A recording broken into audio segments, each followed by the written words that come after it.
She in line to go get coffee? We are live. Heck yeah. What's going on, Reef Builders? And welcome to Reef Stock Day 2. And thank you yesterday for coming in for the whole day. It was an amazing day, yeah, at the Reef Stock show here. Oh, it was very busy yesterday. Yes, slammed. The vendors all seemed to be very happy. Yeah. So, so we're just going to keep on rolling and have a good day too, right? That's awesome, yeah. I wanted to bring on Harley with P&W because he has some really cool new innovations with your micro reef, right? Yeah, absolutely. How did your talk go yesterday on the micro reef? It was awesome. We had a bunch of people that were there kind of excited to learn about the micro tank. We did a hands-on workshop where we actually set one up there live. Right. Lots of different people were asking questions, and it was a great experience for customers and vendors like that have either experience in the hobby or don't have experience in the hobby and have wanted to take that next step and learn how to keep these micro tanks. Yeah. I mean, because it is something that kind of just blew the mold. Right? Yeah, for sure. You know, if everyone would say, "Oh, you can't do anything smaller than 10 gallons," right? Yeah. Or and I've seen that number just continue to go downward every year. And I've been doing this for 26 years. And when I first started, you can't do a saltwater anything less than 75 gallons. Right? And then you can't do saltwater anything less than 55. And then the BioCube came out, right? And so you can't do saltwater anything less than what? A JBJ Nano 12, right? And so that was kind of the smallest they got. And then you go and break the mold and you say, okay, how about as you can see, this is the aquarium. This is 40 ounces of water, right? Yep. And when did you start making these, like 6-7 years ago? So it was about 5 years ago that we actually launched the micro reef. I've been making some like 20-gallon, 10-gallon all-in-one tanks for a few years before, and I had fun making my own nano reefs. I started making my own nano reefs because at the time, 7 years ago, there just really wasn't that kind of availability for the product of these nano tanks and these small tanks, and I had a lot of fun exploring how to make these aquariums, kind of testing my skills as a manufacturer. And all of a sudden, I found myself really having a huge inspiration by like micro things. So if you've ever seen like the little micro cooking channels where they're cooking with the little foods and I haven't seen that. Okay, super cute. Yeah. I grew up playing with like Hot Wheels and Tech Deck, so I've always had a fascination for those. Like the micro. Exactly. Yeah, I remember those micro machines. Steel Mutants, the metal ones, right? Like those, they were like this big. Yeah. So it was right up my wheelhouse to eventually do something on the smaller side. I never intended this to be a product. It was literally just for me. Like I'm selfish and wanted to make something that nobody else had on the market. So. Right. And you did? Yeah, and I did. And then we posted it on social media and it like blew up. And right. I was shocked. I was like, wow, this is something bigger than I ever really expected or intended to be. So I remember when Reef Builders put out the article, when Jake wrote the article, he saw you at my last show and he made an article on it. And then saltwateraquarium.com, they ordered a bunch of them. Massive amount, yeah. And you were like, oh my God, this is a big PO. Yeah, I went from literally doing a couple of them. I started by making 10 just to post up on our website, and they sold out within like 5 minutes that I posted them. Right. And then it went from sharing it online, brought it to the show to kind of show what I did and kind of gauge interest. And we pre-sold like 30 of them to different people that were at that event. Right. And then all of a sudden, Saltwater Aquarium, they watched us the whole weekend like a hawk because they were right next door. And the owner, Ken, came over and he was like, this is the most amazing product that I've seen here at the show. Like, how can we onboard this onto what we're doing? So I got the opportunity to go on to saltwateraquarium.com with our tanks. And from then, that relationship and what we've done has just continued to grow and grow. And now we've sold over 5,000 of these tanks where I meant to sell like 10. Wow. Yeah. Well, you didn't imagine it was going to turn into that. Never. But then you made even more innovations between, for this show, right? Yeah. Like before this show, and then you messaged me on the way. You're like, I've got something so big to show you, and I'm like, what is he up to? And I'm thinking that maybe you went bigger, maybe and I'm like, there must be something crazy, and it truly was. Yeah. And so why don't you tell everyone? I guess it would be this is the first time on social media like that. It is for this to be released and launched in public, right? Like you did it, like at the show. Yeah. But what has that streamed live yet? Has anyone No. seen this live? No. So we kind of debuted it here as a silent debut. A lot of times companies go on and they make a big announcement. They're releasing a product, and then you don't actually see it ever in person or ever like getting executed for a year, 2 years, 3 years. Yeah. Or eventually you don't even know when it's going to come out. So I wanted to be silent about it, not show it until it was ready to actually be seen. Yeah. And when we brought the final prototype for the Nomad tank, which is our small-in-one, essentially micro tank that is designed specifically for travel. Right.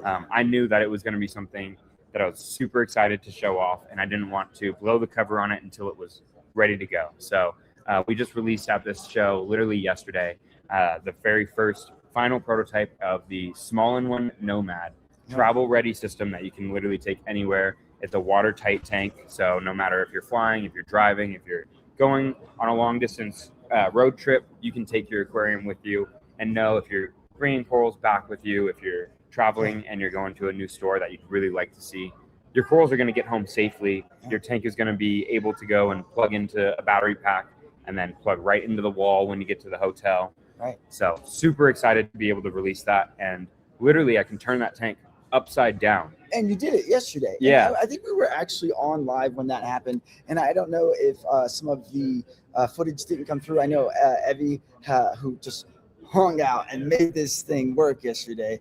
We were trying to do here. We have the station up top.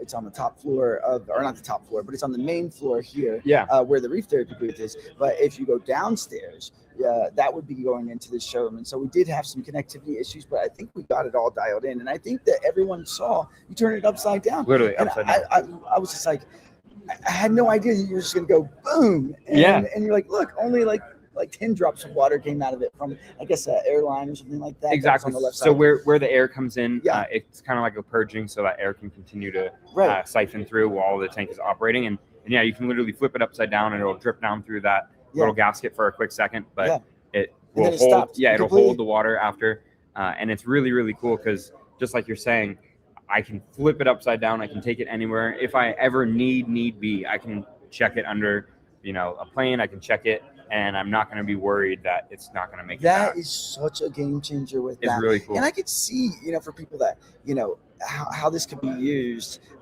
even if you made it just a little bigger too, where you could like take a frag rack and you could put it in there, and maybe it's a little bit of a wide way. Yeah. So, and then you just boom, boom, boom, boom, and then all of a sudden they're completely encapsulated. Literally. They put it in their bag and they're like, done. Yeah. They can literally bring their tank with them, walk around the trade show, slap their corals into this system that they know is going to be running, operating healthy, and then take it, put it in their hotel for, extra 3 days while they're at the trade show, going to see everything, going to go and actually do some visitation stuff. Because we all know when we come to these cool destination cities, Denver, when we go to New York, we want to stay for an extra day. We want to actually get to see what's going on there. Yeah. Like you're saying tomorrow. Right? Oh, yeah. I'm going to be here all day tomorrow. And Yeah. we don't fly out until 11 o'clock at night. Yeah. So what do? I just plug my tank in and it continues to operate. It continues to run like nothing's ever changed. Oh my gosh. So the corals I'll get from the show, I'm literally going to put in my tank, take home, and they're going to be good to run.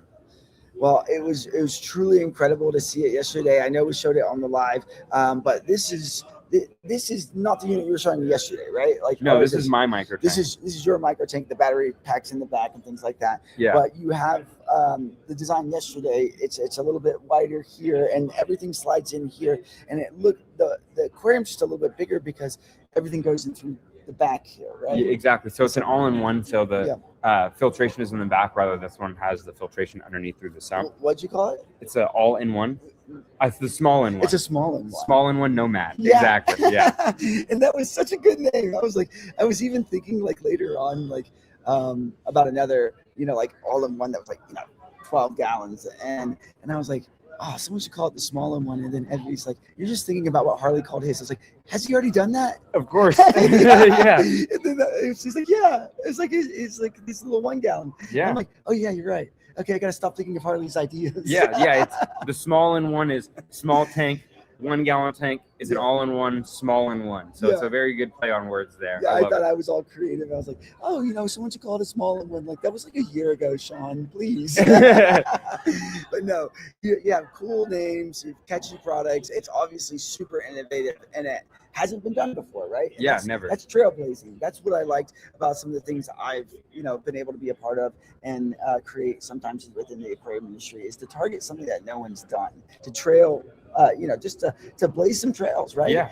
Not be a copycat, going off on my own path, believing in my direction. And I think that I just watched you continue to do this, and it just keeps getting better and better. So, I think that there's not much that I could even say anymore about it. I appreciate it. What else would you like to tell the hobby about your new invention? I mean, honestly, I love being able to break the mold and break the challenge of small tanks are hard and that they're impossible. So the more that we're continuing to grow, the more people that are setting these tanks up, and then realizing how easy, how fun aquarium keeping can be, and how you can get into it without spending thousands of dollars.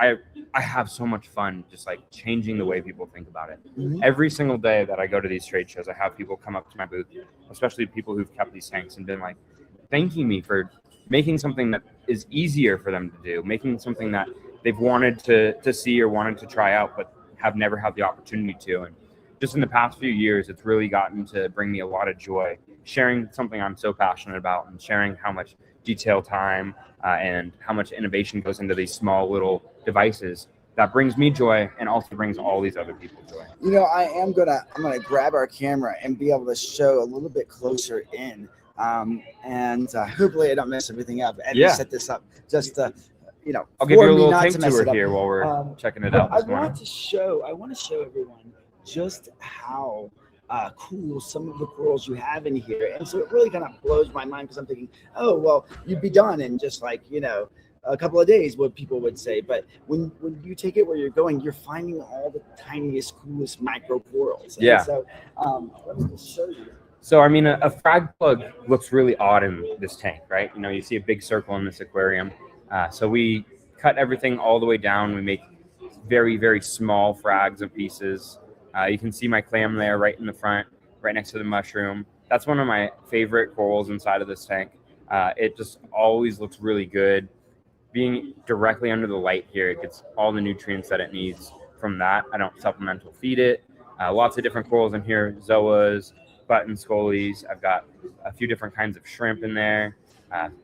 Lots and lots of different inverts. So it's just, yeah, it just looks so cool. Even like the fleshy skin on it hangs down just like a scalia would in position. Like it's just, you wouldn't expect to see just the perfect little micro size of everything, but you found it. Yeah, I'm very particular about what I put in the tank. I go and I look for the corals that have 3 heads on the polyp frag, instead of getting something that has 10 or 20. So very, very considerate about what's going into the system. If I'm going to be picking something out, I want to make sure that it's coming from a clean system that I can trust. So I'm religious about dipping the corals, making sure that everything that goes in there is good and going to be healthy for long term. And that was what was in your class, right? The workshop that you taught here yesterday was everything about how to truly approach this, right? Because I'm sure that you take, some people giving you a hard time, being like, this is way too small. It's, maybe even people go as far as like, this is a complete disrespect to reef keeping, right? And you're sabotaging everything that we've ever thought. But no, you're just thinking further and differently, right? Because like I said earlier in the stream, a 50-gallon used to be sabotaging that. A 40-gallon, a 30-gallon, a 25-gallon, a 20, a 10.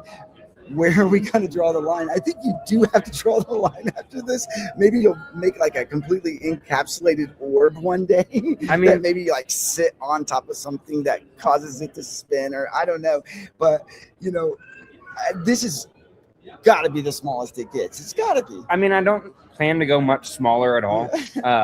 I more so plan to kind of encapsulate what we have here. Technically, I have a 32 ounce, so this is our 40 ounce. So I do have one smaller version, technically, but it's not something that I'm going to plan to like really dive into a 30 ounce or a 20 ounce tank. More so, I want to support what I've already created here, help people get into this as a hobby. So yeah, we'll continue making awesome innovations for the micro tank. We'll continue to make some really cool products for the rest of 2026 for the tanks, but we'll also, make some larger tank systems. We're going to get into the still nano sizes, the 10 and the 15 gallon size here. Yeah, see, that's what I was waiting for you to say. Okay, Harley. So we're definitely going to be making more. Because the way I see it with you, Harley, and I told you this last night, is that if you have done such a good job at the 40 ounce and 32 ounce level, right? Yeah.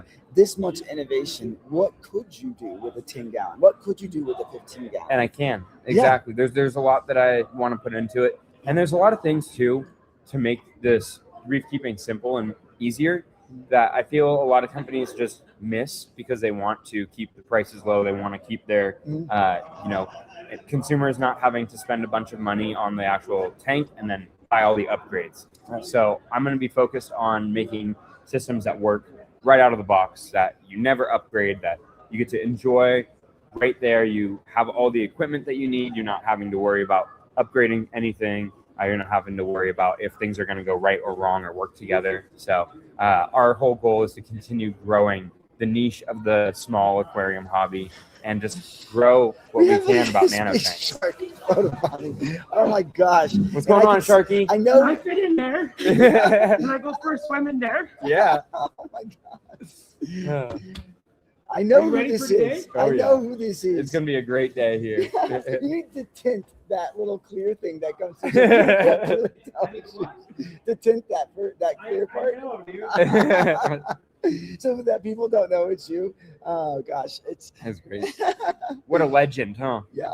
I don't know anything about that. Yeah. What a Reef legend. Yeah, right.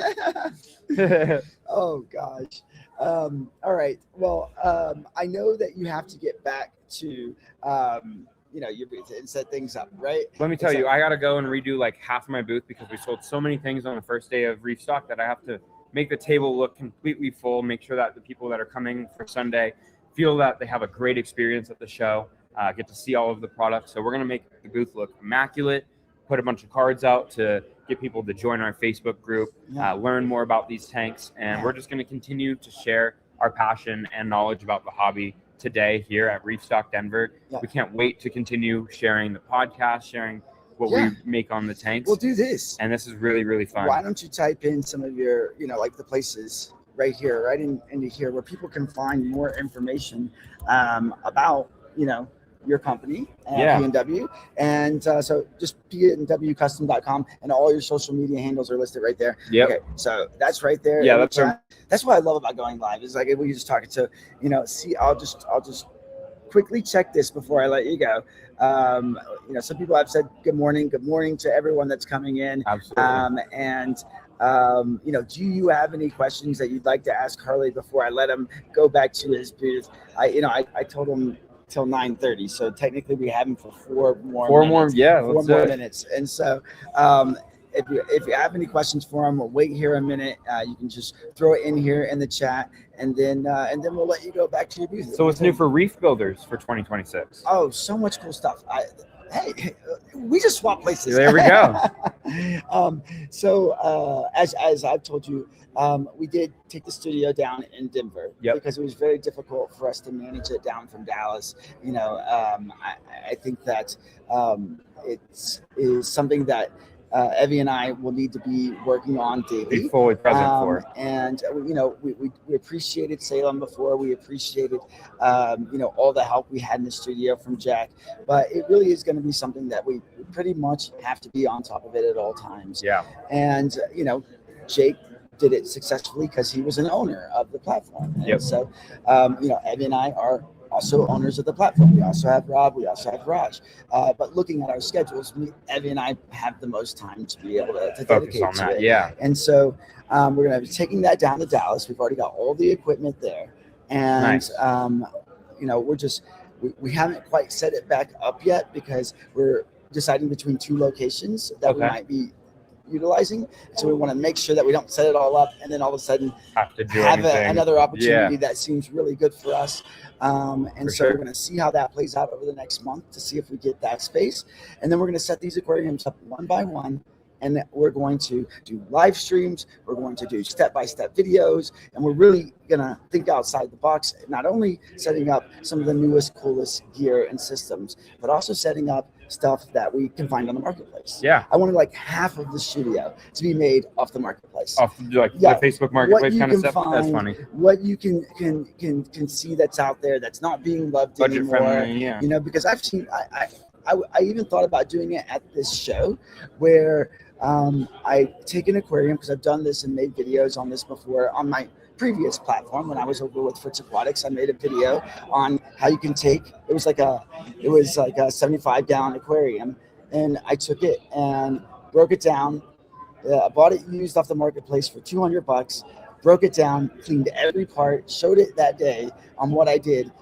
The next day it was back up, or actually that night it was back up and running, and it sold nice. like 2 days later, and we didn't ever intend to charge anybody for it. We just wanted to put a price tag on it to show people would pay it now. Yeah. Because we put the love into it. And so I'll be doing that. That's cool. Not relisting it, you know, like and trying to sell it, but just showing step by step how you can turn something that costs you maybe $200 into something great. And so coming into the show, I wanted to check the marketplace so I could actually like show a concept of it. Yeah. And I found like a 90-gallon bow front that Okay. was about an hour and a half away, and I don't have time. So you went and picked it up? I didn't Come have on. time. I messaged him and I asked. I was like, "Hey, if you can bring it up to Restock, I'll pay for it. Give you a couple tickets. And I'm gonna make a video for this. You got a 90-gallon bow here." And this guy was like, "You're whack." Honestly, I don't think he even saw it for maybe a day or two. And Okay. then I saw that he read it yesterday. He's probably mind blown. Like, you want me to take this an hour and a half away? Yeah, what are And- you talking he's about? on his way out of the hobby, right? But it was only like $400. It's a complete entire system. This thing was like $5,000 brand Wow. new. Okay. Right? Yeah. But if it just had a So is little it still love- running? It was all actually dry. no. It was running, and it had a bunch of rock in it, and that's something I also wanted to look for, is that it had rock. I could bleach down the rock back to its like Start from just fresh. regular Yeah. fresh rock, and yeah. So I'll be doing things like that in the studio, making use of something that someone's gonna kind of abandon, and so. Absolutely. And then therefore making the hobby affordable for people to get into. So you can expect some of that and coming into the future. And Amazing. let's see, any other questions? What's going on, Blaine? Thanks for popping on in with us this morning. Love to see you around here as always. P&W tanks. Did you remember to hit the like and subscribe? Thank you, Fish Fam Link. And yes, please like and subscribe. Like and subscribe. And follow P&W as well, because you've got Jenna on your team. My And beautiful she's wife. a professional videographer and Yes, editor. Right? exactly. Turn the camera on her, but she's filming here for Harley, and she's gonna make some really cool stuff for you. Right? Yeah, she has been making all of our recent videos that have been blowing up for us. She has a very, very good eye for filming and editing and these small little nuances that would just go right over my head. So our social media has been able to explode because of the help that I've had from my wife. And yeah, she's my partner in crime. So everything that we do it together. As with mine. Yep. And as you saw, Evie was here the entire day yesterday holding down the fort. And, maybe people thought I kind of threw her to the wolves, but I was definitely down there trying to You were figure everything everywhere. out. Yeah. And actually doing a speaker topic too, which I'll just share with you. I did an intro to reef keeping speaker topic. And the room filled up pretty nicely. And I'm like, oh my gosh, there's so many people here. And Look at all these brand new hobbyists. I kind of asked around the room, okay, because I'm trying to assess, have they just bought the aquarium? Are they about to buy the aquarium? So I can kind of adjust my talk to it. And half of them have been doing it for 20 years. And I'm like, oh my gosh, this is intro. All right. Well, Harley, I'm going to let you go. I kept you 2 minutes longer. And always a you have pleasure. fun setting up your Yes. booth. Thank I you so appreciate much, it. man. Thank you. Look forward to seeing you around today. All right. We'll see you around. All right. Thank you, Sean. Thank you, Reef Builders. Thank you, Jenna. I appreciate you. Jenna made one of the promos for the Reef Stock show. So if you enjoyed those, that was Jenna. Thank you again, Jenna. All right. Awesome. Next, we have Tyler Waymeyer, all the way from Fort Worth, Texas. Fort Worth, right? You come sit down. Come over here. box of tissues. You have allergies? Yeah, killing me. So hopefully my voice works for me. Are we on? Yeah. Still working? Yeah. And so Tyler is look from here, I not bought far this from for my you. house, good friend of mine. And I just didn't even give him an option. Thank you for these stickers. I just said, you're coming to sit down on the live stream. He's like, what? I'm like, yeah, I'm going to make you tell everybody about what you're doing, because I think you run a great business. I've seen your shop. I've seen how many awesome corals you keep. And so I just want to draw people to your page and tell people that at least from my end, I trust what you're doing. And I'm sure all your reviews show that everyone else does too. So tell me what you're doing with AquaVault, Coral Vault. Why do you call it AquaVault now? What's going on? Oh man, that's a lot. Are you sure that I can't? We don't have headphones. I can't hear myself. How am I supposed to operate here? Should I do headphones? Or maybe like it's just too early. No, you're not supposed to have me on the pre-party. We're supposed to be on the after party. Maybe we'll bring you back for the recap too. Number one, baby. Number one. Oh my gosh, Skylar Nelson. That's Skylar. Okay. That is. Reef Legends. Yep, best phytoplankton in the business right there. Phytoplankton. He's got all the colors over there. Yeah. He's got a nice looking boot. See, I'm still trying to wake up. Yeah. All right. So how was yesterday? Yesterday was great, man. Yeah. You throw a great show. Yeah. It's actually one of the best shows that we've been to in Denver. Yeah. So well, that's not hard to do, right? Well, I mean, you did surprise me a little bit, you know. Well, I know that, hey, we've had a couple of reef stocks that didn't, have that typical reef stock attendance, right? Like going over to Chattanooga, trying to get that open and running. It's a beautiful area, right? We always find a great facility, and we're trying to find like new marketplaces, with Chattanooga. People are like, why Chattanooga? Well, I'm thinking, okay, we got Nashville, a couple of hours away. We've got Memphis. We've got here a couple hours north of Atlanta. And so I'm trying to find like a cool place for reef stock that services area that's not being serviced, right? And helps hobbyists, have a cool show, right? Yeah. And so unfortunately with that one, it's just the airport situation is tough, right? Because you kind of have to land in Nashville. You can land in Chattanooga, but you always have a stop. And for reefing, having a layover somewhere, it can be really scary because if you have a delay or something like that. Yeah. And your corals checked and things like that. So, absolutely. I think that this Denver show has always been really strong. Yeah. It's where are we going to go next, right? And do we want to go to the typical places and just plant another flag where everyone else has a flag planted already? Your typical places is New York, Orlando, DFW, right? LA. Well, trust me, I live in Dallas. Yeah. Why not bring one We're to Dallas? Texas proud here. I mean, why not Houston? I would consider it. I thought Houston, Texas would be a huge Do hit. they still do reef currents down there? I don't think they have any shows down there. Yeah, I think Houston has always been a good place. I mean, the great state of Texas, it's hot. They come in strong. Yeah, but we're in the AC. Come on, this is all indoors. We're not outdoors. And let's not lie, Dallas Fort Worth area, that's way better than Houston, right, Tyler? Yeah. Yeah, we guys gotta and less drive for me. I mean, driving up here, that might be why I lost my voice. I don't know. Houston's cool because you have, Austin not that far away, San Antonio not that far away. You got a lot of people to pull from. You even have people over in Louisiana that might make the trip over, right? It could be a landing spot. Houston might be something that we do. Dallas might be something that we do. But at the same time, I'd like to ask. Let's ask people watching, like, where would you want a reef stock? We've got like 15 people on the stream. It's early in the morning.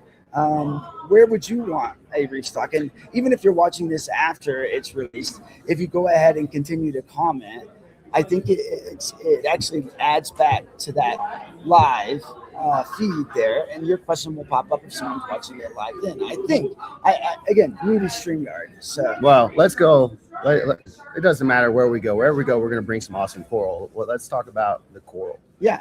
Okay. Talk to me about. The reason. Everybody already knows my coral's great. So let's just talk about the coral your show. I came to Denver because I wanted to buy coral. Okay, that's a good one. It's a huge perk that I got to bring the Coral Vault here, and I got to bring my awesome coral, meet my customers. As people know, that we're one of the biggest auction websites on the internet. Right. So it's definitely special for me to get here to connect with everybody that I text message and talk to every week. Yeah. But I'm excited to come here because I get to buy coral. This some of the best variety of different species of corals that I can come here and find. That is something that happens at every single reef stock. Even, you'll have vendors that maybe aren't setting up at this show. Maybe they didn't, get in time or something like that. And they'll fly in anyways, and they'll come just to buy coral, right? And that's something that you commonly see. You're a vendor. You have other vendors buy from you. But let's talk about that. What have you seen at this show that you thought was truly unique? This show, well, surprisingly, this show came really hot with Acropora. Right. That was some of the best acros I've seen at any show at this show yesterday. Right. And so did you buy some? I bought quite a bit. Yeah. Oh. So where's your wife? I just want to see what she says. Okay. She's down manning the booth. I don't do any sales anymore. She does all the sales, packing. I just sit back and talk to everybody. I don't blame people for wanting to buy from her instead of you. Yeah. She's way prettier. Yeah, way prettier. Same with Evie and me, right? Yeah. Evie's way prettier. I'm not as nice as her, so. What other pieces besides sticks I saw at Zoanthid's booth, right? Zoanthid's had some crazy. A grafted mushroom. Yeah. How many grafted mushrooms have you seen? None like that. That one was pretty. Just like a true 50-50. Right down the center. I mean, talking about grafted corals, you have Underwater Wonders has all those awesome splice acros. Yeah. Excuse me. That fox splice is insane. Yeah. I have a couple colonies of it myself. Yeah. And the Oompa Loompa splice. Those are some really cool acros that I saw at their booth. Now, those grafted acros, do you find those difficult to keep the graft going? Do you have to constantly kind of manicure it? Well, it's funny because to push the grafted portion of it. It's funny because I used to think that acros were hard. And now that I'm getting so good at acros, now zoas are hard. So what particularly is hard about zoas for you? Because I think everyone knows what is typically hard about acros, right? Very sensitive, needs automation, can't have a lot of large fluctuations in your aquarium. You got to be very precise on all the elements, trace, major, every element that you got to be precise on. And then when you get so clean of a system to take care of all your acros, well, you naturally get cleaner at taking care of all the rest of your systems. Right. So now your zoa systems are getting too clean, and that's great for your high-end zoas because they actually like the SPS. Right. But a lot of your bread and butter zoas, your medium and beginner zoas, like those swings, and they like those dirtier waters. Well, once you've gotten to become a cleaner reefer because you're used to taking care of all acros, well, now you kind of struggle with some of those beginner corals because your systems aren't that clean anymore. I can see what you're saying. It's like a habit. You develop habits, and your habit kind of transfers to your other systems. Right. So you got to keep that in mind and go, okay, I need to just neglect that system some more so those zoas can thrive. The whole idea was, okay, we want zero nitrates, zero phosphates. That was like 5-10 years ago, right? Yeah. Then we decide, okay, we're adding clean nitrate back and clean phosphate. Like this is pure phosphate. This is pure nitrate because we don't want any of the other junk. We didn't want to throw food in there just so that we can have, because that's going to create waste that you don't want to, right? And so reefers dialed everything down to zero, and then they started adding nitrate and phosphate back. What are you doing? Well, let me actually dive into what you just said. Yeah. So I think back in the day, what was the test kit that most people used way back in the day? It was like ATI, wasn't it? Yeah. ATI, Hannah. Hannah started coming about 10 years they ago. weren't as accurate way back in the day. Yeah, and ATI most people use ATI, which I'm probably not allowed to say this on here, but they don't. They're junk. Okay, well, they're not junk. You can say whatever you want to. They're not junk. Let's say they're good for beginners. Yeah. I'm trying to keep my mouth clean. Hey, it's a free opinion, ATI is good for beginners to get you into reefing. API? API. Yeah, because I was like API, not ATI, guys. API. That titration test, simple colorimeter titration test. Yes. So they're great for beginners to get you started, but as you move on, you get into more advanced test kits. They're more accurate. But where I was going with this, back in the day, they focused on zero nitrate and zero phosphate, which would actually kill your coral because the test kits weren't as accurate. Right. Well, now that we're 10, 20 years later, the test kits are so accurate that if we have a zero, well, now the corals don't have anything to eat. Right. We need to be up in that 0.08 phosphate minimum and, that 10 to 15 nitrate minimum. Right.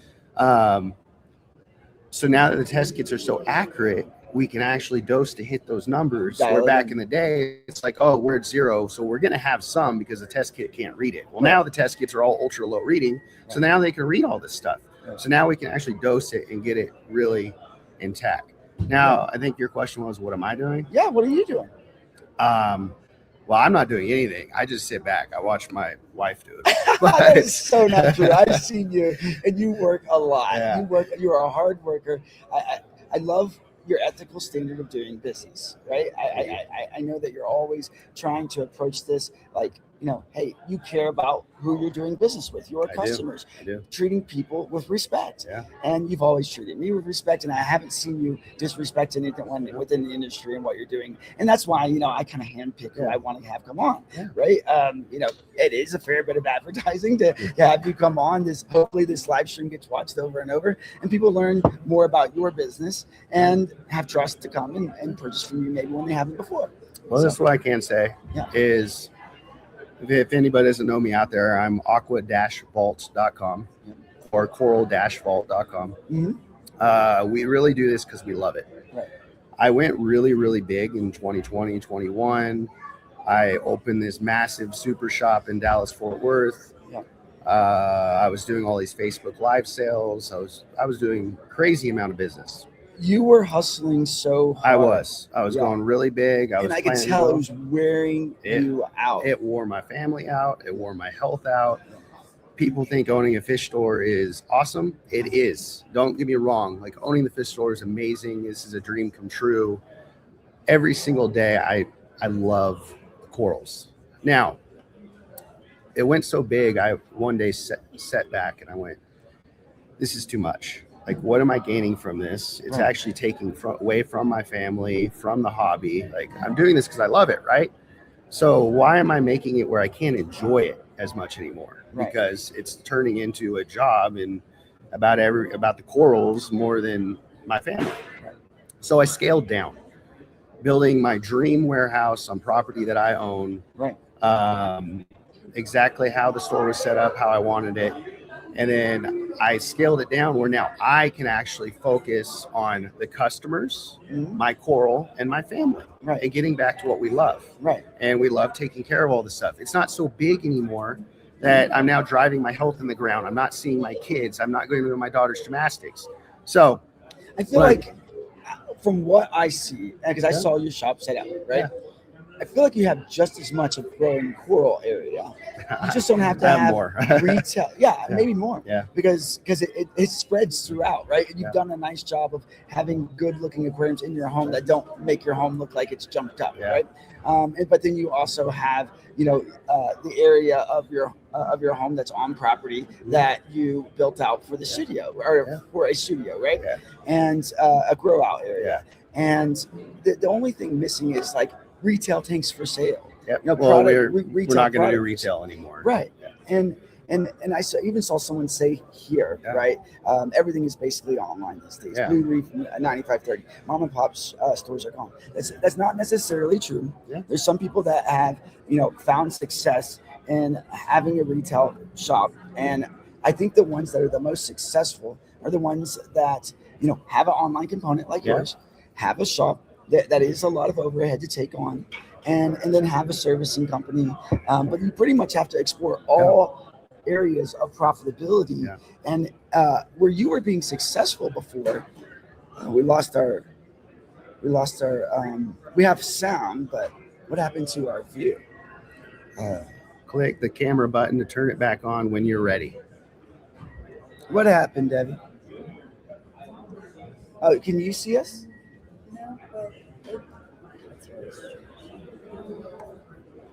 Everybody say good morning to the beautiful Evie. Oh, yeah, look. Did I press something? There you go. I must have touched something. Oh, because it was hovered right over there. Look at that. All right. Yeah. I probably messed it up. We're just frozen. Are we frozen, Evie? Okay. So we were frozen on our screen, but we're actually okay. So we're good. All right. But we were talking about fish stores. Like stores that I think are doing a great job are like Top Shelf Aquatics, right? But they're hybrid. Yeah, they're a hybrid. They're a service company. Yeah. They're online. They have a farm that's separate from the retail shop, and they have a team of like 40 people. Yeah. right? And so with you, what you had said is I'm taking every minute away from my family. Yeah. And that's the type of commitment for a retail store. Unless you have a lot of dollars to invest in this, you can hire a team of like 12 people, right? And Yeah. so it's about, look at how consumers are purchasing online these days. If every consumer was purchasing in a retail store, retail stores would thrive. Yeah. But if hobbyists enjoy buying online because they can get information that they need privately, not feel the pressure of maybe someone standing over them, are you going to buy that, right? Yeah. Be able to just kind of like purchase at home. There's going to be people that do that. So some stores aren't going to exist anymore because half of the business is going online, maybe 70%. I don't know truly what the split is. Now, for me, like the reason why I scaled back and did what I did, because I love my customers. 2, I love my coral. Well, I should put my family as number 1. But Right. anyways, I scaled back because I am so OCD that I want to make sure that everyone's getting exactly what they expect, the best service, the best quality of product. And if I branch out so big, then I can no longer be a part of all those projects. Right. So by scaling back, I can now focus on exactly what I love and be able to manage everything and not stress out and actually have good quality of life and good quality of hobby and good quality of business altogether. And you know how to ship coral well. So Yes. why not play to your strengths? Yeah, like I don't do services anymore. I don't do it because I want to focus on one thing. I want to be really good at that one thing. Yeah. And everybody that shops with us over at the Aqua Vault knows that our customer service is top notch. Right. Everyone that places an order with me gets to text me directly. Right. I text them before the order goes out. If they have an issue, they text me. It all goes to my personal phone. You know, I was joking around the other day when we were on live Yeah. or we were doing a video, and I said, oh, we're just going to put Tyler's phone number right here at the bottom of the screen. And I'm always just joking like that on my videos.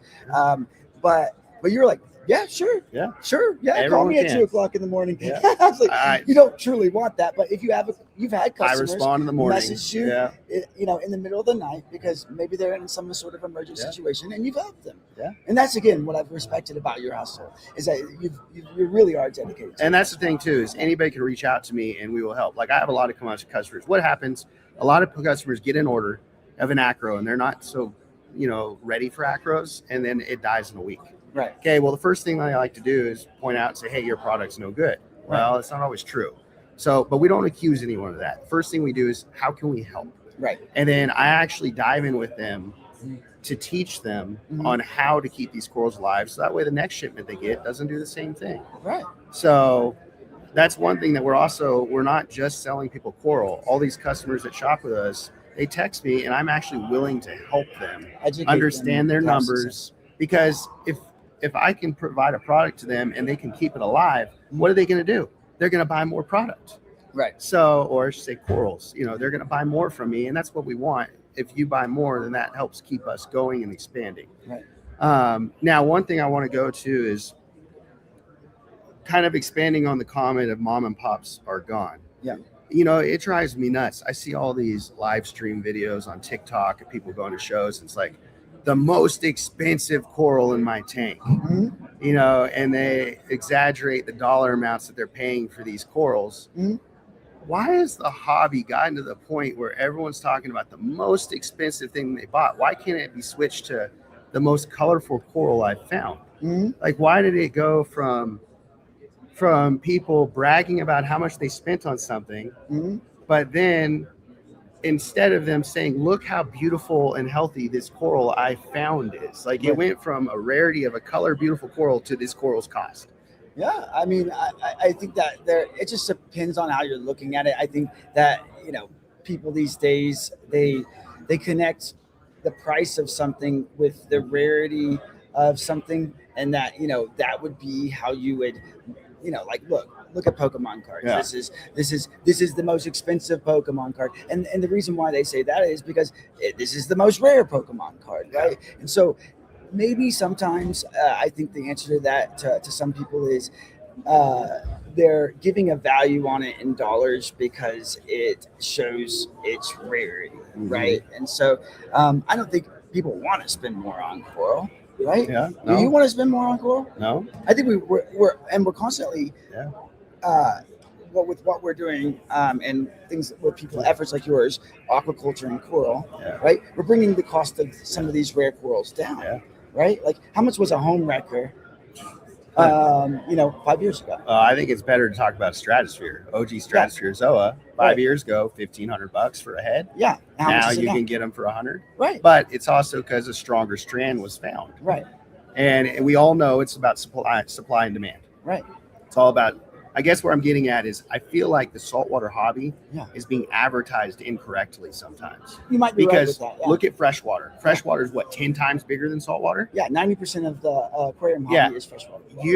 I don't see nearly the videos of freshwater saying, look how expensive my goldfish is. Right. I see a lot more, look how vibrant my goldfish is. Trust me, it's there. I know it's there. But because you can pay like thousands of dollars I for know goldfish. I know it's there because I've seen some crazy koi and stuff. I just think, gosh, koi are the most expensive. Right? Koi, Evie, isn't it koi that like you can get it for like $1 million? $1 million koi?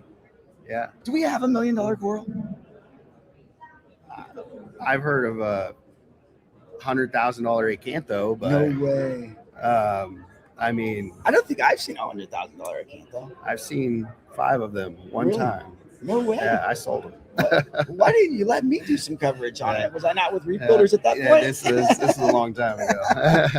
Oh man. So, well, I totally get what you're saying. And then we were even talking about this, how this hobby is changing, how it looks so expensive. That's again why I feel like some of our content should be about how much value can you get out of. My talk yesterday, I was like talking in the same vein as you. Look at some of these beautiful leather corals. Look at the green simularia. Look at, I mean, one of my favorite corals is frog spawn. Yeah. And I like the green and purple frog spawn, right? And I like the white with the green frog spawn. Like it's a really cream white at the base. Yeah. And then those are some of my favorite. The non-photosynthetic corals are cool. Yeah. So, yeah. But I was just saying it'd be nice if the saltwater hobby did more. Saltwater hobby is so small, and I think it's because a lot of people are scared that the price of it prices them out of it because the advertisement they see. Yeah.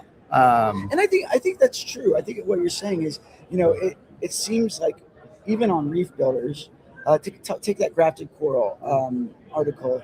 I've only written like maybe 4 articles for Reef Builders, right? And I promise I'll do more, but I wanted to have them perfect, right? Yeah. And so I did that article on grafted coral for Top Shelf. Those were all super expensive corals, and the comments reflected that. It was like, oh my gosh, for only $1,000, for $2,000. We want, and it's exciting to talk about cool coral like that. Well, that was like the purple monster mushroom. I think Jake Adams did. Right.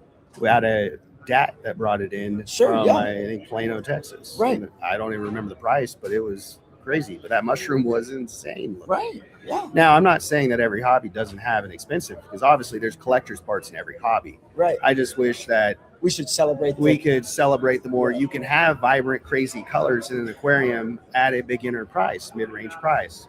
So this is what we're gonna do because we're close to each other. Right? We're just gonna send everyone to aqua-vault.com and check out the auctions where you can get budget corals. You could, yes, absolutely. No, that's not where I was going with it, but I was just going. I think a cool project. Again, I'm gonna bring you in on it just because you are close by. You're an hour away. You're a good friend of mine. Evie and I, as we rebuild the studio, we're gonna have you come and do one completely with us. All right, and we're gonna make it, bread and butter stuff. Okay. We're gonna make it the most beautiful bread and butter tank you've ever seen. All right. Okay. But we're gonna do it as an after party afternoon, no morning stuff. I'd love to make Tyler uncomfortable. I really. And you're gonna have the monsters, and I'll have the C4s. I can't drink C4. Yeah. It makes I can drink a Monster, I can drink a Red Bull, but C4, it makes me feel lightheaded. And so, as we quickly convert this channel from coral to energy drinks, tell me why that makes me lightheaded. Why? Because you can't handle it. I guess I can't. It's a different active ingredient. Let's look at it. Hang on here. It says must weigh at least 100 pounds to consume cans. How much do you weigh, Sean? I weigh 152. All right. Okay. And it's fat. Okay. All right. Let's see. What is in this? A lot of stuff. Don't even tell me how it's bad. What is carnosine?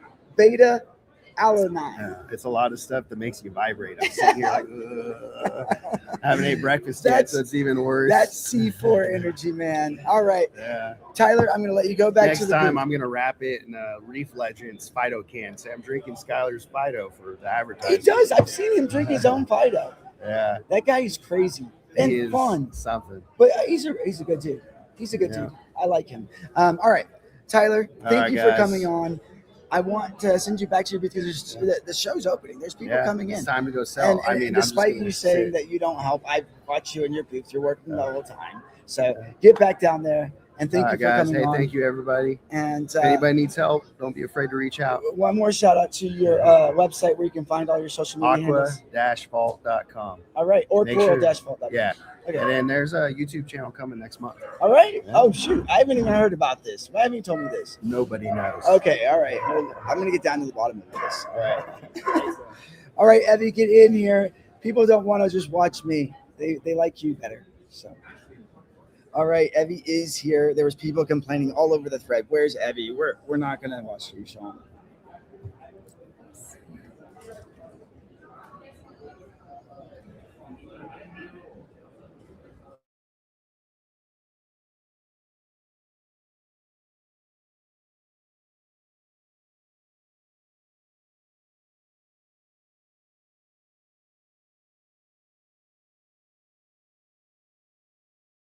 The closer you are to so much cellular activity, the more it interrupts the cellular activity around. And so hopefully, we I mean, everybody can still hear us. It's just that we're frozen. Yeah, We're freezing. it's very interesting that it's doing this. I think it's just that the Wi-Fi here is really getting. Let me down. grab the schedule. Who's on at? It's supposed to be Underwater Wonders. He came and talked to me. Seth, yeah, I saw him talking to me. He said that he is short-handed today. Okay. And that he will do it down there at the booth. Okay. So that way you can do that. But he said if you want to push him back and maybe give him a few extra minutes, that it would be fine. So if you can find Taras and just swap places between him and Taras, I think that you would give him. Because Taras is on for 10:30? Yep, Taras is the one that what would I do if Evie wasn't keeping everything organized over here? We're going to try to figure out why our camera is cranky.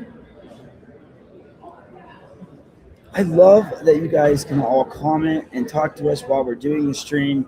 Again, we want you involved. We want to hear from you. So just message in here. Let's talk about stuff. Thank you for letting me know what's inside. Nice and vitamin B3, I think. Just people helping us along with the stream. That's what I like. All right, let me pull up this schedule.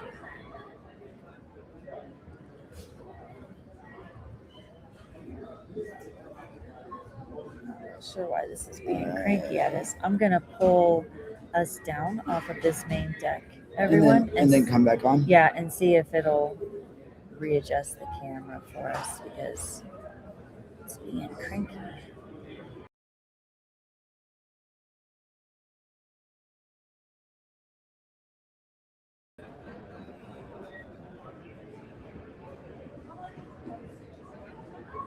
Maybe let's unplug the. Oh yeah, switch cameras. Yeah, let's switch cameras. There we go. Okay.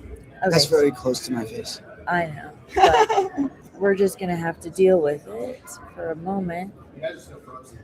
I know. Yeah, it's just the video. The audio is still there. Yeah.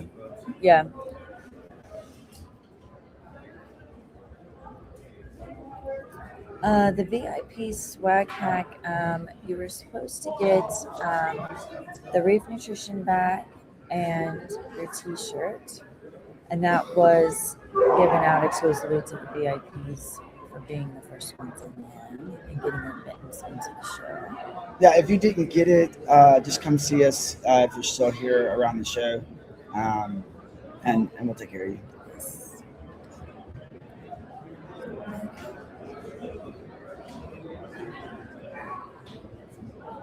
I think it's the other camera. Let's unplug that camera and plug it back in. Okay.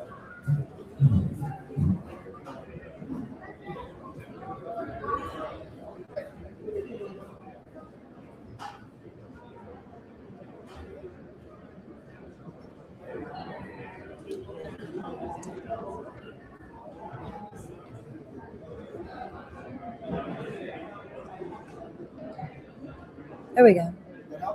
Yep. It's so interesting. I wonder why it may just be being finicky when I transferred over from dealing with the hotel's Wi-Fi. Yesterday I had the entire connection linked to my phone and going through my phone. So I totally ate up the entire data on our wireless plan yesterday, but it kept stuff going. Okay, so you got a shirt, just not a Reef nutrition bag. Yeah, we can go on ahead and get that put together and make sure that we get one for you. Okay. Let me look at There we go. Okay, do you want to text or call to Ross? Yeah. Oh, he's right there. Never mind. Yeah, I'll just go grab him. Yeah, you just walk up. All right. Let me get you something to drink too. So you hang in here. I've got one of my vitamin waters. Yeah, I think it's over here by the table. How is everybody today? I hope you're all doing well. I'm gonna grab a drink if you don't mind. Yeah, you're good.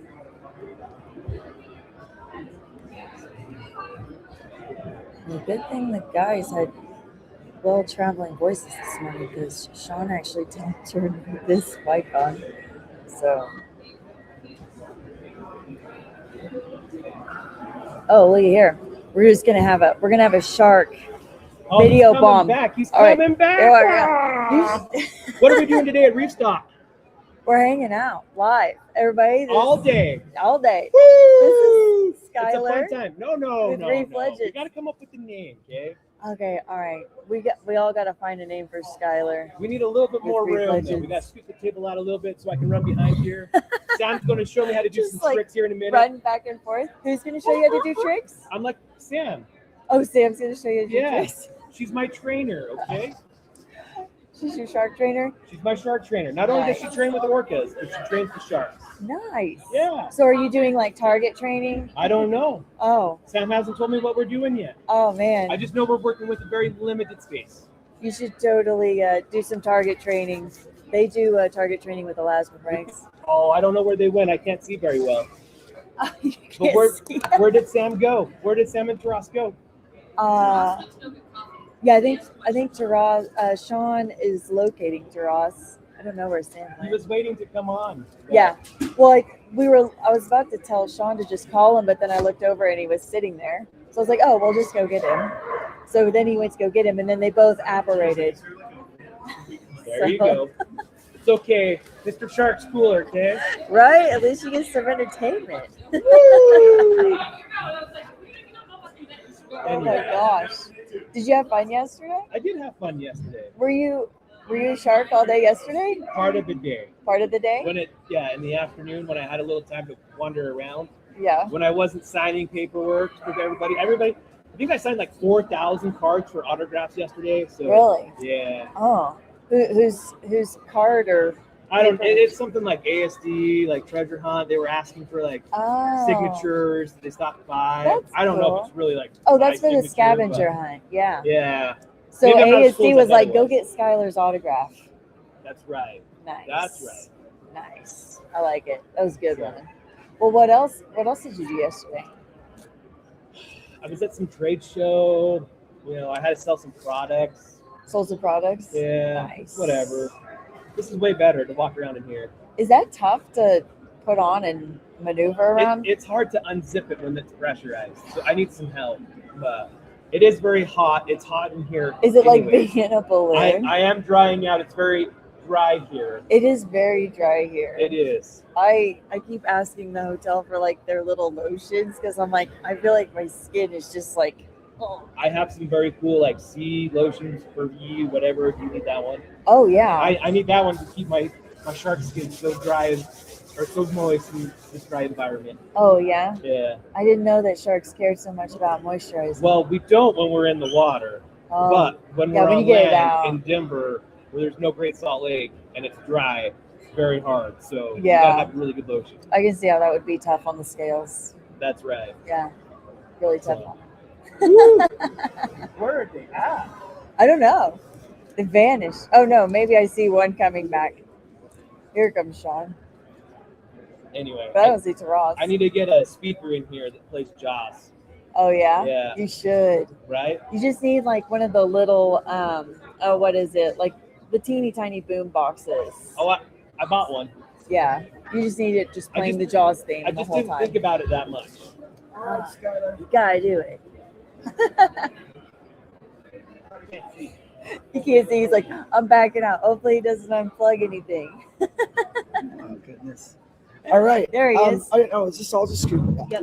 No, you come sit down. No, I want you guys to do this. No. Monitoring it. Okay. All right. Where do you want to? Just right next to me, okay? All right, everyone. We have Taras Pleskun from Reef Genetics, right? Well, Reef Genetics is the brand, and, And then Top Shelf Aquaculture. Top Shelf is the Aquatics. company, Right. and then the laboratory is Calypso. Calypso. Yeah. All right. Yeah, just like Jacques Cousteau, the whole. Yeah. You remember that? Let's go see for That's- ourselves his boat. Yeah. Yeah. There you go. Yeah, A you know? Calypso. Yeah, Okay. a little Okay. mobile laboratory. We're like same thing. We're just on dry land. That's what we do in this industry, right? We explore the oceans on dry land. This is why I scheduled you to talk to me before your talk, because I just wanted you on the live stream as fast as possible because of your energy level. Oh, right?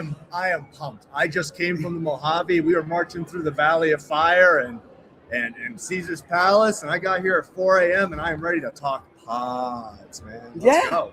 Let's go. And Skylar jumped on me in that shark costume the second I got here, and then Skylar is bringing up the energy in the shark the costume. energy. So if I was already at a 10, I'm at a 15 now. Is that possible for you, Taras? Oh, Sean, you don't want to. If there was hypothetically a diamondback rattlesnake in this, Would you be going nuts? oh my God, both me and the missus, we'd be going up to 27 on the scale. Oh, absolutely.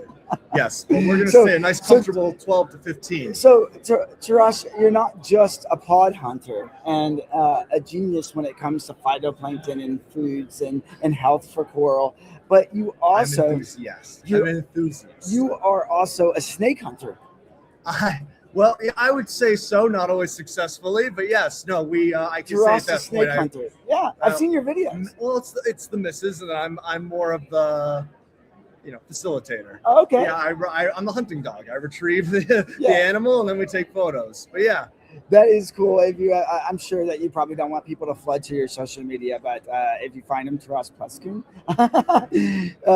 he always is on an adventure, and that's why I like to, have him come out and talk to us and educate us on pods. I feel like I've never met someone more enthusiastic than you about it, and you drop the science down so fast. I can't even keep up. we are in the middle of a planktonic revolution, my man, Sean. I mean, everything and the reef aquarium industry is like the nice golden star on top of the Christmas tree. It's Right. just the most beautiful, shining peak example, kind of driving the rest of the growth. But this stuff is wild. I mean, the previous live stream from yesterday, Tia's powders, that's magic. Right. We can now make seaweed pop up and grow anywhere in Denver, in the Rockies. And then we can extract that, and then we can use those specific biomaterials towards whatever we want. This is the future. This is what it's going to say. We're going to be able to 3D print with our aquariums. It's pretty, right? That's what it's going to be. You could, yeah, maybe. Well, there's going to be guys that are like right now that grow things, guys and gals that grow things because they think they're pretty. In the future, there'll be guys and gals that are going to be growing things so they can make things that no one's ever seen and done before. And you think that that's all possible, huh? Not only think it's possible, I think it's profoundly and aggressively likely. Right. Now we see it already in people that are growing things for the first time. Ah, yes, Mr. Shark. We're seeing it in people that are growing things for the very first I got time. my trainer here. Here's my the trainer. Reef Therapy Shark. He's here to give hugs I don't and know emotional support. if I should be. But it's making history. this get more calm History or that should be embrace- remembered. Okay. Remember all those nerds sitting in their basements in the 70s and 80s Yes. with their old computers? Yeah. Yeah, but they changed the world, didn't they? They did, And all yeah. started off kind of building blockish. Right. MS-DOS and, Oh That's my where we're gosh. at right now, Skylar. This is the cyberpunk age. We're going to be able to biomorph our own whatevers. It's going to be corals all the way down to our anatomies. Yeah. He's gonna. All right, Skylar. Take We us love out. you. He's We going to love take you. us out. Yeah. You want to get crazy? I'm going to take a sip of coffee and let's get crazy. All right. You tell me just how far you see the, like the small creatures of the world, the pods, impacting the future of this hobby. Well, my talk is going to be about pods. Yeah. So I'm going to, we'll be there soon. Yeah. Let's just talk about one thing that I don't deal with that's way more interesting. Right. Now, because I made a mistake a long time ago, I have a piece of titanium here that's Yeah. growing next to my bone. Right. Now, what if I told you it was already possible right now that we can grow coral around titanium? And if we have that titanium, a skeleton, mind you, Right. my bone graft that in a much better and more permanent way than the titanium ever would. My friend Michael Gertis, shout out Capital Forest in Albany, Right. taught me that. This is a very good fundamental example. Doc, I would come into New London at 1 a.m. and the doc would be etching and scratching. He's like, if we cut up and we make more abrasions, he's like, the coral will attach and root and then grow in, and then the bone can attach to that. So the corals that we are growing in now, but definitely in a few years, could become part of our very bodies. And we're in an age now where, let's face it, the limitations are being forgotten. Yeah. Political, medical, scientific limitations, all the institutions, the old thought is crumbling.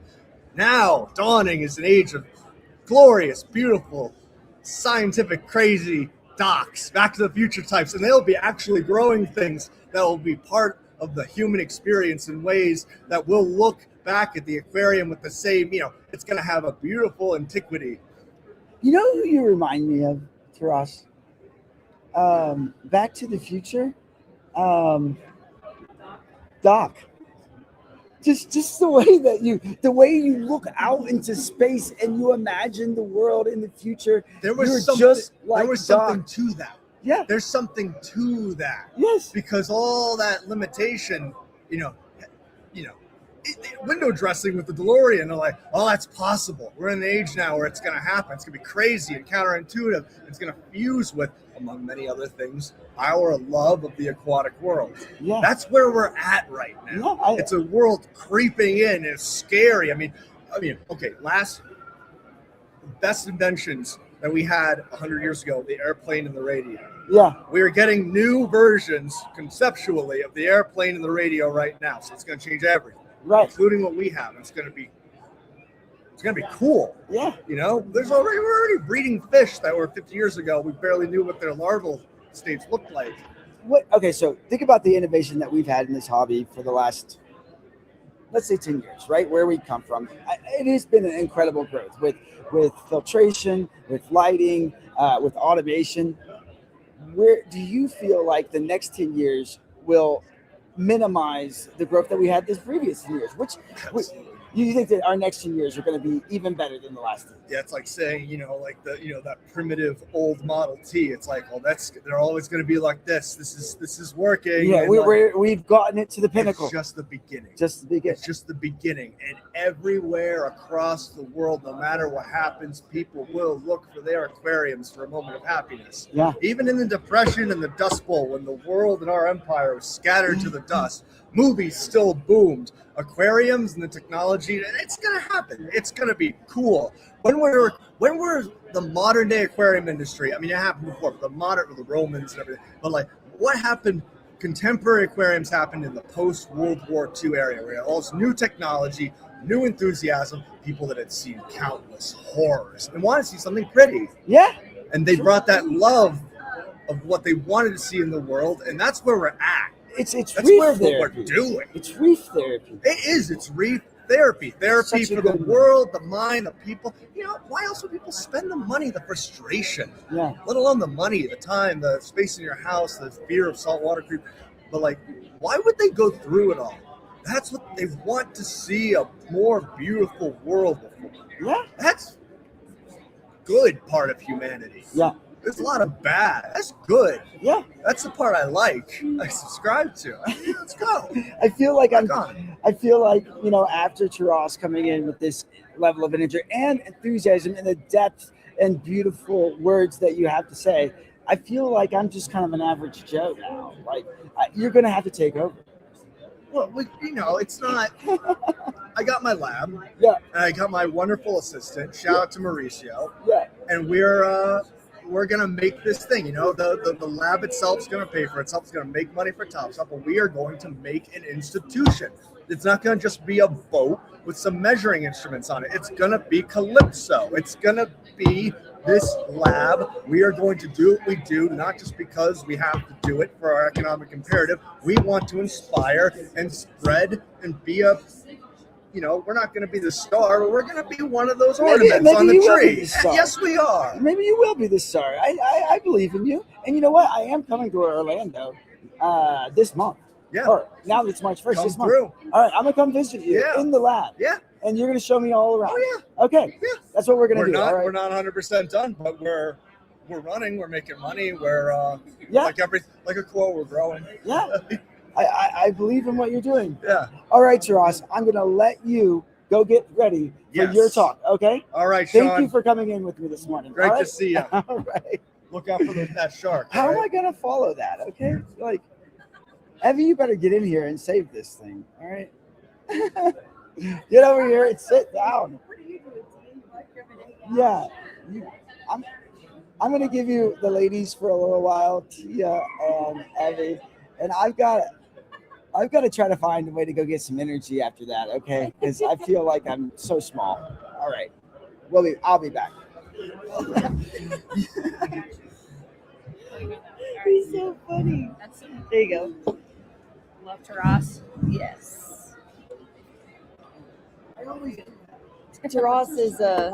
Taras is so fun because he's so energetic and he's so passionate that all of his excitement you can't help but just kind of take in some of the excitement, and you're like, he is so stoked. I want to be stoked too. I barely understand what he's saying though, but I'm totally excited about it. I mean, he's right though, because like the U.S. is like 40 years behind in tech, pretty consistently. Kind of like he was talking about the Model T. Mm-hmm. Like the Model T is so old as compared to like Chinese electric cars that are banned on our American market. Like we really have no idea in America how far advanced a lot of the cutting edge tech is right now. Yeah. But like one of the things he mentioned was the bone grafts. They actually did take a coral skeleton and put it onto a broken bone that wasn't taking to a normal bone graft, and it did grow over it because the texture and the chemical composition is so similar. Mm-hmm. So it's kind of crazy how like we think like, oh, 3D printing with plastic is usually like super high tech in our minds, but a lot of these natural materials being reappropriated chemically is what's kind of on the cutting edge right now. So that's very fun. I mean, it really does make sense from just like a realistic thought pattern level that why wouldn't coral skeleton just bone work? from another species. Yeah, we literally call it a skeleton to begin with. Yep, it is very similar to ours. So why wouldn't it? But that also kind of goes hand in hand with yesterday when we were, who were we chatting with? I talked with so many people. We were talking about some of those things and the similarities. And I was like, you know what? It's so true though. And we're making so many advances and on the medical fields, on all of the electronics, all of that stuff. And the education just continues to roll. And there's stuff that even the scientists now get to dive into, and they are relying on the aquarium hobbyists to help them on that journey because, well, we were tinkering with some of this stuff really first before they thought about it. Oh, yeah. And we also, too, there is like, I see kind of both sides. I was in the hobby as a child and then immediately went in the scientific field. And there's this weird phenomenon of like the guys in the 70s that were really pioneers. They were trying to go to the scientists and say, hey, we're doing all this cool stuff. And they're like, poo-poo, you man in your basement. And so they have like a complex about listening to the aquarists. But now they're like, I have also come to the same conclusion. And we're like, yeah, do you want this 10 years of data and where I've logged pictures about it? Because I can show you. And so we're at a really cool Don't mind the thing where, undergravel filter we have back here from like 30 years ago. We're not going to talk about that part. We need to talk about yeah, well, like we went to a reef retreat, and there was one of the coral labs was like, man, we really can't keep alive carnation corals. Mm-hmm. And Salem Clems was like, here's what I found, here's what I've been doing here in the very limited not lab that I've been able to see. And so seeing that conversation of like, well, we tried that. He's like, no, but you didn't try it this way. it was like watching two academics talk. And Salem obviously has an academic background now, but a couple of years ago, he hadn't even graduated yet. And he was like, I learned this from a guy who'd been doing it for 30 years that was poo-pooed on by your same lab 20 years ago. So it's really cool to see now how accessible the hobby is becoming to academics. And it does suck that like they had to kind of have their knees taken out with federal funding and everything to kind of listen to that. But I'm glad it's happening. It's happening. And the thing is that they're not even done. Like they haven't even scratched the surface. They really haven't. They're just now kind of going, okay, maybe we should be conversing. Maybe we should be bridging that gap. And that's what's so fun now, because everything that we're kind of like, well, I don't know why it worked. I can't explain how it worked as an Aquarius, but you're able to do it. So here's what I did. Yeah. And then they can break it down together. And I really do love that aspect of where it is going within the hobby. And I really enjoy seeing the public aquariums talking more and more and working more closely with just regular hobbyists, or even with some of the stores that are farming. And that just speaks so many volumes of, hey, you know what? We're all just trying to do something cool here. Yeah. Let's all just do something cool together. Yeah. It's awesome. I'm really excited about it. Yeah, there's so much cool tech with algae too. Like that's me and Taras, like we haven't met in person until like 5 minutes ago. Oh yeah. And he's like, "You're pigments, you're algae, you're on." And I was like, come to my talk. But I was like, what do you want to see in the talk? He's like, show me how to do the extracts. I was like, I didn't come up with them. You can Google. And he's like, yeah, but you did it. And I'm like, yeah, but you did it. Same process you already saw. I need the tutorial. Tia, give me the tutorial. Your extracts though, and your powder, it is so fun. Actually, this entire weekend has been extremely entertaining for me with Tia, because every time that you've had the opportunity, you're just like, oh, you got to drink. What color are we going to do? What color are we doing? What color are we doing this? So what was that? That was Friday night. Yeah. I was eating ramen and we turned it blue. Yeah, it was fun. It was super fun. And then watching Sean freak out was the most fun part. Oh yeah, he was just like, what are you doing? He was like, algae, that's kind of considered like a vegetable. I can't do it. And I was like, it's not going to kill you to have some greens, man. So anyway, then we come on with Sarah, and then I get to try the orange. And then last night when we were at dinner, you ended up doing 2 different extracts in my beverage. They're kind of unpredictable on what colors. That's why I try to do like the lightest one. Yeah. Because a lot of times these drinks already have artificial colors in them, which react really weird to natural. So like the first one I gave you was rose, and it did not turn. Yeah, my drink pink. My drink was like a yellowish orange. To begin with.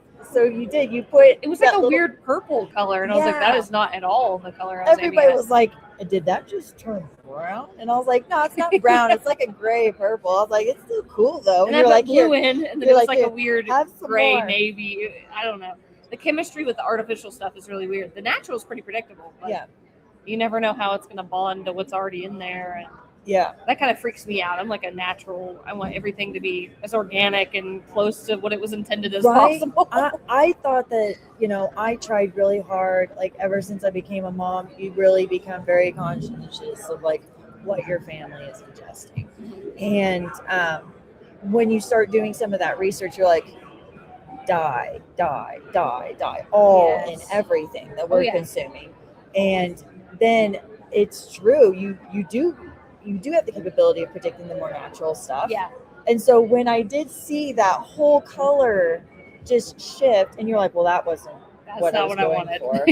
It immediately put into my mind where I was just like, this is, the dye situation of what we're consuming. And it doesn't have to be that way. It really doesn't. And there are alternatives. It's just that they're so expensive as compared to mass chemically making just this freak but thing. Would it really be expensive if they did it in my house for on fun. A larger level? It wouldn't. It would, especially if you took waste products. Like that's what I did at the mushroom plant.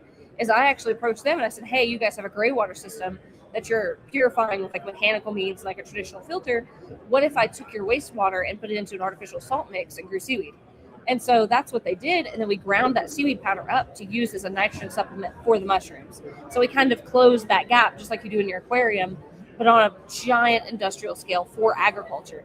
And that kind of put a lot of the seaweed work on the map for what I was doing. And from there, I made a bunch more connections. But just taking the same logic that you're using in an aquarium, and it teaches you so much about natural processes and applying it to different things. That's how people come up with these cutting edge tech. So I don't know if I've ever asked you this, but I want to know, what's the beginning of your journey into working with aquariums, having an aquarium? How old were you? What was the beginning of your journey?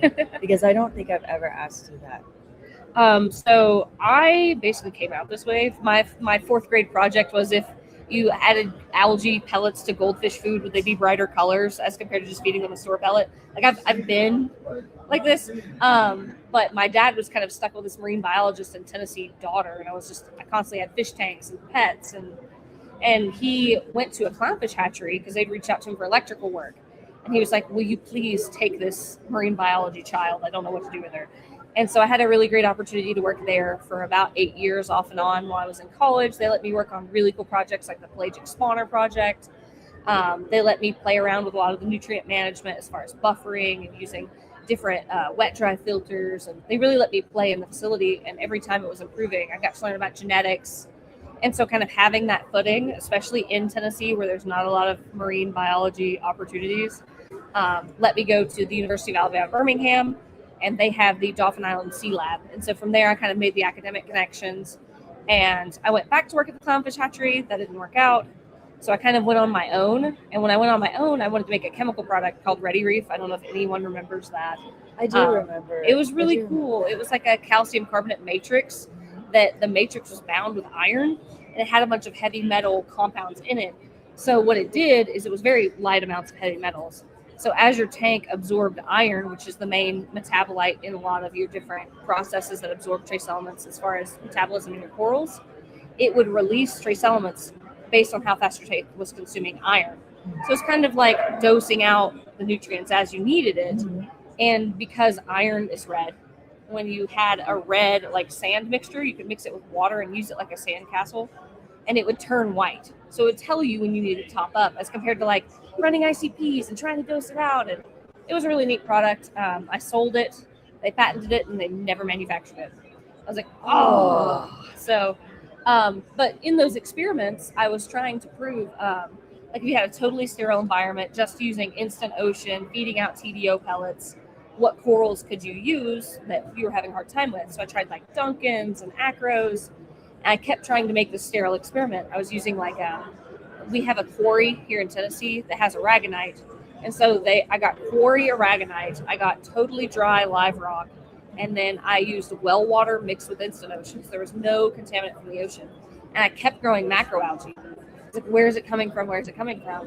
Turns out the dry rock had macroalgae spores, which Japan has been trying to grow macroalgae from spores for forever, because then it's like a tissue culture. So I reached out to a professor that one of my old professors got me in contact with. And I said, hey, you know, what is this macroalgae? What do I do with it? And from there, she kind of got me into the industry as far as like the phycology. And Dr. Yoakum really has gotten me some footing there.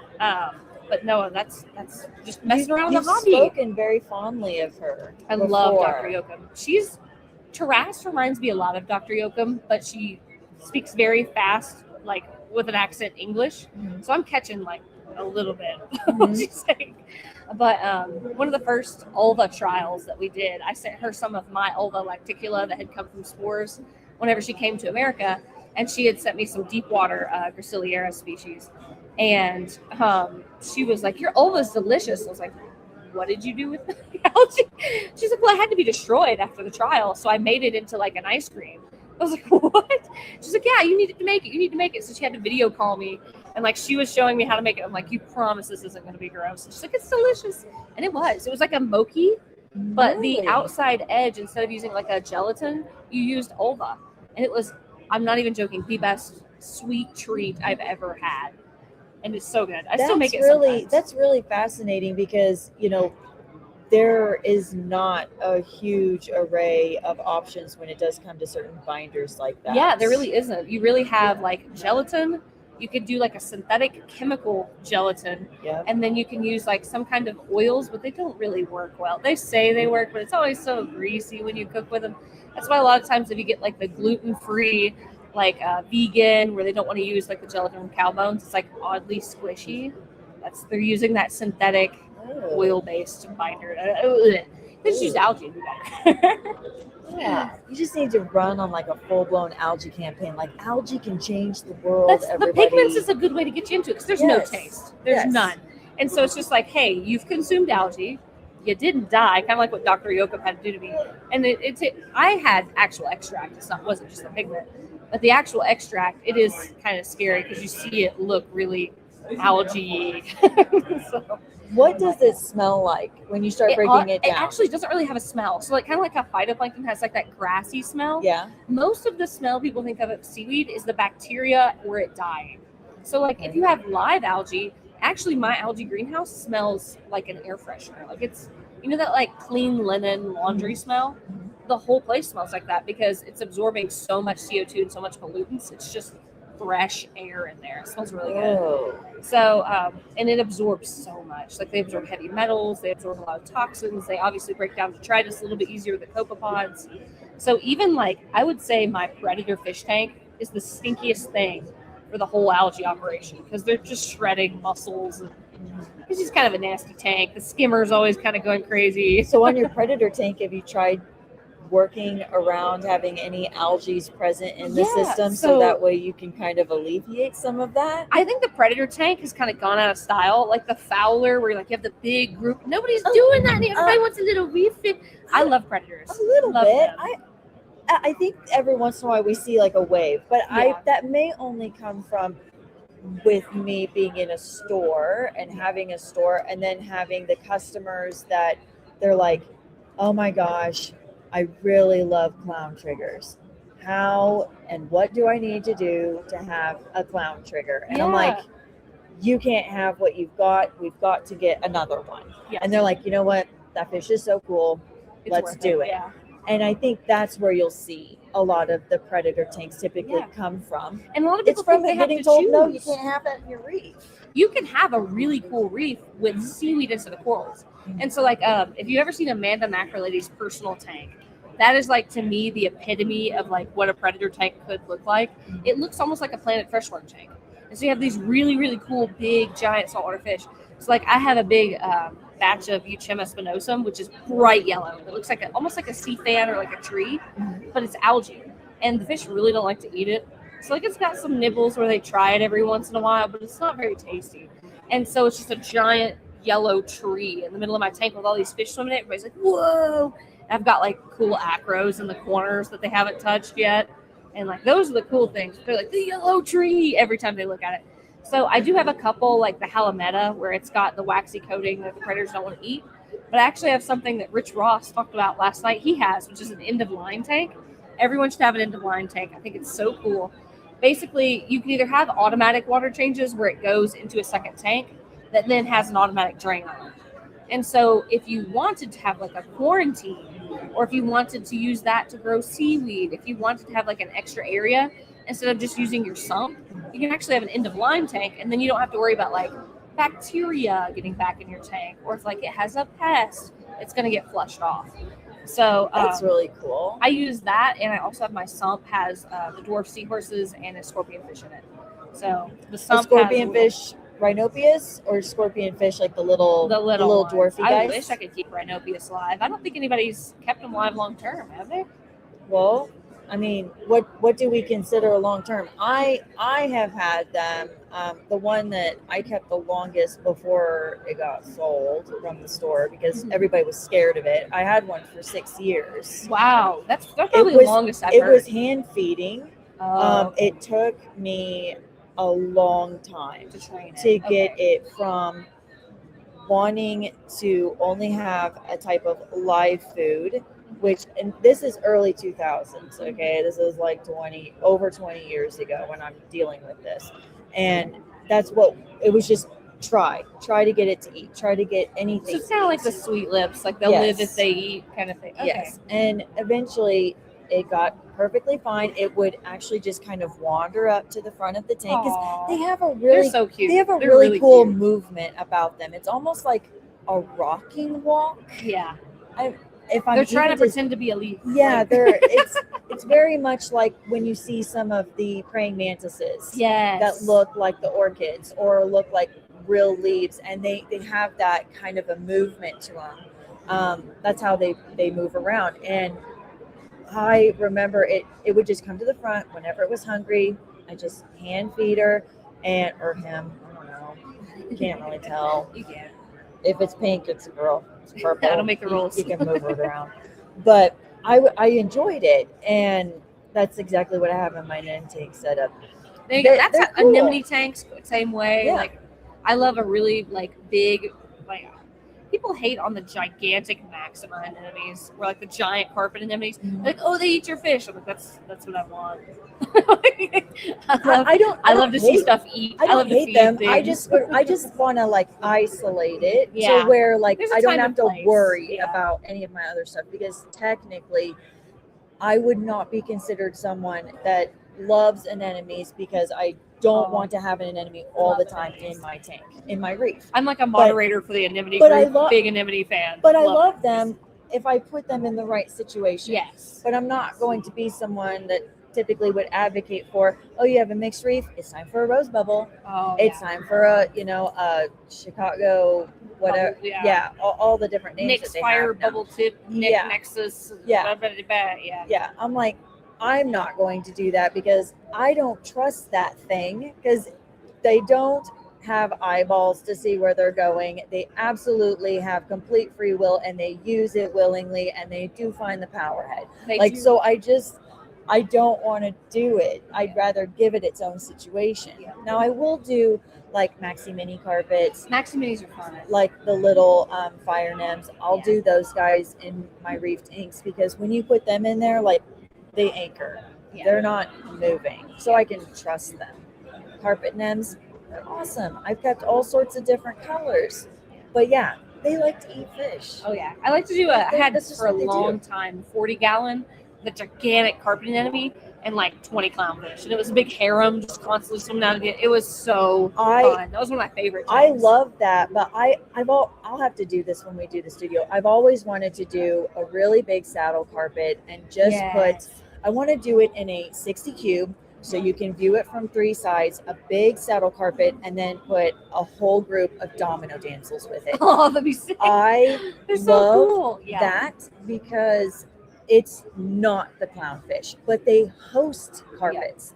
And I really like the color, just abrasiveness of the black and white domino against some sort of really awesome, like Bright minty color, green yeah. and white striped saddle, or the bright green.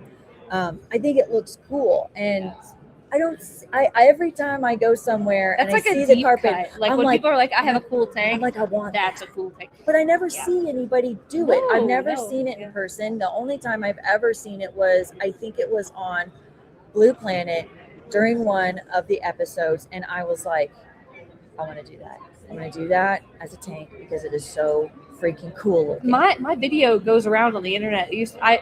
Sustainable Aquatics has like a retail store called Coral Reef, and that was the tank that I had brought to them, because eventually the clownfish will outgrow the 40-gallon. So I brought them the carpet and the big tank, and it's just a bunch of storm culls. Mhm. Or no, it wasn't storms. They were not. It was long fins. It was whenever we were doing the snowflake long fins. Those long fins are cool. It was a bunch of long fins and a carpet anemone. If you see that video going around, that's the one that I took. And okay. there's so many freaking Chinese spam bots that steal that video. And it gets so many more views than my original video. The original only has like 500 views. But it's stolen so many times. I'm like, dang it, I'm doing something wrong here. I hate it when that happens. You'll see your footage somewhere else. You're like, They're getting so many views. like 5 likes. And it's old. What the heck? That's like a 10-year-old video. And like the quality is terrible, but it always does numbers. I'm like, dang it. Why does it do this to me? Yeah. Damn you, algorithm. Yeah. Or the spam bots, whichever one. We'll I get don't on both of know. them. I don't know. I just know I'll be scrolling. I'm like, again. I know that footage. Right when I forget that people steal it, it'll come on my feed. Like once every like 3 to 5 years. I'm like, dang it. Oh, that's mine. Oh my god. But no, it really does look super cool. Like just awesome. All the little fish swimming in and out of it. And then Biota I thought they were going to be really popular. I was like, yeah, Todd, breed them. They had the yellowtail damsels that host seaweed the same way. Yeah. So they clean the seaweed, they lay their eggs on the actual seaweed. And so they didn't sell very well. And Todd was like, hey, you're like #1 fan of this weird damsel. Like, will you take some videos of it? And I took some videos. I was like, look how cool. No one cared. I thought it was neat because it was the same thing. Because Bright so many red. damsels have bad raps, you know? Yeah. And I mean, the Domino is probably one of the biggest a-hole ones going. Or Garibaldi. Yeah, Garibaldis are so pretty, but they're so mean. I know. Every time I see them, though, in the public aquariums, I'm just like, Oh. it is the most beautiful orange fish ever. And when they're little, they look like little gems. Yeah. I love a juvenile Garibaldi. Yeah, I do too. They're beautiful. And that was something that I don't know if you also saw this in Tennessee where you are, but there was a trend roughly around like 2010 through 2012 where people were getting Garibaldis. Yeah, they were. Yeah. And I was like, this fish is so cool, but they liked it in its juvenile state. Yeah, and then they got big and mean and they're like, ooh, They're gross. Like, stinky. why do I have an angry pumpkin trying to kill everybody in my aquarium now? And I'm like, well, it's a damsel, and but in a predator tank, that's perfect because you have the little one in your little. I have a 40-gallon, my big predator, a sump, and then an end of line tank, and they're all plumbed together. And so when I get a new fish, I'll put it in the end of line, quarantine it, and if I want to grow it out because I'm worried about the predators eating it, I'll put it into the refugium 40-gallon. Yeah. And so when that little juvenile was in there with all the seaweed, lovely. And then when it turned into the mean pumpkin, I'd put it in the predator tank. Great mean pumpkin. And then if the eel got him, oh no, I have to get a new juvenile. You know, right? Oh no. I was always attached. Of course, it was not like that. I was a big baby. Well, Garibaldis, though, when they are larger like that, they're really They can cool, stand and they on their have own, good. yeah. They do have a personality. There are fish out there that can develop a major personality. Yeah. And I used to swim with the glass like mad when I was coming by with food. They're so funny. They're so funny. I used to have a golden puffer that it was fine. It lived in this 220 all by itself because he was mean as hell. And it did not matter what time of day that I left the house. Whenever I came back in, he would hit the glass tops and start spraying water directly out of the tank. That's so cute. He was like, I love it. I want food. I want food. You're back home. I I don't see care you." what time you left. I'm hungry. And I just be like, you only do this when I walk back through the door. Yeah. And it didn't matter if I was gone for 2 minutes to just take out the trash or if I was gone for 2 hours because I went to go do something. He was bumping that glass top and spraying water. And I'm like, bro, this is carpet. You're crystallizing my carpet right here, which we all know carpet, salt water, no. But sometimes you're just like, yeah, I'm going to stick a 220 here and carpet's just going to suffer. Yoga mats. I'm telling you, man, I preach the yoga mats around your really fish good. tank. Yeah. Because they're slightly absorptive. So if you trip a couple of little bit of water, you don't got to break out the towel. Or it'll make like a barrier to kind of deal with the salts. To deal with the salts. And then all you have to do is like slide it to your door and flip it up and roll it. And then you just, all the salt flies off.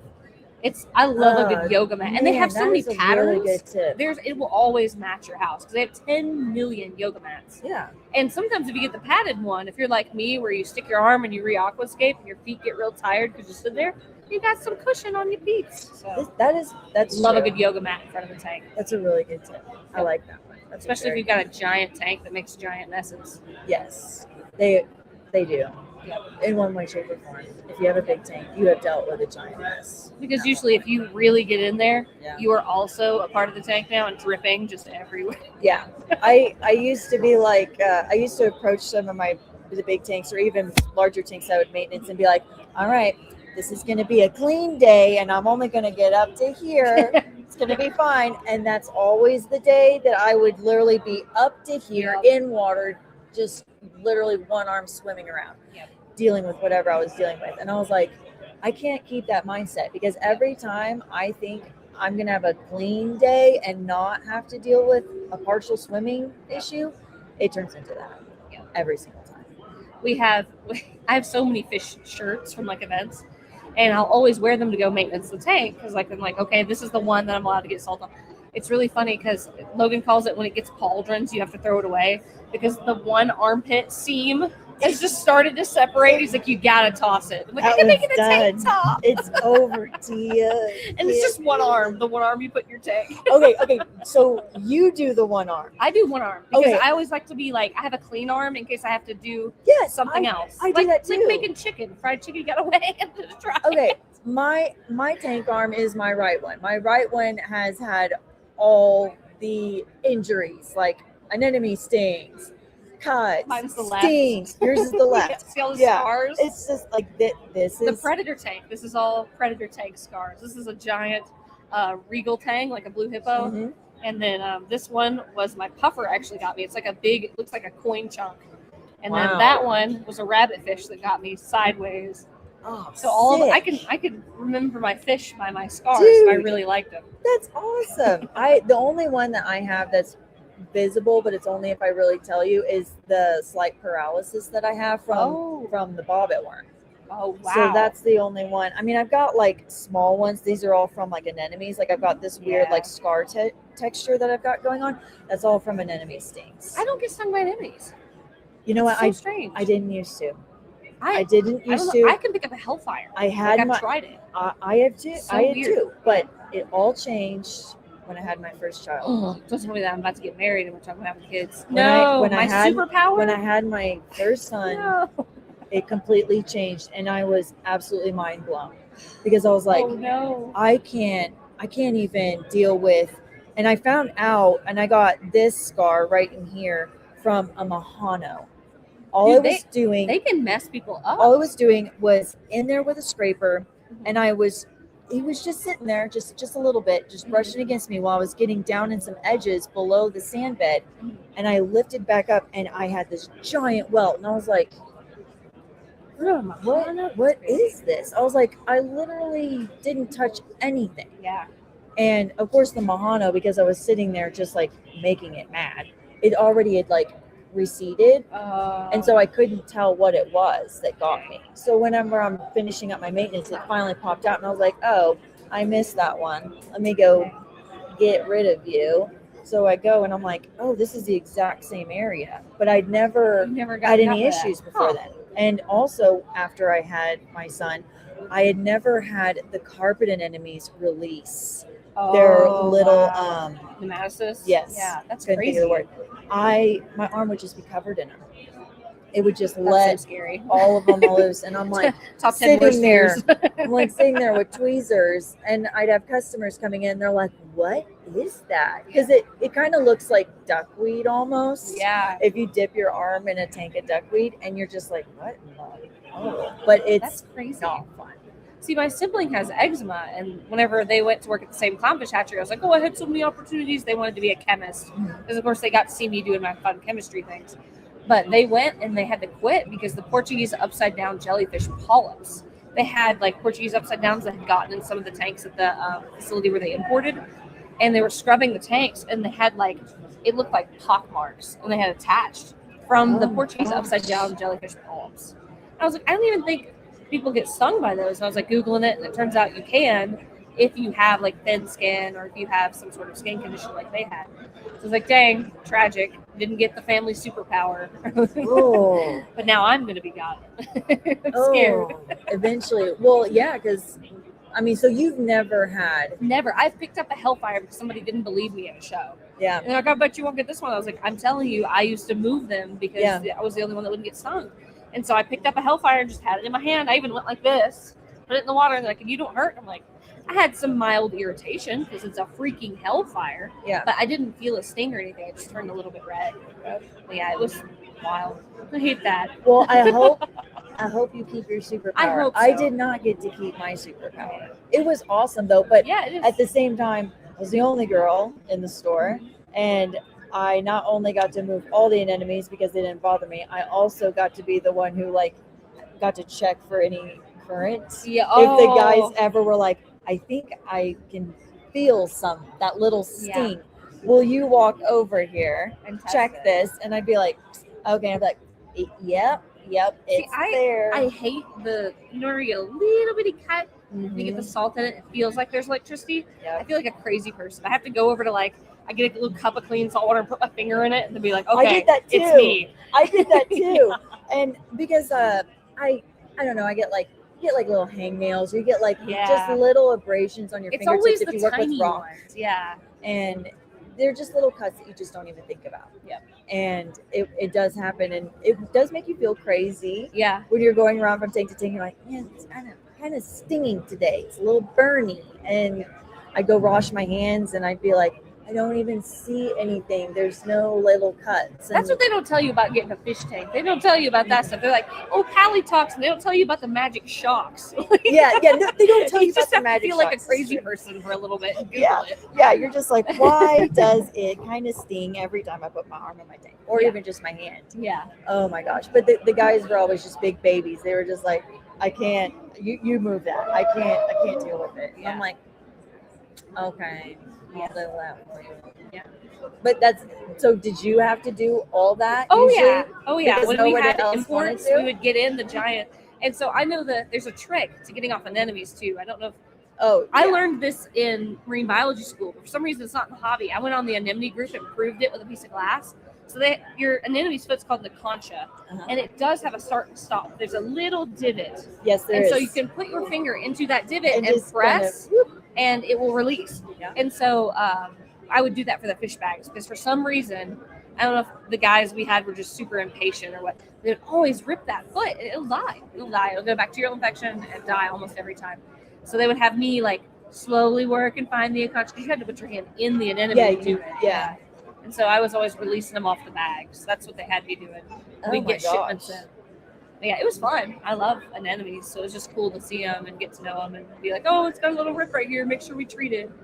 So, I love the anemones. I have an anemone group, and I like it a lot because a lot of people are like, hey, there's no ads. Like, we're Yeah. just talking about anemone science and like how to set up the tank. And every single time there's somebody that's like, I've got a magic rainbow fire sparkle, blah, blah, blah. I'm like, remove. But yeah, I really like that group a lot. It's very like science focused. I love the science focused Facebook groups. Yeah. They're fun. Well, I think that eventually, when you've been in the hobby for a bit, you start gravitating naturally towards more of the science because you just want to have a bit more of a deeper understanding of it. It kind of like reignites your curiosity. Yeah. And it also completely just like will reinforce your love for it when you start enjoying all those different aspects to it. Yeah. But I gained a lot of that from books Yeah, when I I first love started books. because there wasn't an internet when I started doing fish. I had to do everything through the library and through books, and I think that's kind of why I was like always hunting, wanting that scientific information. Now we're getting it, Yeah. and I'm always looking, always trying to find new stuff. And Sean's like, are you done researching that yet? And I'm like, no. We have like a morning routine at our house. I make breakfast for my fiance, and then while he's eating, I sit on my iPad and I'll just go to like PubMed or like a Coral Journal, and so or Nature's a really good one, and just look at their incoming publications because if you find that page, it'll show you what people are submitting. So it may not be good. I like it a lot. It's just like people putting out their research, and so it's not edited usually yet. So you're like getting the very first deep cut, and then you can go find other papers and like I treat it like a gossip column, but like for scientific papers. I should It's so start fun. reading that. And I'm like, Logan, can you believe that they're saying nitrobacter has no effect on? And he's like eating his bacon. He just woke up. I've been up for like an hour and a half making sourdough. It's like coming into that terrace when you first wake up. Yeah, you're just like, all right, we are high energy today. But no, and then also you should read like published because that's actually good stuff. But I love the gossip column, man. It's great. Or like you go check the references and it's like very obviously AI. Like they went to their undergrad in Europe, but then within 6 months was in another program for a year here in Dubai. It's like you're a bot. You just feel that no. Oh no. But yeah, you gotta actually read the peer-reviewed stuff because there is an epidemic of AI written articles right now. And Really? once you start kind of picking up how they write, like they have the M dashes, they're always saying everything is it's not this, but it's this. If they're saying that like over and over, that's AI. It's really Really? yeah. Once you start reading a lot of them as compared to like human written scientific studies. Human scientific written studies they hurt your brain. If it's like Yes, really they do. easy and like we're gonna change the world. It's not this, but this, and this is that's AI. 90% of the time. Let's see here. Kumar says, are the importance of books becoming lesser as so much information is available on YouTube? And is that a good thing or a bad thing? I think books will always be important. I do think that a bit less is published now. Yes, a lot of people, typically. like I have a book that I've been working on, and I sent it to a publisher. It's 197 pages. It's got all the information from the last 5 years of research on macroalgae and hobby and what's going on with this paper and what I think about this. And I was told by the publisher, they're like, hey, nobody's going to read this because you're supposed to have 2 pictures per spread in order for something to be considered viable now. Because like they don't think people can read at that capacity. Like my publisher straight up told me the average American reads on an 8th grade level. If you publish this book, it will not sell. We are not willing to take the risk. And I was like, this is everything cool. This is like everything that I wish I had when I started. So I don't know if it's so much that like people aren't writing them, but that was so disheartening to work on a book for like 3 years, pass it around to people here. Like at Reef Retreat, I brought people packets and like a red pen. And I brought one to Craig Bingman. I brought one to Mark Levinson. I brought one over to the guy that he runs the algae scrubbers. Oh, I cannot remember his name right now. But I was like, will you please red pen this? Julian Sprung. I was like, will you red pen this? And like, I credited them for their work. And I was like, these are really big, published, well-known people. And they were still like, nope, not viable. Not enough pictures. It's like, I can't make pictures. Like, use AI. And I was like, that's kind of the antithesis of what I'm trying to do here. Oh, that's not cool. But yeah, I mean, I would love to get out more writing informative books. But I mean, that was, if people are having the same experience I'm having, it didn't make me want to write a second book, you know? Yeah, exactly. Well, and Kumar also said how many people are writing informative books in recent years. I mean, so we get the the catalog or the fish. I can't think of the name of it. The one that got released like last year or last summer before last. My brain is just like totally crapping out this morning. I'm sorry, guys.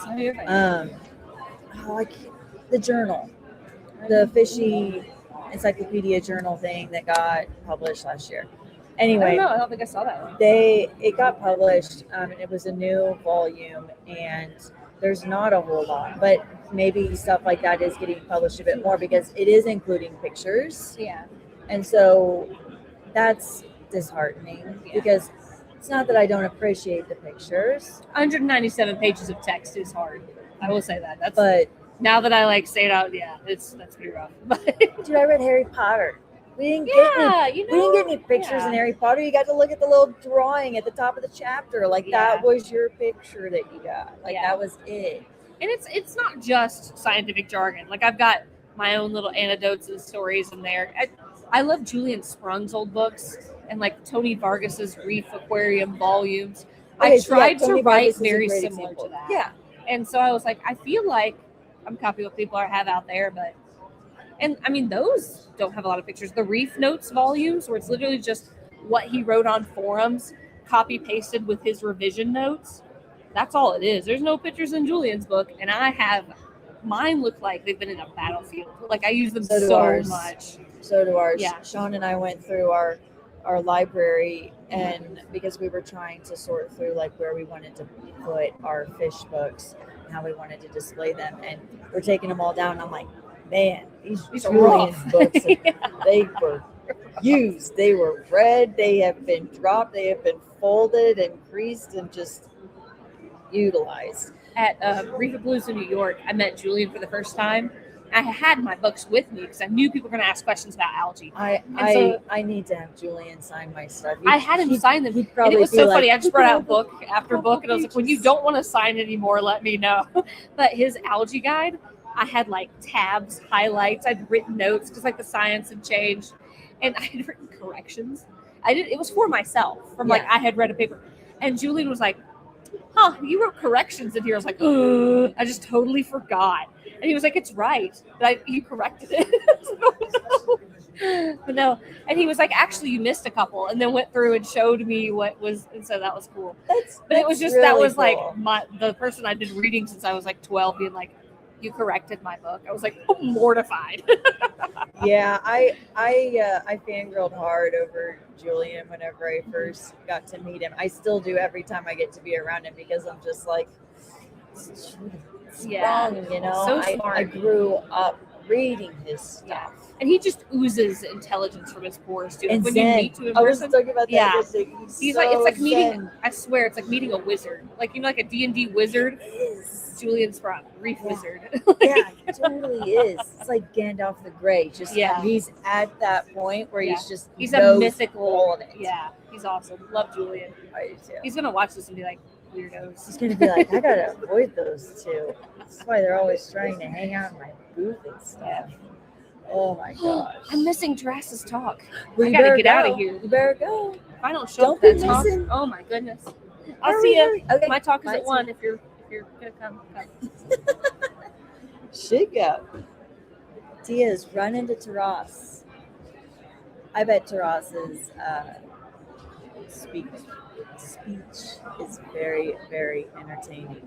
That would be one that I think that a lot of people would be entertained by doing a live of his, but we do not do that yet. Maybe one day we'll do it. I do not know. Hello, sir. Hi, Sean said to sit down. All right, well, come on over. Everybody, this is Scott Anderson. He has been helping us today with some of the videography. Nice last name, by the way. That's my maiden name. Oh, so it's like, fantastic. I'll never forget it now. It's a good name. It is a good name. So how you been? I've been great. Loving the show so far. It's been amazing. Yeah.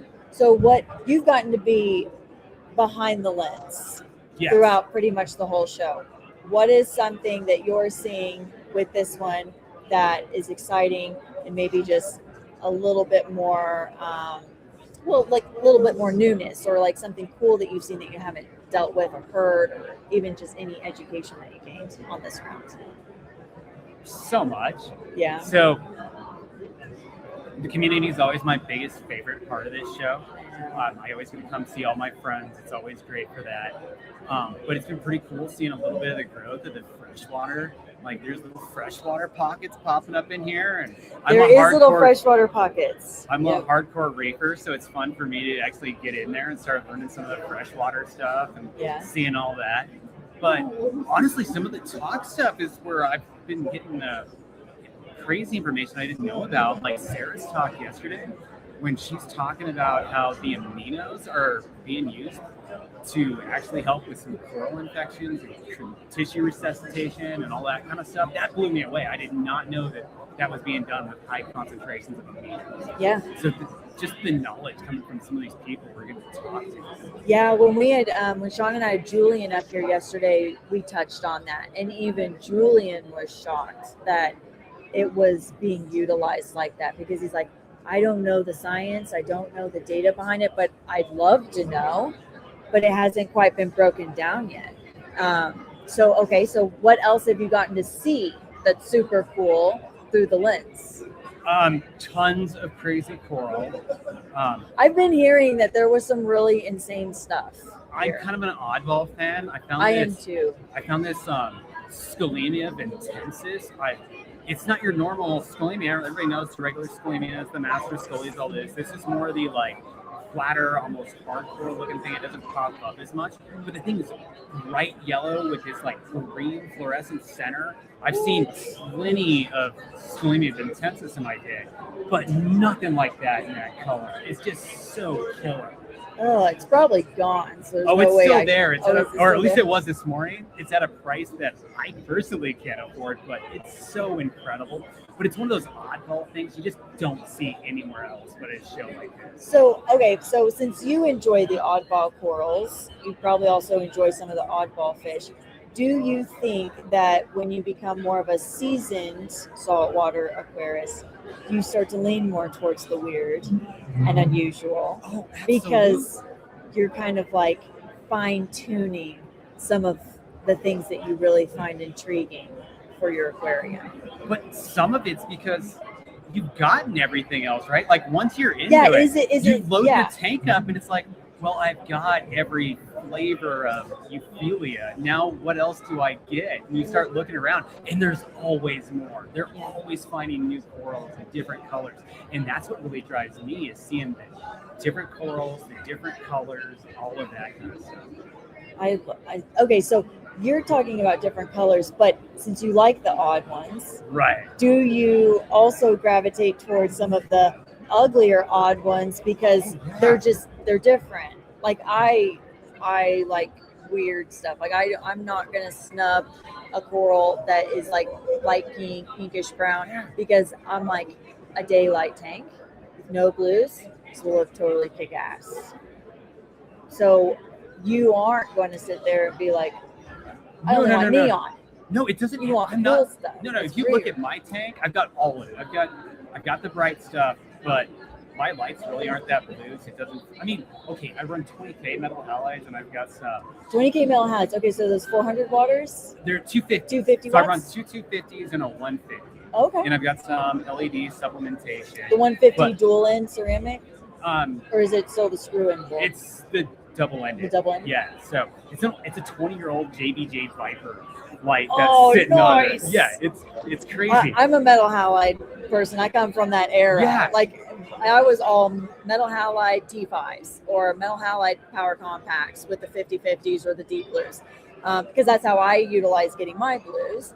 So you love metal halides. But by the standards of the day, 20K used to be like the bluest thing. It You put the was. actinic, but by today's LEDs, it's not even blue. Yeah, I know, but it really did used to be like the bluest we could find. And I remember being in my store and people be like, "Oh, you got any 20Ks?" I'm like, "Actually, I've only got like the 14s right now." And they're like, "A 14K? I'll pass." And I'm like, "Dang you, Yoshio, I need those." But part of it's because I look at coral under those kind of lightings that I get a different perspective of the coral. Mm-hmm. Yeah, it's in your email. So, yeah, I get that different perspective of the coral. So I tend to look at a lot of corals, not just for the color, but like the shapes and stuff. Like I have this Lobophytum mother. I think most people would ignore it, but I've had it for, 10, 12 years. And it's just one of those weird coral that most people don't have. Yeah. And it's really cool just because of the shapes and stuff. And then at night I actually use black lights for my night lights, and it just turns green like all day long. It's like pink with just the mildest green. It's like imperceptible, but then you turn the black lights on and it just pops green. Oh, you should do like a reel or like a time lapse Yeah. showing that. Absolutely. And put it on socials, so we can share it and give us like some of your lighting specs, because that's actually really cool. I like experimental lighting. Yeah. Well, my with lighting weird right now stuff. is almost a joke. It's not a joke. No, Stuff's it's seriously. happy. No, it's seriously. No, the stuff's happy, but it's this hodgepodge of old metal halides. Like my metal halides are an old fixture that I took apart and like screwed to my. Is it like the Suns? So it was an old Odyssey fixture. Oh, okay. I had on a 90-gallon system that I took it apart, and I got the two 250s in the middle, and then I got the 150 on there. I just haven't had money to like upgrade lighting like some people do, right? I can't go spend thousands on radions. So I just took all my old stuff, put it together. My LEDs are just a mix of things I found to get them lit up, and they're far from perfect, but it's just fun, and I really love the old metal halides. And when those were starting to go away, I ended up buying out Aquarium Supply Distribution's full supply of Aquamatic bolts. Oh. So I've got like 30 or 40 250 watt metal halides laying around because I knew they were going away, and they called me up and they're like, "Hey, you want some of these old metal halides?" Like, hell yeah, I'm buying all of them, please. Yeah. It makes me sad sometimes that the metal halides are gone, because they were like the top tier standard for so long in the aquarium industry on the saltwater side. I miss them, but man, sometimes you could get yourself a little bit of a suntan. Oh yeah, working under them.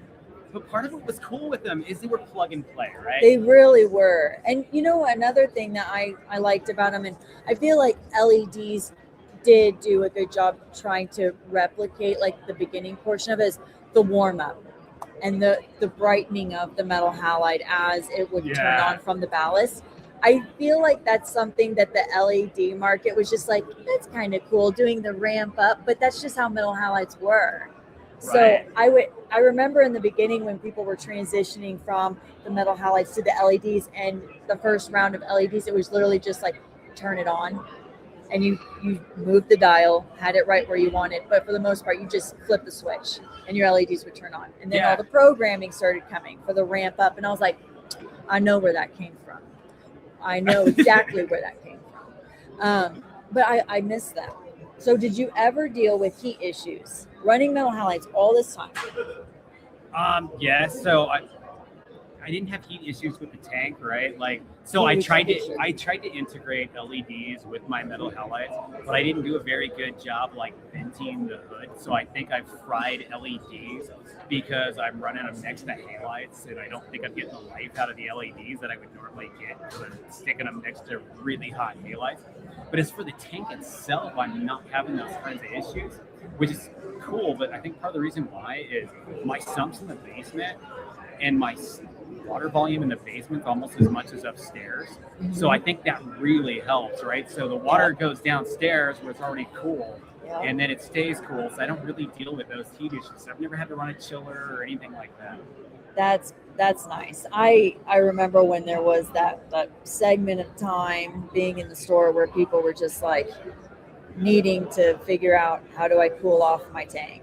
And some people were going for chillers, and then some people went for the small fans, and it was just simple fixes depending on how you wanted to go. But I love the sump in the basement. Not a whole lot of people do that very often, even now.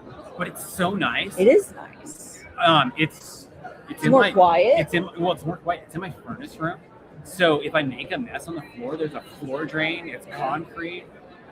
It's brilliant for that, right? I can go down. I don't have to like crawl under my tank to like work on my protein skimmer. Yeah, you have the whole like cabinet to actually store things. Right. Yeah, so I love that part of it. Okay, so you have the whole cabinet to store things. Did you do shelving and everything in your cabinets to organize your stuff? So, I had this grand dream that I was going to do like this semi-built-in thing where I'd put tile on it and all this kind of stuff and make it like match the house. It'd be all slate and everything. And of course, I never got that far, right? So I got the tank in, it's on the stand and everything, and I got a QT tank down below it, but I never got to the point where I finished it.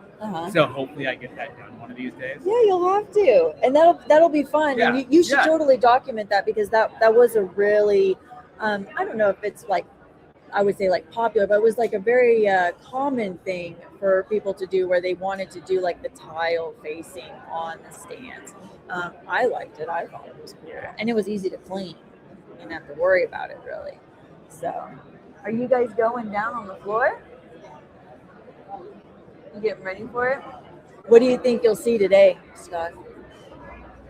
Way more cool stuff. Way more friends.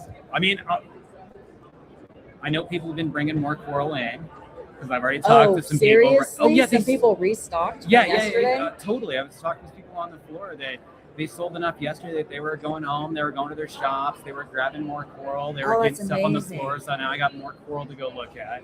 Oh my gosh. We got more speakers coming. Oh, for real? Well, I know we got them. I didn't know if Sean snuck some more people in, because he can. But that's what we're seeing today. We're seeing speakers that we haven't seen yet. Yeah, Sean and Rob have done a really good job of collaborating with the speaker options that we've had at Reef Stock. I think that there's been some really entertaining ones the last couple of years, and that's what makes it fun and continues to be fun. So you'll have to tell me what you see down there. That's super cool, because I'm hanging out up here. I want to go down there today. Why don't you go down there? I am going to go down there. I'll probably go down there while you're live, because I want to stop by Aquatic Dock. Well, you can film the dogs. You can film. Oh, I can. Oh, you want me to help you film? I can do that. Yeah, or you could be the person who talks to you. No, you were doing a really good job, and you know everybody like so quickly down there. I'm kind of like brain foggy this morning. There's Mr. Chris there. Yeah, I can totally do that. Yeah. Okay. Okay, I can do that. I can do some extra B-roll. Because you can set this to where it's fine. Yeah, I can bring it to where you guys are the main ones on the deck, and then I can be down there. Okay, I can do that. And then I'll know that you don't kill the live again. That was so funny yesterday because I didn't even think about his phone being able to do that. And he was like, okay, we're done with the live. And boop. And I was like, it's all gone. I think it is, you mean the little curly Q one? Yes. I think it's in my bag. Well, it looks like I'm running the live stream for the moment. One thing I did see that I thought was really cool, I believe it's called the Pulse. It's this testing device. It goes in the tank. It looks like the old Mindstream setup, but basically it's got this disc in it that it does this water testing automatically. And I'm really hoping they get that thing dialed in, because that automated water testing could really be game changing, especially if they can get it to where it has alkalinity. Alkalinity is the thing that I'm really into. Well, as you know, if you follow my tank, you'll know that I'm low on alk these days, and I need to get that up. And I'm kind of a slacker monkey in the way I work, and then I haven't done enough water testing lately. So that's something I'm working on. If I could automate that process, it'd be game changing for me to be able to automate my water testing process. So, yeah, pretty cool. I don't know. Is anybody watching? Yeah, so they're just getting ready. They're figuring out their plan. I got struck live streaming. So let's see who we got in the comments. Yeah, automatic water tester, nitrate, phosphate, and do automatic water change. Yeah. So that automatic water change is actually really a good plan. I was kind of the non-water change guy for years. And as long as I watched every parameter like a hawk and did what I was supposed to do, it worked. It worked great. But as soon as my slacker monkey nature came in and I didn't do my testing and I didn't make the adjustments that needed to happen, that fell apart. That was painful. So, yeah.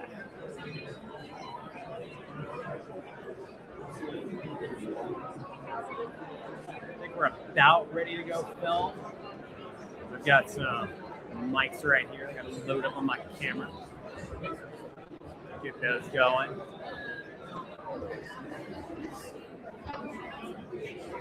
So, yeah. I think I'll take off.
Okay, guys, they are getting all their cameras hooked up and stuff.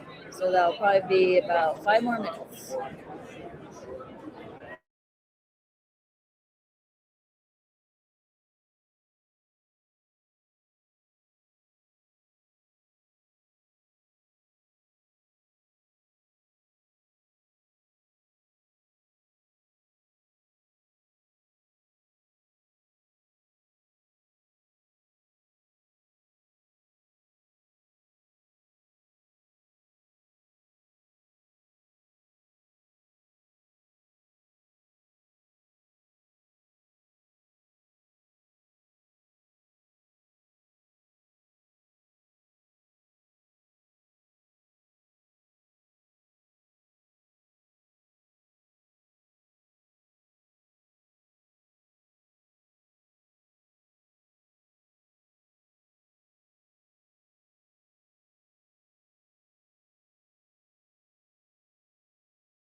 It's good to see you. We're getting ready to do a walkthrough. Hey, good. How are you? It's good to see you. Yeah. Yeah. And check in and see if you guys were here today, and Yeah. see if I can catch you a little bit later. Okay. Yeah, yeah. Guys doing anything up here? Doing some interviews? or- We're about to go do a bunch of live stream stuff. Okay. Yeah. Yeah. But we're hanging out up here. Okay. We're here tonight. Yeah. Yeah. You guys got a booth today or anything? No, no, Oh, okay. no. Okay, gotcha. I'm just free roaming, Okay. doing the Reef Builders thing this weekend. But yeah. Cool. Yeah. Are you staying for the Yeah, day or? just for a few hours. Okay. We're just checking in. Okay. But yeah, I wanted to catch up with you a little bit. Yeah. How's everything going as far as? Are you guys going here soon? Oh, okay. Okay. So we're live. That's what I figured. Okay. We're live. Catch you. Are you just gonna be walking around? Or? Yeah, yeah, yeah. Okay. Yeah. Sounds good. I'll Awesome. catch you in just a All right, little bit. Mike. All right. Talk to you soon. All right. All right. We ready? Let's do this. Let's check out some show floor action. All right. So day 2, we'll see if I can make the stairs because coming up the stairs was a bit of a stretch. I don't know if my cardio is up to spec.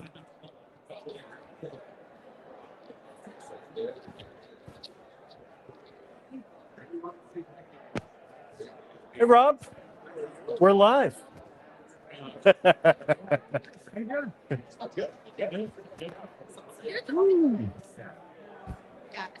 right, so SpectraPure did all our water for the show. Why don't we go check them out? They've got this really awesome RODI unit. That's crazy.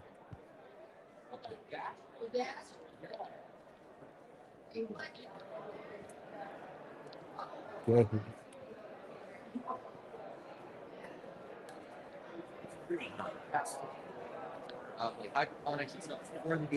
There's plenty of space for All right, so are you inventing the new machine? Sounds like you guys.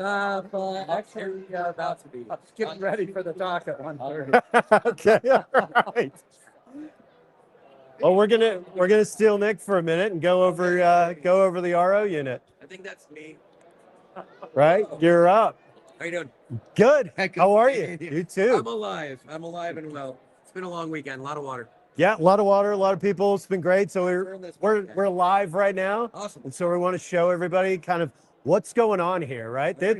Most people know, okay, an RODI unit, right? Multi-stage, but there's a whole lot more here than anybody has seen. I mean, what is going on? Yeah, you wouldn't necessarily find this in somebody's closet or under their sink, but definitely when we're coming to a show, doing thousands of gallons of water. Shit, I did. Do I need a mic? That was like? That'd probably be good to have. Yeah, I'm gonna do a couple of mics on you. You're good. I got to get some makeup on too. Can I get a little brush and tell me if it's my good side? I'm gonna get 2. Awesome. We'll be in stereo today. Okay. Beautiful. There we go. There we go. All right. Thank you. Thank you. Hear you. So yeah, ultimately this is definitely not your standard system. We're not going to see this at somebody's house. But when we come to a show, we're doing thousands of gallons of water, and these guys have expectations that their corals stay alive, that their fish stay alive and healthy, and are not struggling. Yeah. We want to make sure that whatever we're putting out is as close to ultra pure as we can get. And honestly, this system is sort of the ultimate system for us. Whenever we come to a show, it's the one we bring. So this right now, and I'm actually going to spin it around first because all right, let's do it. The back end of it is bare bones at the moment, but there's 3 major components here that are probably the most important. One would be the 1 horsepower motor on the bottom. So where does the water come in? What's the inbound? Oh, are we back on the other side? Oh, I'll show you. Okay. So we have just pump, 2 2,500 gallon per day membranes, and a tank of anti-scalant liquid. Now let's do the system. Okay. Our incoming line here is a 3/4 inch, which we did not have. We had a 1/2 inch hose bib in the back that we made a modified hose for, which worked perfect. So that's going to come in through sediment carbon.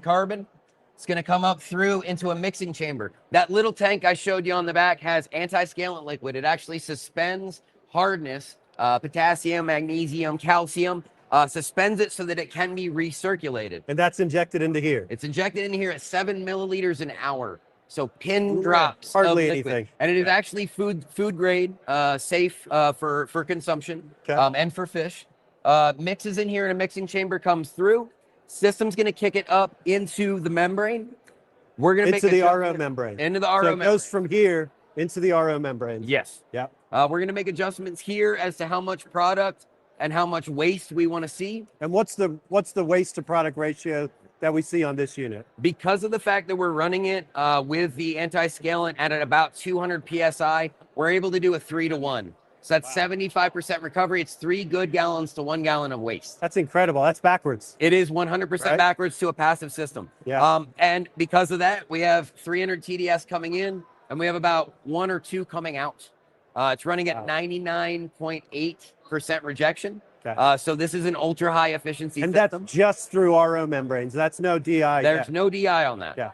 So after that, really, when it comes down to it, if you look at any tank, if you're adding salt, if you're adding nutrients, and you've got DI, 1 TDS is usually some form of a non-soluble that is not going to necessarily affect the tank. Everything else in the water is now gone, though. All the metals, all your chloramines, chlorine, any cyst, any bacteria, anything gone from the membranes, and we're left with pure RO. And then these guys are safe to put whatever they want into it. We did carry around DI with us for a while, but we test this system on about 1,200 to 1,800 parts per million in Tempe, Arizona. So if it can do well there and we bring it here and it's 300 TDS, we usually don't have a problem. So and we're actually looking at making some modifications for next year that will give us mega ohm DI water without DI. So that's going to be the next improvement. Okay. It's going to be pretty cool. Tell me about what's going on here, because there's other components here that. So yeah, this is our anti-scalant pump. So this is actually through Grundfos. They make some of the best pumps in the world. We actually used it as the booster pump coming into the system. We were getting about 40 PSI coming in from the hose. That boosted it up to about 80 coming into the system. And then the system on Reef, that comes through to about 200 to 250 PSI. This right here is a very low dose of anti-scalant, because a lot of times if you put too much, it's useless. It doesn't actually do anything to suspend the solids. It passes right through and you scale your membranes. If you put it at the right amount and the right turbulence and it mixes properly, that's what's actually able to carry all of that hardness out of the waistline. Okay. Otherwise, it will precipitate. It will stick and scale up your membranes. And something like that's not really usable or viable on a home system? And not necessarily, just because this is, about a $3,000 pump. But aside from that, you usually need very high pressures and high levels of turbulence in order to mix it properly. Yeah. There are other ways, other methods, and we actually have a few that are going to be coming out this year to make a passive system significantly more efficient. Our biggest concern right now, being in Denver, being in Colorado, being in Arizona where we're from, is drought. Everybody's doing a 3-to-1 system at home, or they're pushing it 2-to-1 and they're running through membranes very quickly. Right. We do ultra high efficiency on smaller scales, and on the larger scales, it's hard to apply a lot of that technology because no one's going to be able to run a pump like this under their sink or in their sump room. So what we really want to do is find new solutions that are more simplified and easier to connect to a passive system that help you get that scale removed, even if you don't have a pump for an auto flush. And there are quite a few ways to do that chemically, and that's kind of what we're looking at. There are some options that you definitely don't want to do for aquarium because they're going to either jump up your pH or they're going to add something to the water that you don't want. But we have found quite a few solutions that I think will probably help to bring people closer to a 2-to-1 or a 1-to-1, even on a passive system without a pump. Wow, that'd be incredible. Yeah, no, we're really excited. Incredible. Hopefully by the middle of the year. We're working pretty hard on it right now. Well, fantastic, man. I appreciate it. And one last thing. So for how long have you guys been doing this? When did you start? So Charles actually started up the company in 85. 1985. So we've been doing it for close to 41 years. And we're associated with a lot of different industries. I know we're known in aquarium for resin and membranes. I know systems are a dime a dozen.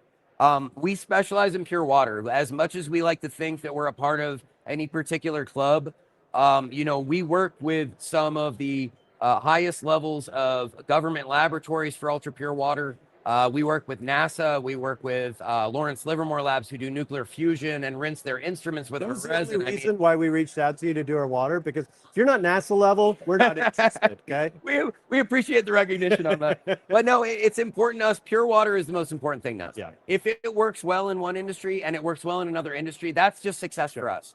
So, you know, and we do our best to try and help troubleshoot and give advice and give information to really anybody, even if you don't have our system or our filters. We want to see you succeed, because you are technically taking care of life with that water. Yeah. And that in itself, it's not a hobby, it's a lot of work. Oh, yeah. So the best we can do to empower people, give them the tools and give them the knowledge they need. That's why we're here doing the water for everybody, because we really appreciate the opportunity to help out. We thank you for doing that. No, so awesome. one question that I see a lot, yeah, right, is can I drink RO water? Can I drink RODI water? Because you get reefers that have this that are now looking at their water and saying, well, I'm giving my fish this great water. Why am I not drinking it myself? Oh, no, 100%. DI, we don't recommend. Yeah. We like to think of it as thirsty water. It actively strips minerals, so you don't want to drink DI.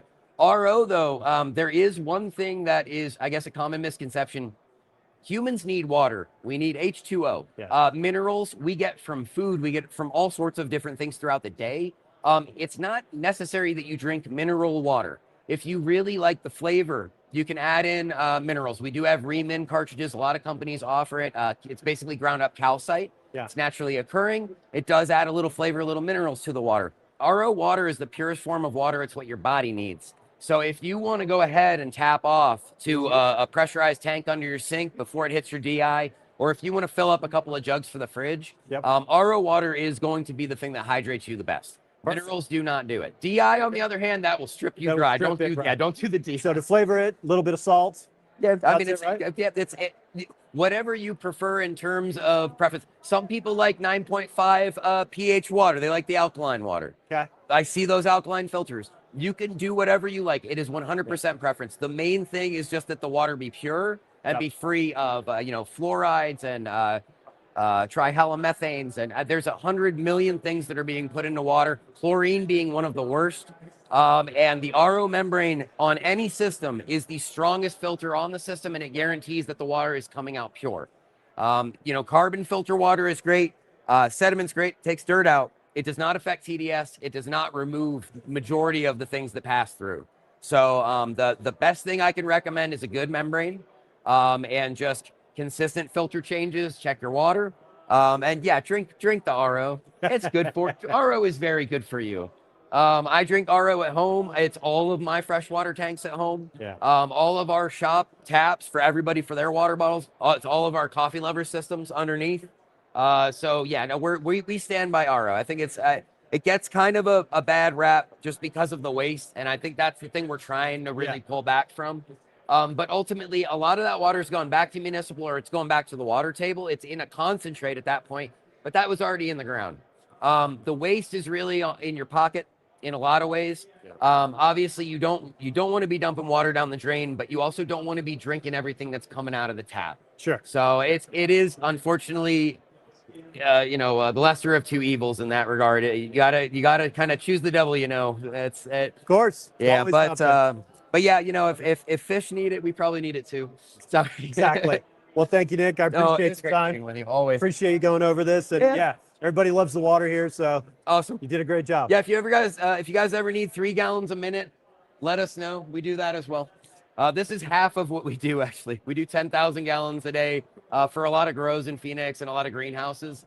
So they're putting out about 5 gallons a day. Close to 6. That's a lot. So yeah, but yeah, and if anybody ever has any questions, we don't push people away. We deal with a lot of other systems, a lot of other filters. We're happy to talk to anybody. Awesome. Yeah. Well, thanks. Yep, no problem. Yeah, appreciate it. Awesome. All right. Good talking to you. Nice. Oh yeah. The magnets on the inside. Oh my God, there it is. They're gonna fall out from the bottom. I got it. There you go. Thanks. All right, thank you. Wow. Good stuff. That's a lot. We can drink RO water, just no DI. I think DI would taste kind of nasty though, right? As it's like pulling out all the minerals from your body. It can't be a good process. So who should we go chat with? Go this way? Should go that way? Julian is right there. And I've got my Julian shirt. Right. Let's snoop on what they're looking at because there's got to be something good. Right? It's porn. It is. There was a coral that So you've seen it. We've seen it. So we're live streaming now, right? So now we get to see like an inside look at what's going on here. Can you? So this was cool. Oops, that was the mysteries of what is inside Julian. Right. What is in Julian's camera roll? It's all coral. Bunch of coral. Whole bunch of coral. This is so disappointing. Yeah. There are no mullet picks. You all right? There just need to be a random mullet pick in there. But his acros need to. Nothing. Pretty darn nice. Yeah. Oh yeah. Oh yeah. Exactly. So what do you guys think? Is that the camera roll you expect from Julian Sprague? I think I saw a nude. I saw a nude. Oh, it was a nudie. It was a nudie bronc. It was a nudie bronc. Yeah, nice. So.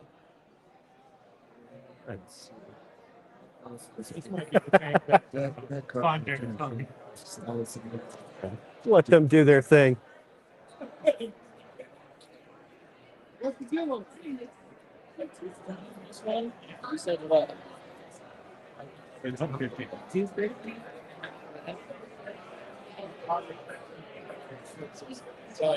Let's chat with Chuck.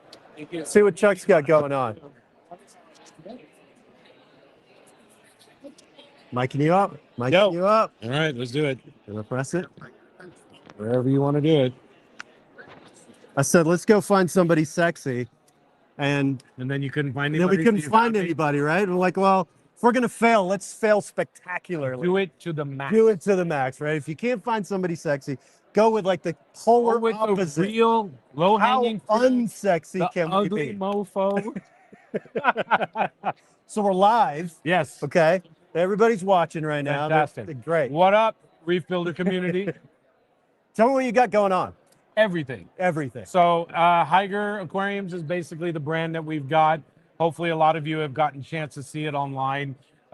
We are in several stores all over the country now. We have a lot of distributors that's distributing our product, and we're working through with a good kind of chunk of change on all the different aspects of your fish keeping and aquariums and stuff like that.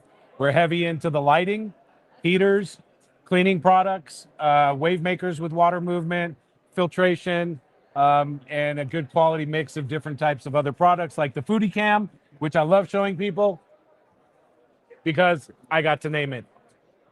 And what is the Foodie Cam? So this is a Wi-Fi camera with a fish feeder on it. So you can connect from this anywhere once it's been set up and done, and you can watch your fish. And so it's on the side of the aquarium. So what you would do is the camera sits on the side, feeder sits on top of the tank, and then basically whatever you're seeing from here, you'll be able to do a little bit of a mild rotation on there as well, and you get to see kind of what's going on with your tank when you're away. Nice. And how much food does it hold? So I don't know exactly how much it holds. That's a very good question, but it is dry. Yep. It is not anything wet or liquidy or anything that you can put in there. It's all going to be pellets or dry flake food type of thing. Awesome. Yeah. And this is one of your heaters? Yes. It's like this is the most mini heater I think I've ever seen. There are quite a few. Right? So we've got about 4 different types of like mini it was heaters. cold in the pool. Yeah. So we've got about 4 different types of mini heaters. We have our 031 here in multiple wattages up to the 150 watts on this one. We have our 097s, our 045s. Most all of our products are labeled out with the model number to help you really decipher what they all are, since we have like a crazy amount of heaters and lighting. And so am I just really out of touch on pricing, or is that a really low price for a heater? Right now, these are all a little bit discounted for the show. We're doing show specials. And then, but otherwise, this is, I believe it was like $22 or $23. That still seems like a pretty great price for a heater, right? Yeah. Super reasonable on pricing. The one good thing that you're going to find with us is you are very affordable. It's very cost effective for everybody in the industry. And you've got a good quality product that we're putting out. Most all of our products now are running a 2-year warranty. I was just about to ask you on the warranty, right? Yeah. Especially with heaters. Heaters are one of those things I always find is like, it's almost like this throwaway item, right? Yeah, It's a it can wear be. item. Yes. Where you're going to use it for X amount of time, and then you just need to throw it away and get a new one. Right. Which the environmental freak in me is like, this is the worst thing I can do. You can do. But what do you do? It's an inexpensive item that just the mechanics of it alone. Correct. It's going to burn out and it's going to break, right? And a lot of it comes down to how stable your temperature is, where you are in your house, whether it's in a basement, whether it's in your house, you're running heat or you're running AC in there to kind of balance out the tank. Because the more times the heater has to kick on and off, the more time you're actually using it, and it's breaking down more and more as it goes on. The cycles. Yeah, absolutely. Yeah.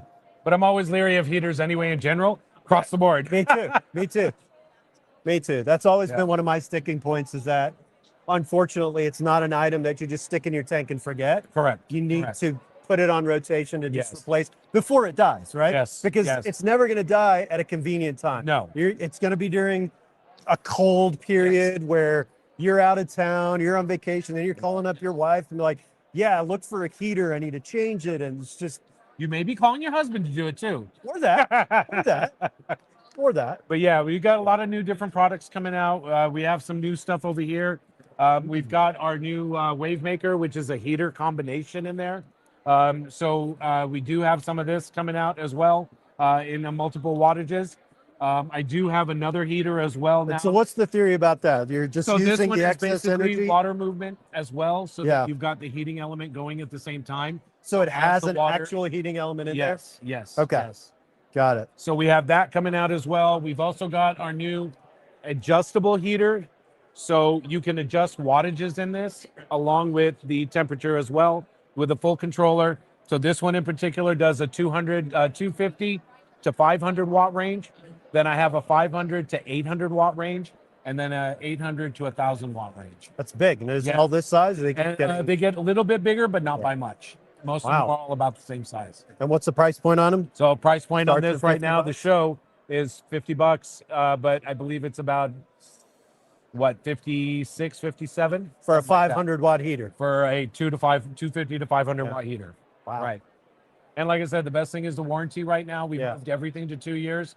So we're really putting a big stamp on our product that, hey, look, this is going to last you at minimum that, and hopefully then some. Well, awesome, man. I appreciate it. Thank you so much. Thanks I'm for glad you being guys here. stopped by, man. Hope you're having a great time at the show. Always, right? always Good to see you. It's fantastic. Thank you so much, guys. Enjoy the rest of the feed to watch what's going on here. If you haven't come out before, come out next year. There you go. And get out here. I'm here to do it for these guys. I've been coming here for 12 years now. That's strong. Yes. That is strong. Yep. All right, dude. Love it. Appreciate it, man. Thank you so much. Yep. Appreciate it, guys. Grab you. Good. The magnets get me. Little pinch. Little pinch. Right. I think Thank you so much, guys. Are you about to do your raffle or? Yeah. Okay. In 4 minutes? Okay. We'll come back then. Sounds good. If they're doing that, we should go to the other side. It's about to get really loud right here.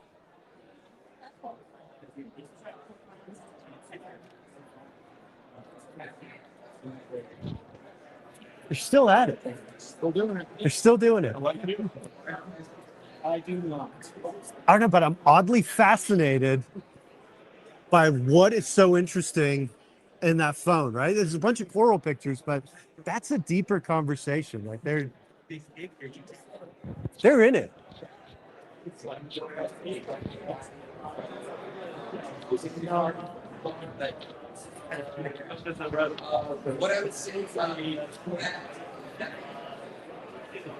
Hey, how are you? Okay. That's where a lot of the coral action is. Yes. How are you? There's corals, there's lights, there's gear, there's koi. Just got in, so they'll pick it up. But who should we guess? Dr. Tim's? Let's go chat with Dr. Tim. He's always interesting. I'm not sure. Figure it out. Hey guys. Those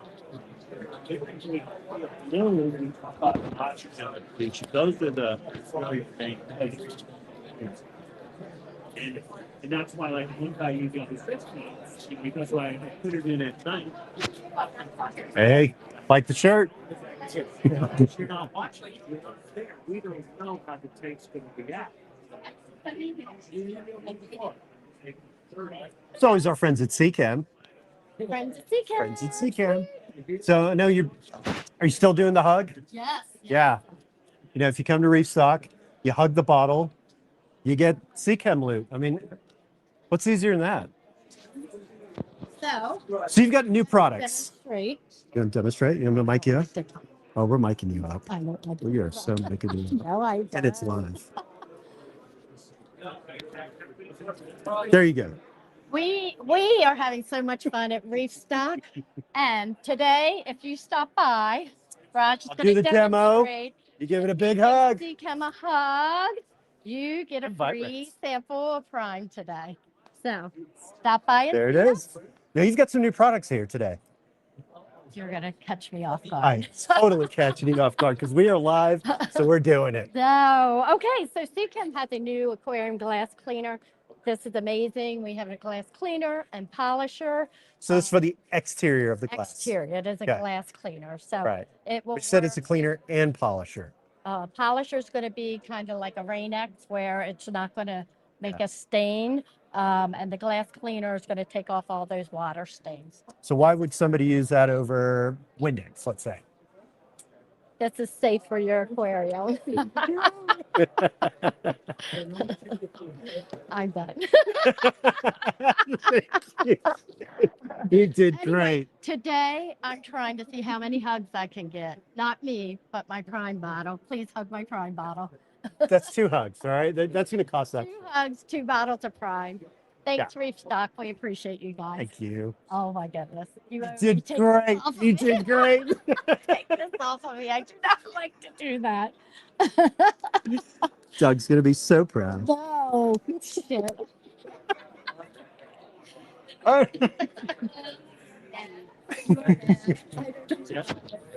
Yeah. Live streaming. We're going to mic you up. All right. Yeah.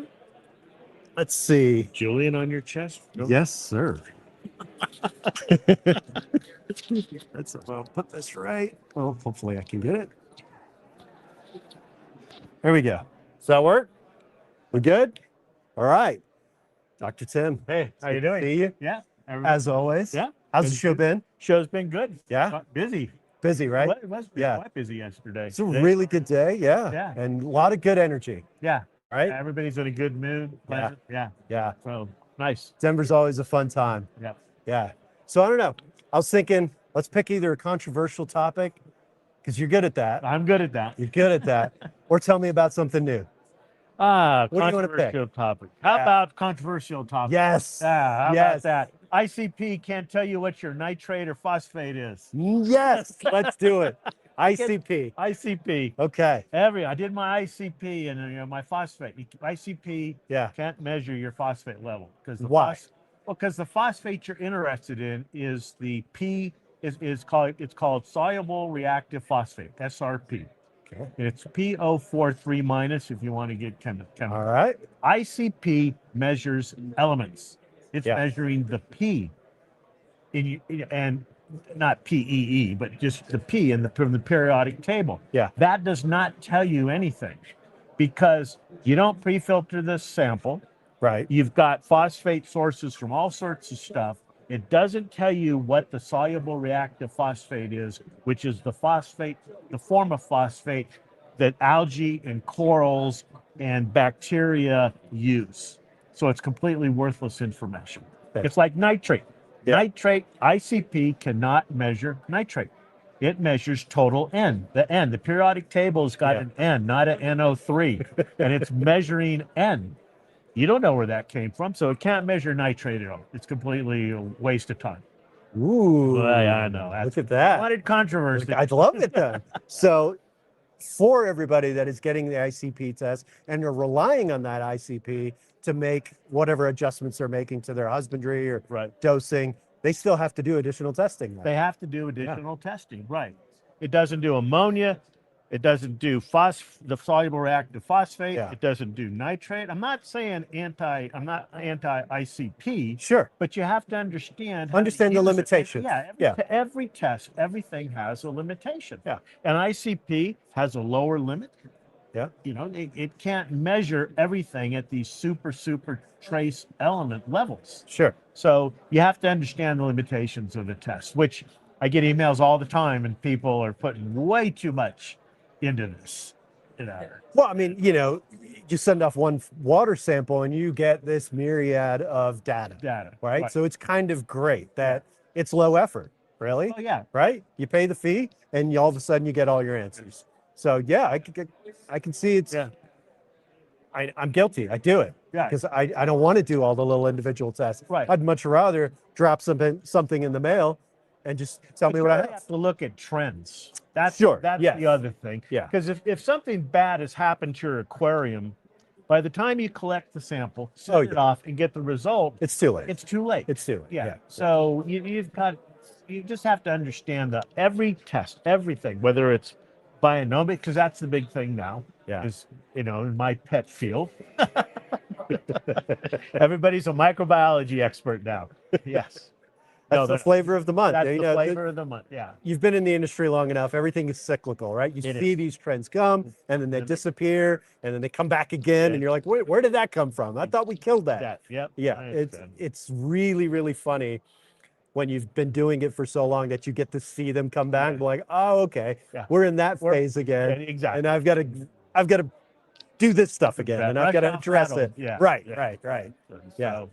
Well, fantastic. Yeah. It's all good. Well, great. You want to show me something new while we're here now? Sure. Well, we've got product. We've come out with an all-natural dip, a coral dip. Okay. And what makes this any different than the coral dips that are out there right now? Well, it's mostly, like I said, it's all natural, so it doesn't have iodine in it that some do. It doesn't have any nasty chemicals. It does have like pine oil. Okay. And you also separate it. You don't put the dip in your aquarium. It sounds kind of strange. Yeah. But we've had people do that. In the display? In the display. No, you have a separate vial. Okay. When I was at Marineland years ago, we had a person threaten a lawsuit because our air pump didn't work. Now, Marineland didn't make air pumps, so it wasn't ours. And secondly, they had taken the air pump, put it inside the aquarium full of water and plugged it in, and it wasn't working. So, like you say, if you've been here a while, you've seen it all, and some of it you shake your head and go, what? Yeah. One of my favorites was we got an email once and talking about, this is the worst skimmer I've ever used. It's the biggest piece of shit. Like just going off the rails. I'm like, wow, this guy's really upset.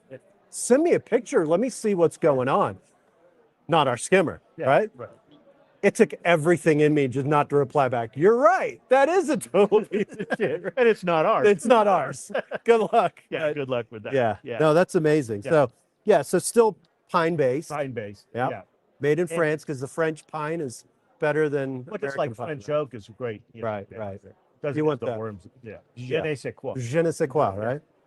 If it's not from the region of... All right, now we're going off. It's the Bordeaux. Yeah. It's the Bordeaux of dips. That's it. More like Awesome. Alsatian. Oh, Alsatian. Aquarium France is in Alsace-Lorraine. Alsace-Lorraine. You got to know your French geography. Yeah, I'm not up on my French geography.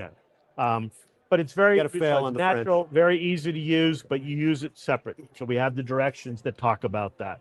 Please don't put it in your aquarium. I shouldn't be surprised, but there's always your tech support. Did you plug it in? Is it plugged in? And that resolves many. Well, we're making fun of a person. We came out with the gels years ago. Yeah. And we had a store, and we gave him a sample, and 6 weeks later, he goes, "This stuff is junk. It never changed color. It never did anything. It's worthless." And so you never changed color. Go, did you remove the shrink wrap? You mean the thing that says remove? Remove? Yeah. Click.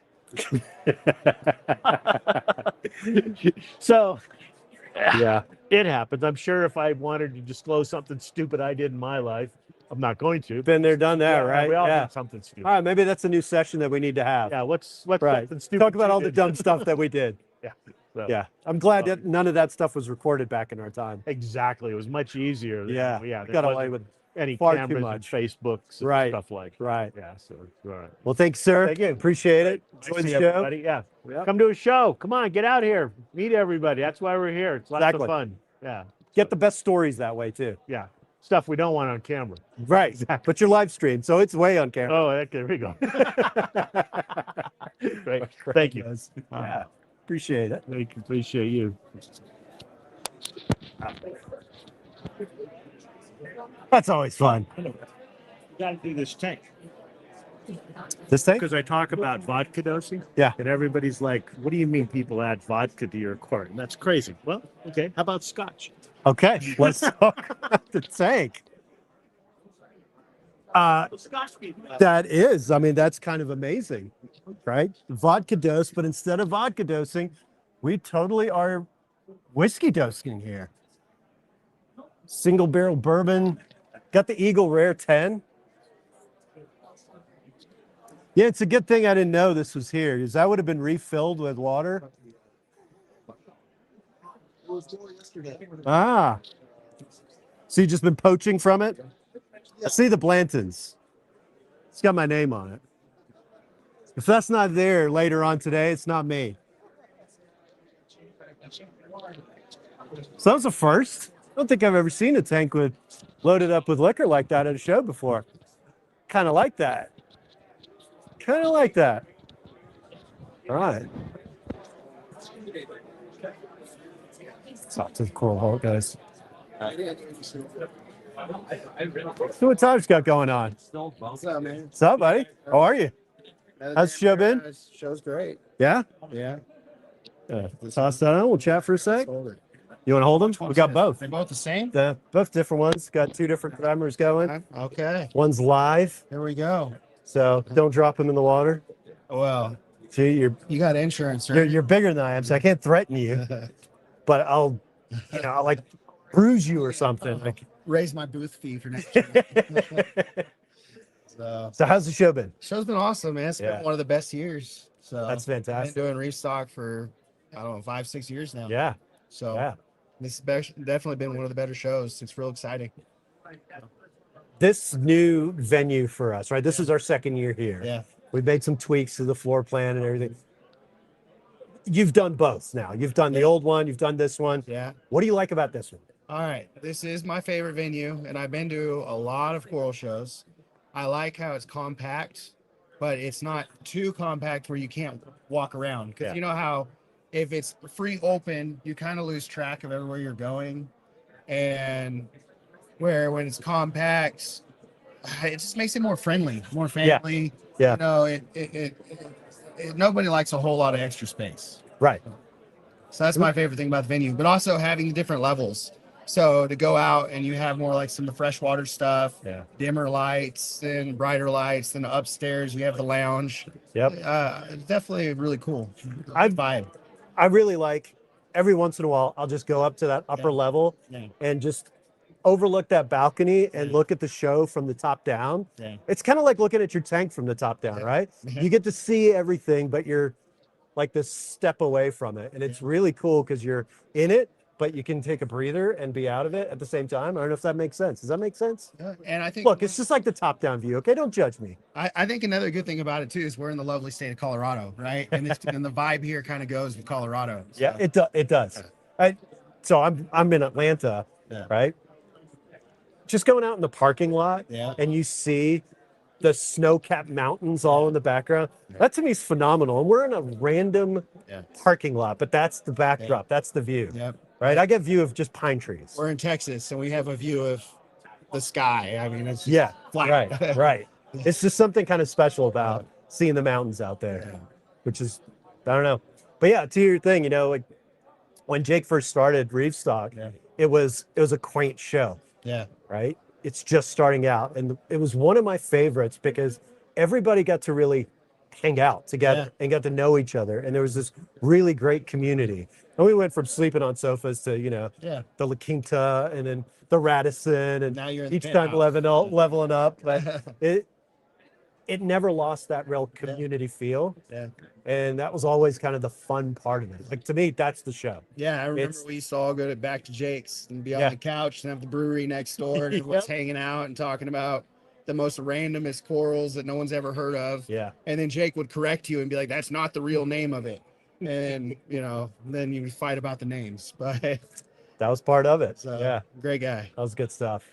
Well, thanks, dude. No Appreciate problem, your man. time. It's Thank good you. seeing you as This always. microphone- Oh. I'm gonna drop him. I'm gonna have to level up. Hit the gym a little bit more. He's getting too big. It's just food. No, he's lying. Yeah.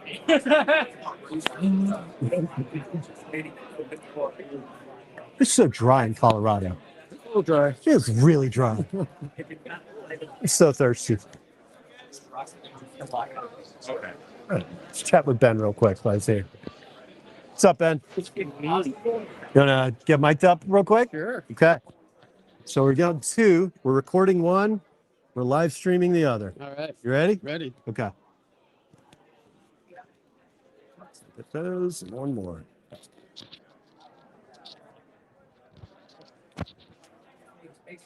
All right. Oh, Jesus. Okay. All right. So there'll be a magnet somewhere. Okay.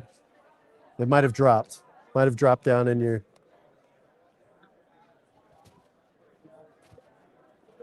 Don't feel anything. No. All right. Let's. We'll clip. Yeah, okay. And then We'll find it. We'll find it. Cool. Good. Okay. All right. Hanging out with Ben, BSA. Ben, how's the show been? It's been amazing. Yeah. Amazing. Yeah, there were so many Yeah. people here yesterday. I didn't get off my feet all day. I don't know how many steps I did. I should check that. Yeah. But yeah, I didn't sit all day. All day. And usually, like in the evening, I'm still up and I'm ready to go. Yeah. Yesterday, I was like, no. Yeah. My butt needs to be in its Yes. sofa. We're gonna hang out, and I need to rest. Like it was I feel insane. it was insane yesterday. Yeah. Yeah.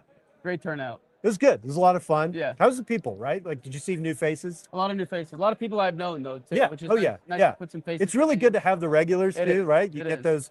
I mean, for me, it's the annual conversation. I see them once a year, Yeah. and we kind of catch up. Yeah, a it's, bit. it's fun. Yeah, Yeah, you text these people all year long, and then you get to meet them in person, yeah. or see them in person, and Yeah. it's fun.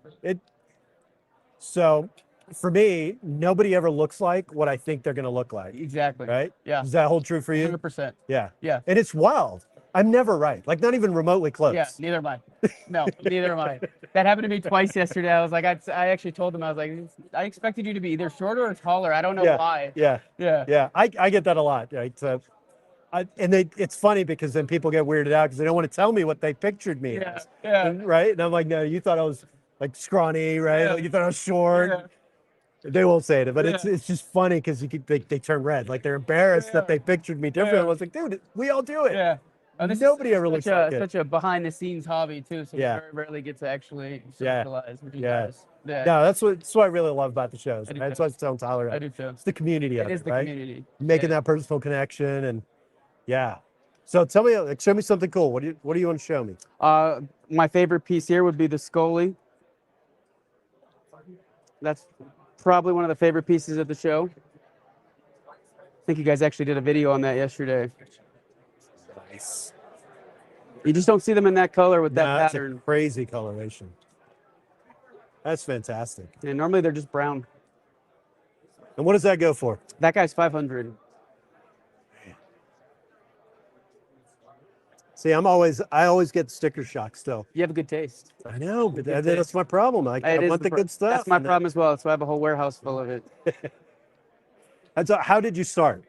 Hobby Speaking of, turned right? profession. Yeah. Yeah. Got my first tank when I was 9 years old, and just like a snowball rolling downhill. Yeah. It doesn't stop. Yeah. You know, and then one day you have to sell some to be able to afford more. So Right. just keep doing it over and over again. That's it. Yeah. It's funny because I would say most of us that's how we start. Yeah. We're just hobbyists. I started selling corals on Craigslist. Craigslist. Craigslist. Wow. Yeah. Man, when I started selling corals, I was on selling in my Reef Club, and then I actually started selling to stores. Yeah. Yeah, and Is it Petco? Yeah, it was Petco. That was one of my clients. Really? Yeah. That's cool. Yeah, not PetSmart, Petco. Yeah. So yeah, because they had their saltwater section. It wasn't big. Yeah. But it's great for me. Yeah. 'Cause, like I'm Yeah, growing no, stuff that's in my great. basement. That's great. It's just a gag, really. Didn't think I'd ever be in the industry. Yeah. So it's really It's funny how interesting. things work out. Yeah. Yeah. Yeah. Yeah. Yeah. If you were to That's- tell me I would grow up to sell coral, I would be like, that doesn't sound right. Right. It doesn't sound right. No, but it's here we definitely are. not going to Here do we that. are. Yeah. Yeah. Here it is. Yeah.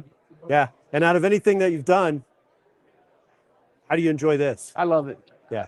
I love it. It's still a passion for me more than anything else. And that's the common theme there, right? We're all passionate about it. We are. Like that's for me. Every day that I come to work, I want to work. Mm-hmm. I want to go to the office. I just love every minute of what I do. Oh yeah. I mean, obviously there's parts that suck, but I still love it. Yeah. And everybody that you meet here, they're in the same boat. They've got that passion. They love it. It's almost infectious. It is. Yeah. It is. Yeah. It's one of the best hobbies you can get into, especially if you have kids too. Because you get your kids into this, they'll never have Get any your money kids for into anything this, bad. they will not have any money for Nope. anything bad. Nope. Period. Yep. Yeah. All right, Ben. Appreciate Awesome, it, man. Appreciate you guys coming by. Yeah, dude. All right, let's see if we can find that let me magnet. get this one. It might have just jumped. Nope. Oh, it's inside your shirt, maybe? Maybe. Or is that your chain? No? Nope. That's your chain. Let me see. Let me take Okay. my Yep.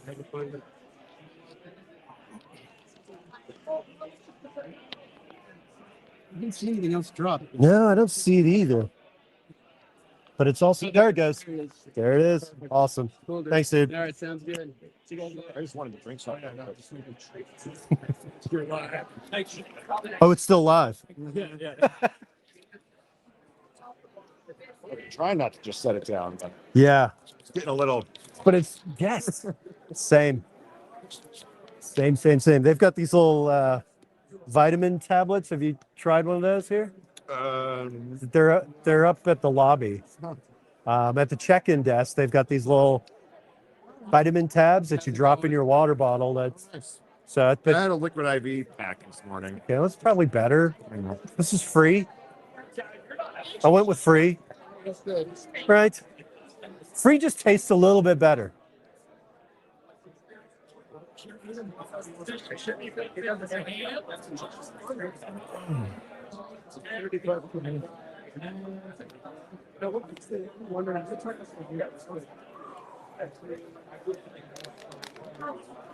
Speaking of steps,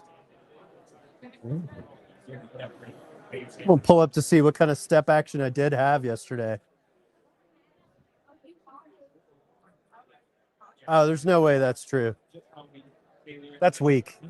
9,000? I could have swore it was like 20,000. It's only 4.5 miles. You know what? It's a lie. Total lie.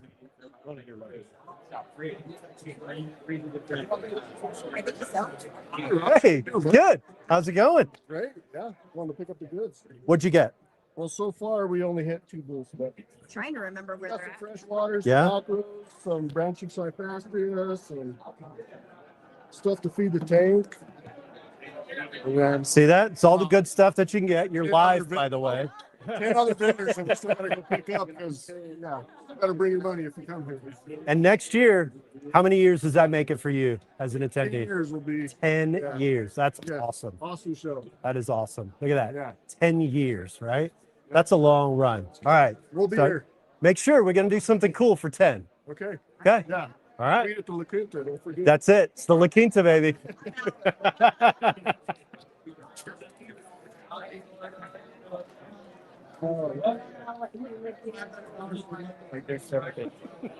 He's just chilling. He's like, look at my shark knees. Check out my swag.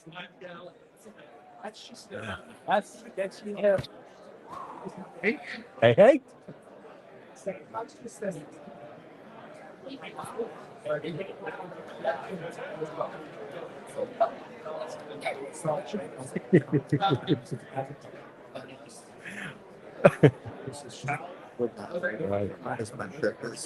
Right here, price tag. Let's see if we can grab a word with Julian.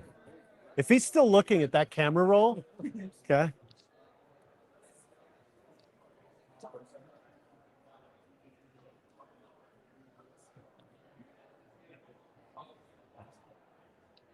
Okay, he has moved on from the camera roll.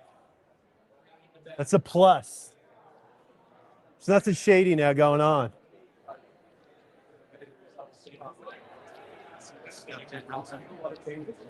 So we're gonna crash the party. Yeah. Get Julian. Taras talk. Have you talked yet? What time is it? Finished up. Okay, I was about to say, yeah, you're about to go on. Yeah. How'd it go? Good? Good. Yeah. Very nice. Very nice. So it was. Oh, I saw that. So you were on the live this morning, right? I'm just still trying to get up and wake up and really get into it. And you were on another level. Well, the trick is never going to sleep. Never You go to sleep. You go from the desert. You go from the desert to Caesar's Palace. You go from Caesar's Palace to luxurious Las Vegas airport, and then you come here, and then you lots of cups of coffee. Yeah. Caffeine is Debate adding that last slide. Yes. Did you add the last slide? No. That you never do. You could always add more. Can always add more. Yeah. Yeah. I was telling Taras that I have, just because I could, added a slide when I was up at the podium right before giving a talk. Yeah. It's possible to do. Wow. And it worked? It worked. So Yeah. M. Night Shyamalan had this thing where he cut really, really great scenes out of his movies, and there were scenes that he loved, right? And he said that he took them out because one of his professors told him that sometimes you have to cut the things you love because it doesn't fit, right? And your overall product will be better rather than forcing the thing in that you love. So I've always looked at that with slides and things like that, part of the presentation. There is truth to that. Right? It's like, I'm in love with this thing. I want to share this thing. I want to talk about this thing. I want to show this picture. And we're forcing it in there. We're cramming it in there. Yeah. But the best thing to do is to pull it out. Yeah, editing. Well, to Yeah. be more concise. Right. Now, then, of course, you don't throw that in the bin. You want to No. keep that file Right. and use Right. it at another time where it does fit. Where it does fit. Right. And for him, it's in like the outtakes, or I don't know, it's probably in some interview where I saw it, where then he shows the scenes and he's right. Those scenes are incredible. And I'm glad I saw them, but I could also see how if he kept all of that in the movie, it would, it's just, dilutes it's it. too much. It's too long. And it explains too much, I think. Right. Yeah. So I loved seeing his explanation, but it didn't need it.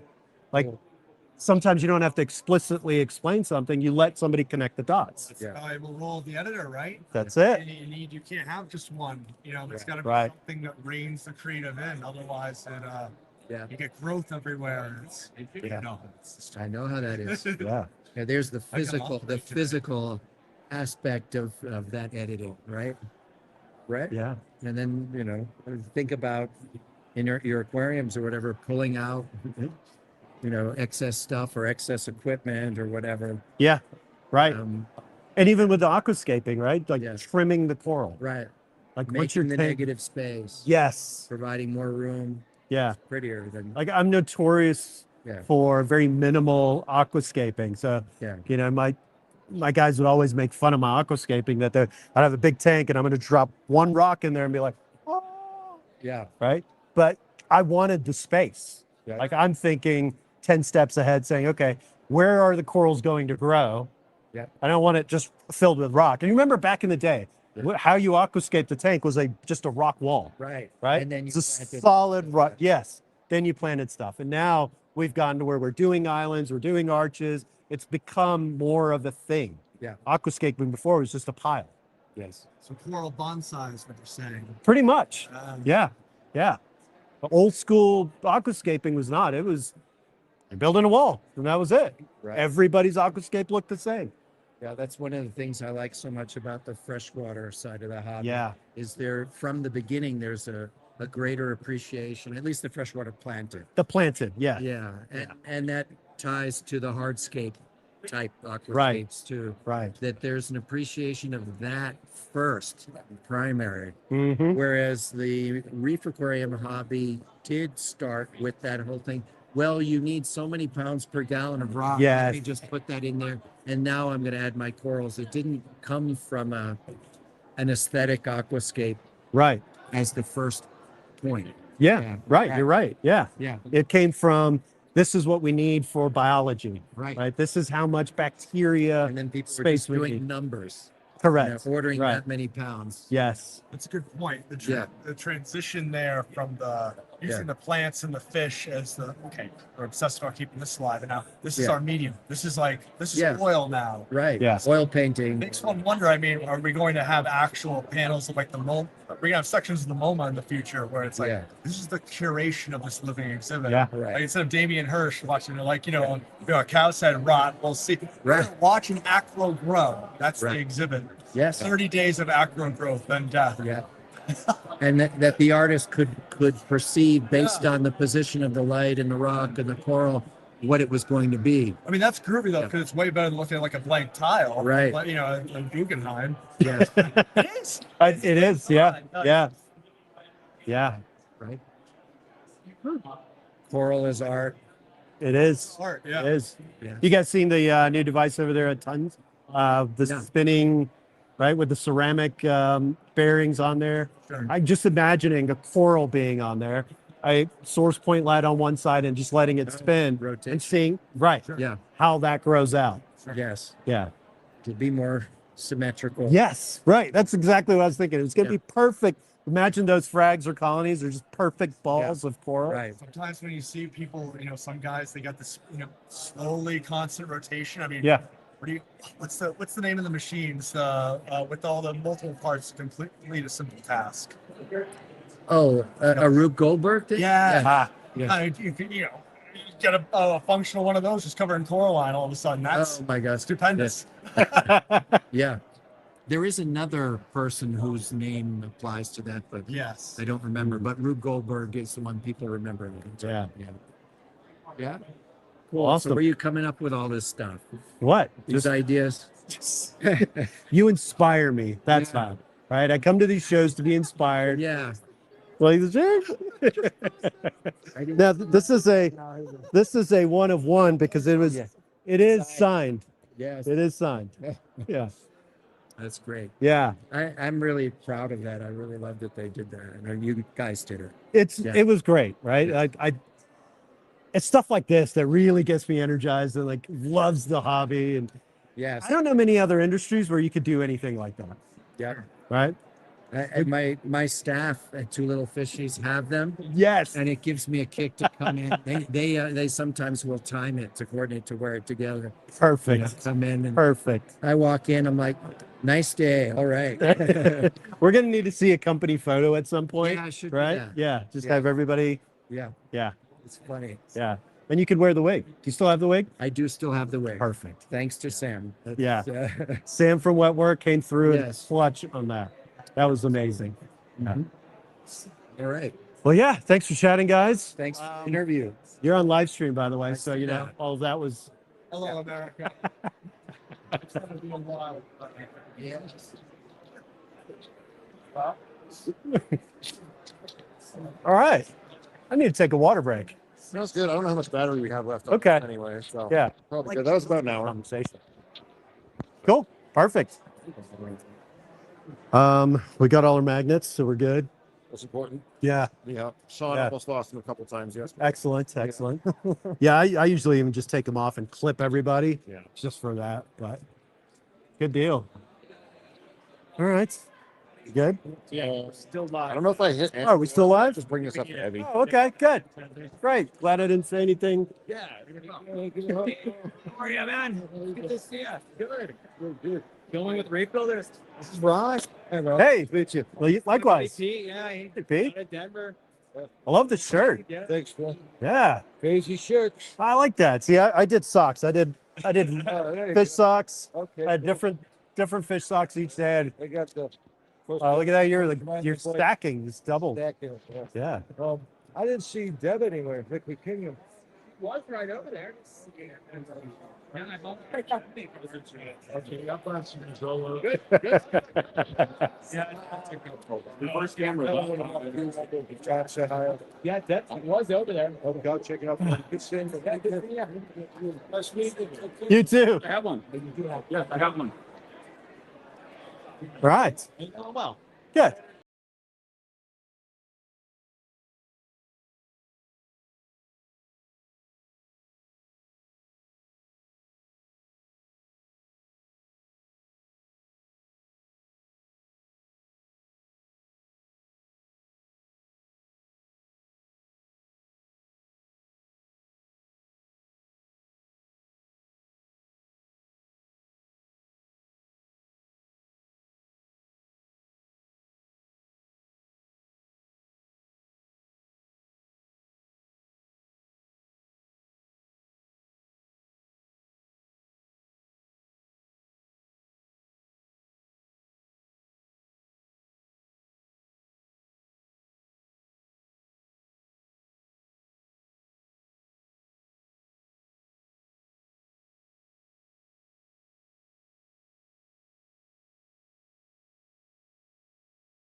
All right, we're back.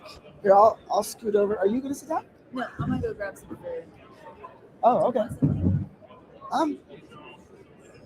I don't know where you're going, but Right here.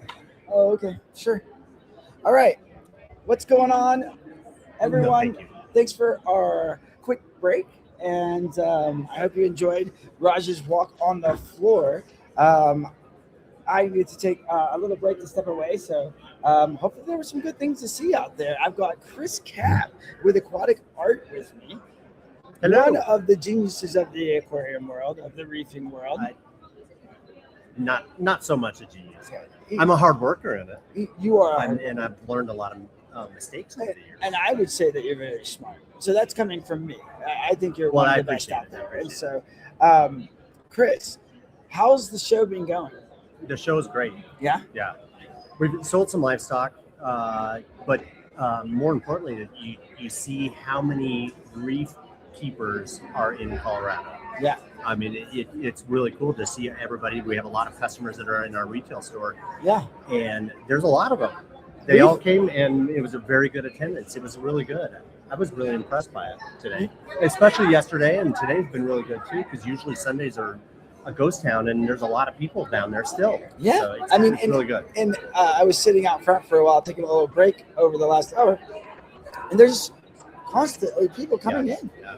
Just and I'm like, oh wow, okay, this is great. It always cracks me up too, because you see people that were here yesterday, Mm-hmm. and I'm like, you live an hour and a half away, and you came both days. Did you Right. see everything yesterday? No, they just want to be a part of the community, and so they come up both days. Yeah. They saw all the corals yesterday. What else do you need to see? But it's not just that. It's being and talking to people and bouncing ideas off everything, and that it's not just coral sales. It's the community, Right. Which is awesome. So And then there's talks still going on. Oh, there's talks, of course, speakers. Pleskin just did an awesome talk on copepods and how critical they could be to the entire reefing system. he is a good speaker. I Oh my was gosh, in my he's booth. insane. I know I usually always miss it. I've only seen one of them because I'm in a booth. But Yeah. that's the one bad thing about having a booth is you don't get to see all the cool speakers. But so I'll just talk to them on the side. Same for me too. Like Yeah, you know, I've read it like even my last show. I never got to take it in. You know, but you do see the excitement. You feel everybody's energy. Everybody's happy and thankful. This would be the first. This is actually the first show that I've ever done. This one right here, between all of the reef stocks, the reef works, the aquashellas, all of the shows I've been a part of. This would be the first one where every vendor has been happy. Yeah. Not one has said that they're not doing well, and that's great. That means the market here is healthy. And I'll tell you, they may tell you something. Yeah. But they also, when you talk to other vendors, they're like, yeah, it's been good. Yeah. So they're all of them are super happy. So That's good. That's good that and I would say that some of these vendors I've known for so long. Sure. They've gotten to a place where they're very honest with me. They've gotten to a place where, because they know I just want to hear the feedback, because if I don't, I can't make any changes to make it better. But not one of them has said, hey, let's pick a different set of speakers, right? Or we need to adjust the advertising, or we need better workshops or better placement, better facility. Everyone's been happy. Yeah. I do like this facility.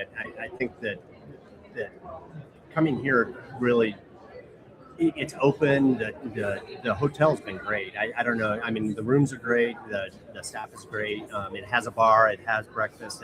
It has everything you need, and it's the right size. You can fit it all in. Yeah. And so it's a good venue. I don't like it because it's a long way from my house and shop, but okay, I'll get over that. So you find us an upgraded place, I because know. we're going to outgrow this. Yeah. I think the maximum capacity on that floor is 2,500, right? Is that right? Or like 2,000 to 2,500. We should do attendance for the weekend somewhere between 2,500 and 3,000, but we get about 2,000 on Saturday, and so I think we'll probably hit closer to 3,000, seeing that the traffic this Sunday, which is great. But then that you have to start thinking in show operations of, okay, what do we do now? every booth is full. A good problem to have if you have Yeah. to get a bigger venue, but hopefully it's something similar to this because it is a good one. But just like, the Reef Talks of the past, there was, we did one a long time ago at Red and Jerry's, which is kind of like a Dave and Buster's. Yeah. I don't know, it was probably 12 years ago, and it was almost too big because it was so much space in between each vendor that it never looked busy. Yeah. It was weird, and so then he moved it to the Radisson, and I like the and Radisson. the Radisson was good, but Red and Jerry's, it was too big. Right.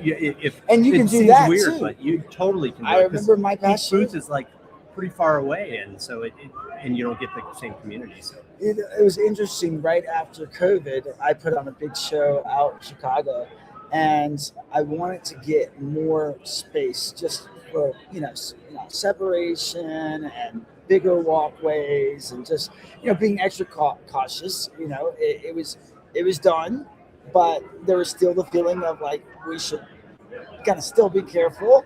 Sure. And but the massive facility, the numbers were like, okay, we got 5,000 people here, but the massive facility made it feel like 1,000. And we're like, okay, so the right size is so critical. But there is some cool things that we're going to be doing next year in this venue that people haven't seen yet. Yeah. They're going to blow your mind, Chris. But also, you think of these shows and people that don't go to these shows. I mean, when do you have access to go talk to Julian Sprung? Yeah. And maybe we're, the people have been doing it for a long time and we're old school, but to have access to some of those people like Julian and Sanjay and all those people and just ask questions, and all the people that have forged all the way that we're here now. Yeah. I mean, I had breakfast with Julian this morning, and I'm like, think of all the questions you can ask. You have this limited time. I got to get all my questions in. I mean, it's great to just have access to some of those people. And with Julian, I always get nervous. Oh, we all get I don't know how to get it to go away because I'm not particularly nervous talking to you. And you're really smart. Maybe it's because you haven't written countless books or something. It's Julian, and he's the end of the conversation on all reef keeping things, almost all reef keeping things. And yeah, so everybody gets nervous. It's kind of like I met Harrison Ford one day, and I was nervous. It's kind of almost the same way of this in that world, yeah, right? Yeah. Once you get to know him, he's a super cool guy, great to talk to. But it doesn't mean you don't get a little nervous about it. Well, let's talk about you, Chris. Now that I've got you on the live stream, I've got you pinned. I can ask you whatever I want. Think of all the questions I could ask. Totally. Think of all the questions I could ask. The first question I want to ask is, how did you get into this? My first tank was in 1983. Oh, I was -1. I was in middle school. Yeah.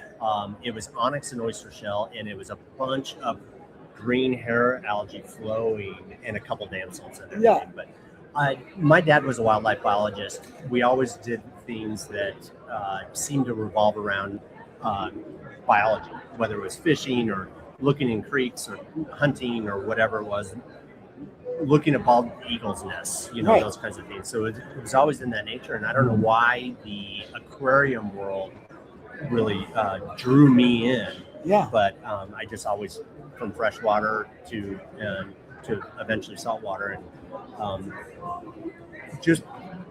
I think that the captive system, the keeping those things, knowing what they are, and trying to manipulate, keep them healthy, but then trying to manipulate their growth, their color, things that can't live together, trying to put it in. The challenge of it all is what always drew me in, and it still does. Right.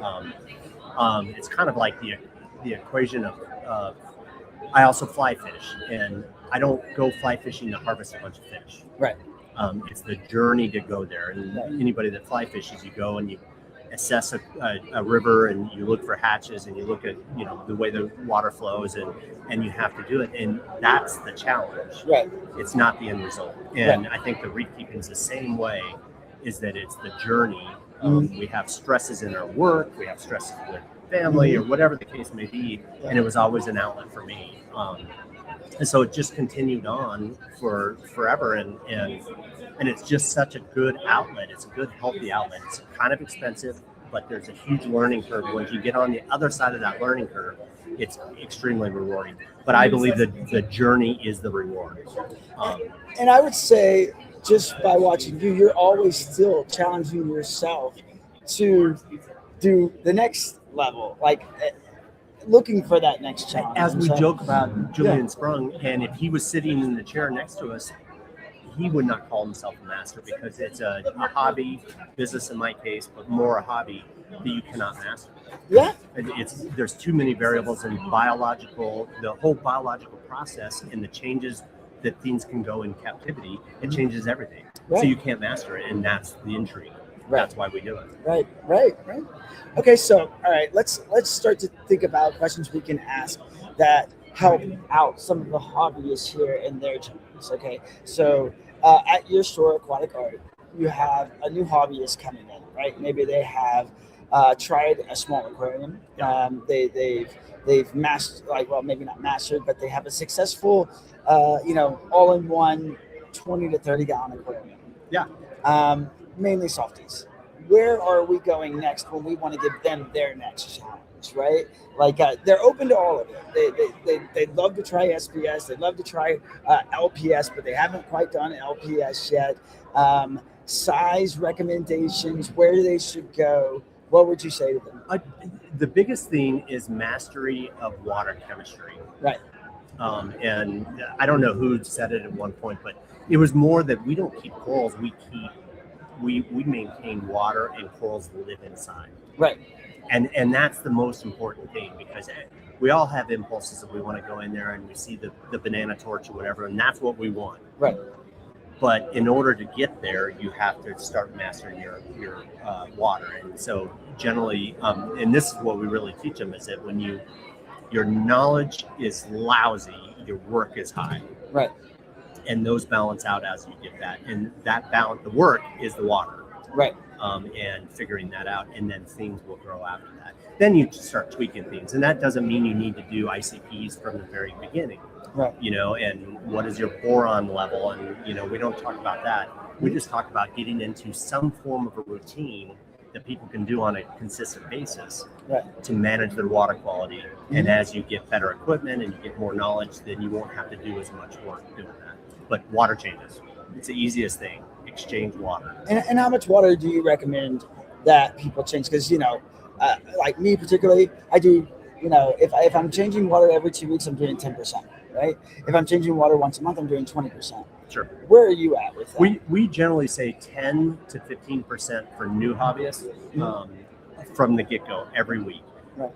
We always say every week because it makes them engage their tank every week. Right. So you go in there, you do a water change, you do some testing, you're engaging with the tank and trying to, they're involved in it. Usually most new hobbyists are involved anyway because they're so excited about it. Mm-hmm. But 10 to 15, we have tanks that we do water change. We'll do like a 10% water change every third month. Oh, wow. Okay. But in order to do that, we have to be able to manage the nutrient export through filtration. Right. And we have to do the replenishment of the major and minor trace elements. Right. So as long as you can manage those, then you can do water changes, less frequently. New people, we don't talk about boron and ICPs and everything. We just talk about exchanging water at the start. Right. Then we go to the next step, and then the next step, and then you start getting a big portfolio of all the things that you learn, and then you can kind of tweak it to your own system. But 10 to 15% every week, be religious. Then when your knowledge starts to gain, then you can change that. Okay, so you mentioned like trace elements like boron, right? Which typically is going to be ranging from 5 to 7 parts per million inside of most salt mixes and things like that.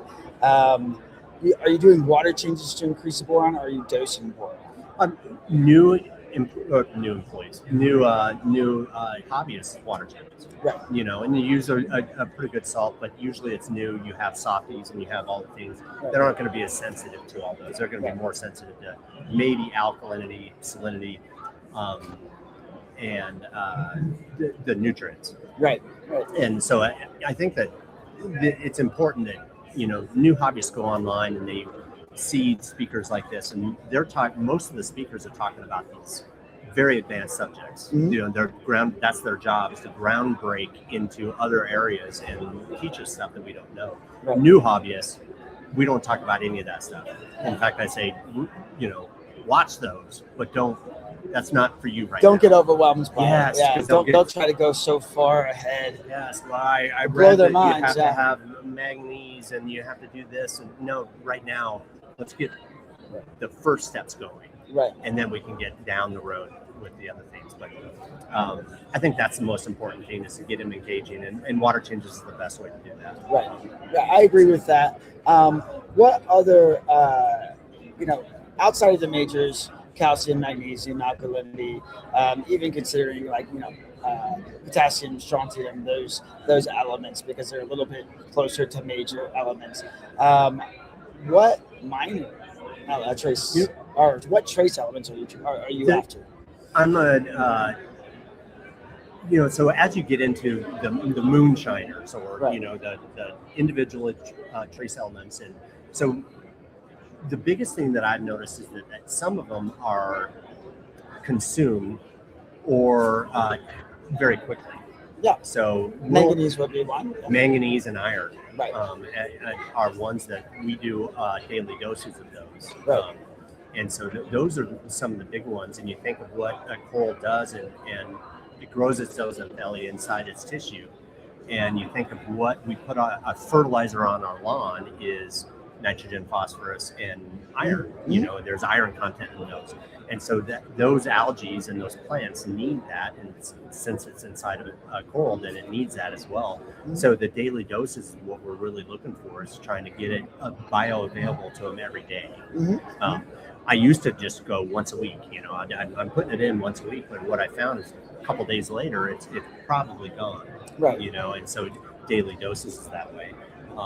And so that's why the automatic water changes with a good salt is doing kind of the same thing. So Right. we can tweak some of those with that. But I think that, you know, those are the only ones that we do. You know, we run calcium reactors, we run Quackpulsar, and so we're getting some of those, but we use a couple products that we'll dose every day. When we go to feed our fish, we just dose it. Right. And so it's every single day we go through it. We could obviously, you know, be in a shop, then we're there every day and we're doing all that, but we could also put it on a dosing point. There's some great products out there, and it's really revolutionary. Nios has a great product. Tropical Marin has a great product. Brightwell has Replenish. You know, there's a lot of really good products that make it a lot easier for us now. But the main thing is getting in the habit to do it. Right. That's the part. So And dosing doing it pump. consistently, Yes, so doing that it reef consistently. has almost, it feels that schedule of it coming in. I know, Yes. you know, it's feeding time. You And- know, and whether one- it be an element, or it could be food, or it could be, you know, even pods, right? Like pods and things like that. And that's where I'll go next after you finish what you were saying. But it's just, and then we horseshoed all the way back around to, we haven't even talked about corals yet. We're talking about water management, and Right. that's the whole idea. You can get into a whole conversation about chemical warfare and stinging and placement and lighting and flow and everything, but you have to get water down first before you move on to some of those other things. In general, I agree with that. And then that creates so much success and good feeling, because if you can master that water and then you start putting those corals in there, there really is much less heartbreak at risk, right? Like, because you don't waste your money, you know, going down the wrong path with corals that didn't make it because you spent the time.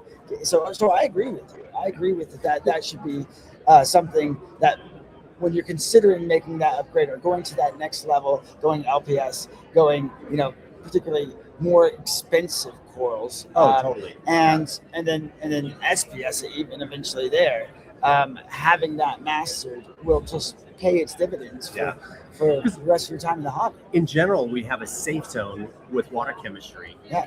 And, you know, when you think of softies, why we have softies and GSP and leathers and everything, is you have that safe zone, and new hobbyists are going to be all over the map.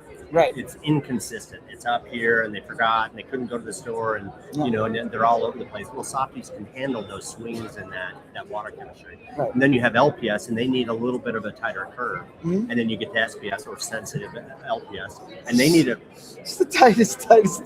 So yeah, pick a number and just stick with it and be consistent and give it time. Right. You can't go, okay, I'm going to do Alcat 8 this week and then Alcat 9 next week, see which one's better. You have to be committed for a while, let the corals adjust to it, and then just be consistent. And I think that's where, I have customers, I try to do it myself, and I have peers that have mastered the consistency. And it doesn't really matter about the number as much as it does about the consistency. It's always level. The coral can adapt. Then it can really start to put growth on, get colored up and everything.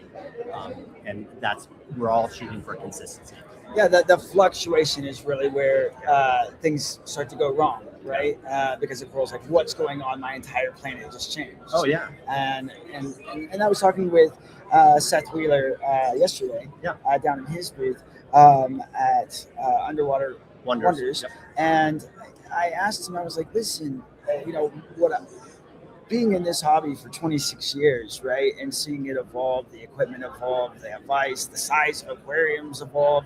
You can't do it in under 50 gallons. You can't do it in under 100. You can't do it in under 25. Yeah. And then all of a sudden you have a micro reef, right? And as much as I love what he's doing with the micro reef, I can't make my mind start doing one yet because I'm like, this is against everything I've ever been ingrained because this is 40 ounces, right? Yeah. But seeing how he's doing it, the success how he's doing it, you're like, wow, I can see that you're being successful with this, right? And so why is he? Yeah. Because he manages the water. Yeah. And then he's just like, he doesn't overload it with too much of a bio load. It's more about, tiny coral, micro coral. Sure. But where I think I want to go with this is, let's. How long do you need to see consistency in your water before you do take on those next coral? Are we talking like a couple months? Are we talking about? Yeah, I mean a couple months. I think that it usually takes the average reef keeper about 6 months to get their groove on. Right. It really does. And so there's a lot of people that go, hey, when should I put my first coral in, or when should I start SPS? Yeah. And it kind of depends on there's two processes with that. One is that I've done it for a long time. Right. So I could probably do an SPS coral in a tank way sooner than they could. Right. And the reason for that is that I can get into the habits and getting that consistent water parameters quicker than they can because I have experience doing it. And trusting yourself. Yeah, that they're able to do it. And find the problems sooner than they can see it because I've seen most of the problems a lot more than they have. Well, that might affect those parameters, right? And then the second is that you have a natural biological process that goes inside your tank. Right. So we always tell people that you have a cycling period where you get the ammonia out. Yeah. So that's the initial one, but that's only one really form of bacterial enhancement. Right. And we have layers upon layers and months left to go. So it's 1 month. Within a month, you'll cycle. 3 months, you kind of get a little bit more biodiversity inside your tank. 6 months, you get another one. Right. Where it just still gets. Then you start getting a good coralline algae, and you get a healthy population of reproducing pods. And then you get stuff in your sand, and you're starting to really see, maybe you're starting to see some sponge growth, which is important as well. And then at 1 year, you're pretty much home free. Your tank is really solid as long as you've kept it really good. So there's the biological process, and then there's the habits within that particular reefer. Right. And so both of them have to go. And this is a marathon, not a sprint. I agree with that too. And patience is key, but we just don't have patience as Americans. No. I did an intro to reef keeping class yesterday, right? And how can I mess that up? I've been doing this for 26 years, right? So I was, it was my first time ever speaking publicly because I didn't really play that role before, but so I come in, Rob convinces me to do this, and he's like, it's intro to reef keeping. We've been doing this for 26 years. What could go wrong? Hanging fruit topic, so to speak. But what happened is there was my room was pretty packed, and half of the people have been doing this for 20 years. I'm like, why are you here? You're making me nervous because there is a million different ways to do it, right? Yeah, and Julian's friend's looking at you. Yeah, You're oh like, God! what If are you gonna Julian, do? if Julian had came and sat down, I'd have left. I would have okay, Julian, just come up here. I'm like, okay, listen, I can't do this. It's too nerve wracking. Even if you had come in, I would have been like, no, I just gotta say something wrong. I think the cool thing about that is that no matter who it is, you can learn from anybody. Yeah. You may go, oh, I always do this with my water change, and I go, oh, I never thought of that. I've always done it this way. Right. So you can always pick stuff up.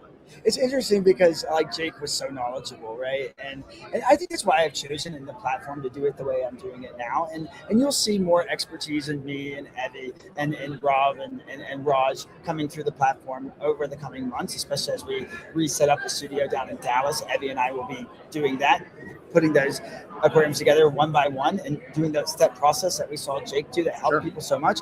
But it's impossible to be as smart as he was, right? To me. And even when with as many years as I was his friend, a decade, right? And hanging out in his studio. Him and I never talked about coral because he was just talked at a level that after the first 5 minutes of talking, he just saw me glaze over. Oh yeah. And because it takes like me bringing in you. It takes me bringing in Kevin from Top Shelf. It takes me going down and visiting with different experts around the industry to start to fill out all the different things that he was able to offer reef builders. Yeah. And so we'll continue. Like I called Kevin Berta the other day, and I do the same with you if you ever want it. I said, Kevin, you know what I think I have to do now that I'm put in this position to educate as many times as I will be, is I feel like I should have to come and work for you for like 3 or 4 days, and we're gonna like document the whole thing, and you're just gonna it's gonna be about SPS, because back to what I was saying with Seth, it's still nerve wracking with me taking on SPS, because you make it just a little mistake and you're gonna feel it, and certainly can.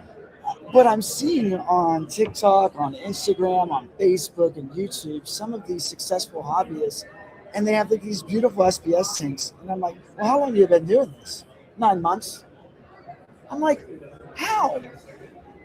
And I asked Seth about it yesterday, and he's like, I'm not that surprised. It doesn't concern me too much. It's an exact recipe. You follow the exact recipe and you'll find success. And I was like, I wonder what Chris Cap would say about that. I'm going to ask him tomorrow. Not to put you feeling differently than Seth, but he's a little younger. He's been not doing it quite as long. It's very ingrained in you, your process. Would you let someone do SPS within the first year? Totally. You would? Yes, totally. And I think the reason is that you answered you said my answer is they followed the process. Right. And which by definition is routine. Right. And if they get in the routine and they do it, then they can, because they're going to get that. They're not a new hobbyist, and they're going to get to that level playing field in a much quicker way. It also is a little bit more of a capital investment. Right. You know, You got to have the the automation. equipment. You have to do some of those things. What Seth, and they do it beautifully up there. My jaw hits the ground every time I go up there. But it's that they have Neptune Apex. They're doing Tridents, and they're monitoring it. They have numerous doses. They have tons of flow. So you can do it with the help of a lot of equipment. Right. But yeah. Alert systems, everything, dosers, like I said, money. Yeah. It's a pretty good investment. But you still have to have all those systems that they put on there. The biggest thing is that it helps you get into a routine quicker. Can you do SPS successfully without the automation? You can. It's just more work. Yeah. You just have to have like a tight calendar schedule, knowing when you're going to do what. The automation and the equipment help you get to that level quicker. So yeah. There he is. Great. We just talked about Julian Sprung. He's right there. And now he's making me nervous. So, like, I feel like I got to stop. I know. But okay. So, but yeah, I think that you set a goal, you set a budget, and then you set a routine. Right. And if you can get those, then one may be out of whack a little bit, and it may cause something else to go a little bit higher. But it's fine. You can still do it. And you know, I think a lot of those people, there makes a difference of working from home. Right. There makes a difference from having a spouse that is okay with that. You know, I mean, there's so many different variables, but they can. Right. Or if you travel, yeah. If you travel a lot, you Which, know. with me, that's why, you know, you don't see me working on a bunch of SPS right now, because I travel all the time. And so that's just, again, why I'm going to go in there, and I'm going to, you know, and if you invite me one day, I'll come work for you for a couple of days, and you can. Sorry, Reef. Reef is here. Yeah, Reef is here. No, Does he want to come on? Oh, Reef can do whatever he wants. Yeah. That's all. Reef, you want to sit here with me? Sit with Sit me. in chair, talk in the microphone. I'll give you a high five. What if I give you more candy? He's like, what kind of candy are you talking about? What's that you say? Evie. Sorry, a little timeout, but when Reef is around, then we have to stop and do what we're doing. So, all right. This one? Do you like this one? All right. All right, see here. Come on. It will be fun. All right. There you go. Here you go. And we can eat it here. No, I got my candy. You saw him for a brief moment. Got my candy. I don't want any. That's it. So, you know, he's going to become one of the great reefers of the world. So, yeah. You want to get comfortable? No. Okay. Let's not pressure Hey, him. we tried to get Reef on, Yeah. but it didn't work. But they got to see him. This long. Okay, so my last question for you was going to be, you know, there was, you know, Salem had a giant fan base here on Reef Builders, and a lot of people loved his approach to reef keeping. A lot of people loved his ideology with the microbiome and looking at different bacteria and how they can impact your reef to help you with success, right? He works with you at your shop, and has some of those ideas of understanding, like his understanding of the microbiome, and talking about that with you. Have y'all start to incorporate some of those ideas at Aquatic Art yet? Yes and no. Right? You know, as you go down rabbit holes, you look at everything you change about it. You know, most everything.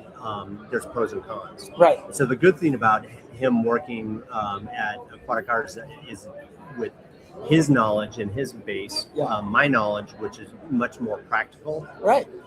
One of the reasons Jake and I had a really good relationship is I was the practical guy and he was the dreamer. Right. You know, he pushing the limits all the time. Right. Which is awesome. Right.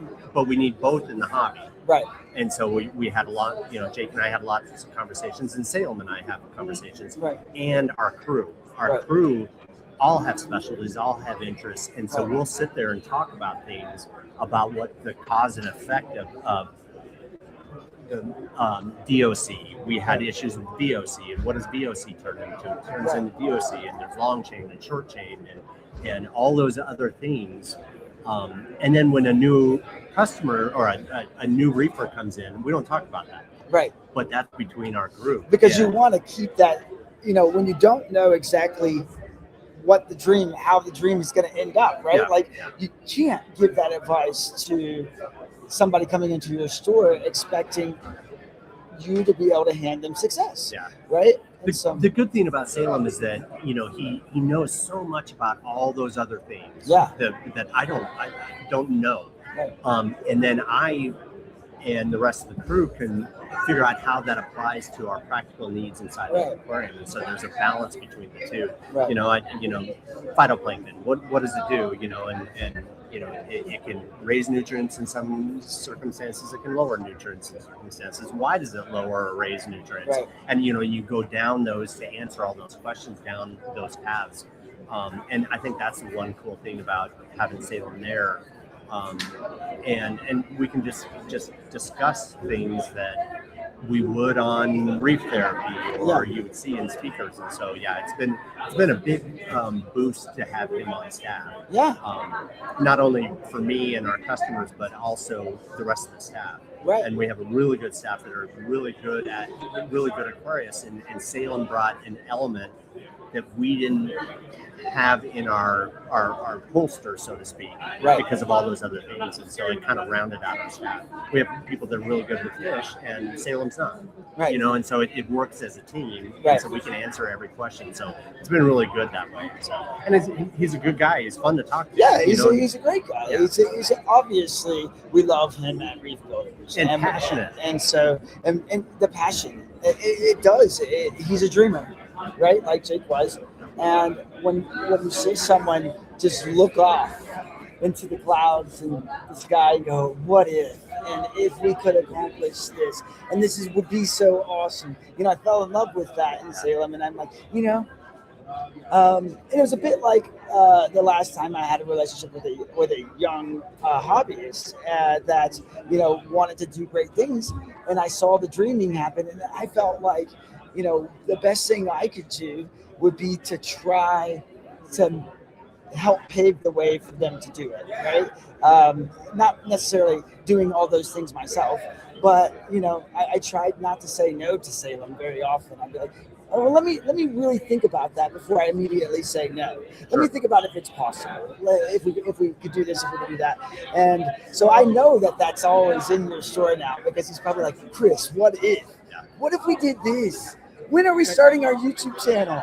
Like, when are we gonna start making content over here at Aquatic Art? It was the same thing with Jake too, is that, you know, he had all these ideas and push limits, and I'm the practical guy in that essence, and so we have to, and it truly counterbalanced, because there's pros and cons to everything that you do. Yeah. And so, I'll leave it with this. You need your YouTube channel now, because I filmed with you a couple of years ago, and when I was with Fritz, right? And we did like the coral unboxing. The coral unboxing, and it a didn't horrible transcript. It didn't turn out like the way the shipping did turn out. Yeah. But it was actually very educational for people that watched it.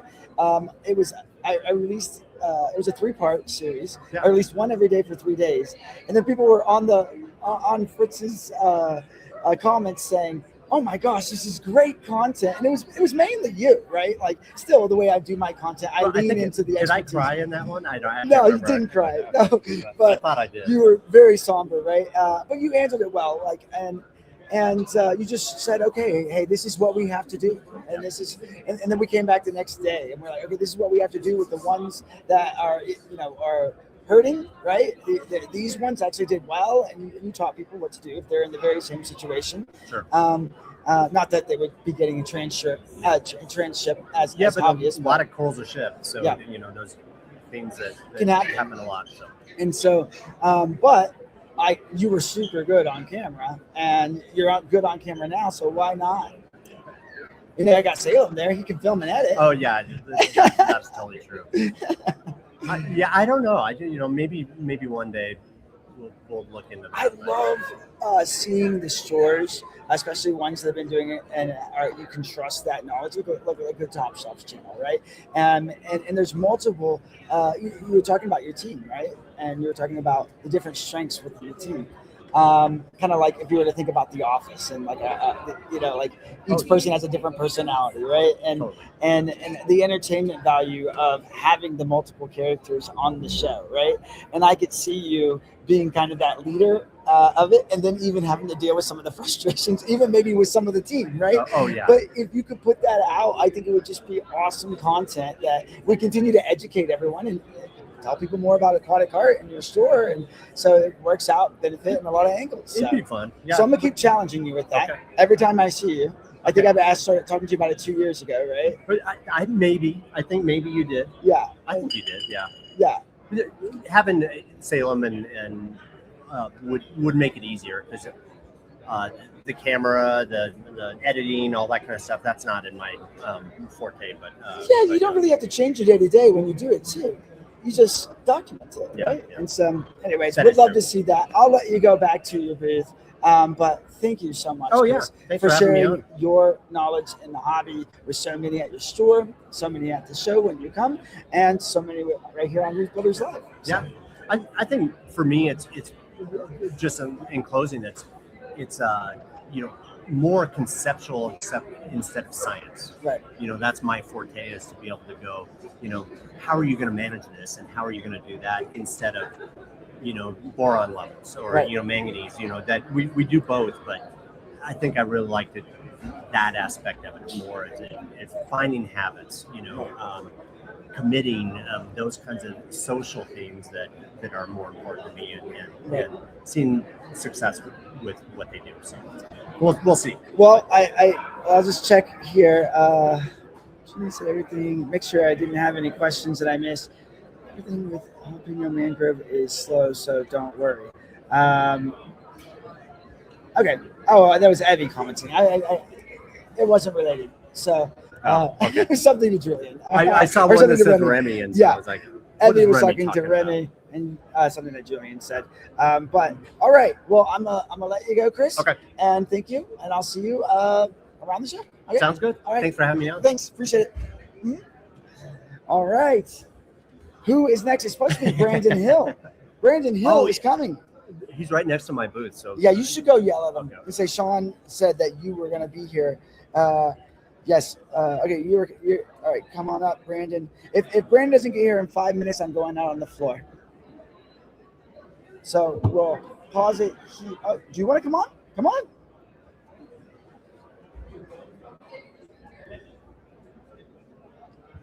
All right, I am bringing in one of the hobbyists that's been hanging out with us all weekend. Let me introduce you. What's your name again? I know you've told me already. You told me yesterday and last year, but just help me again because my mind is completely spaced out right now. That's all right. Brady Truelove.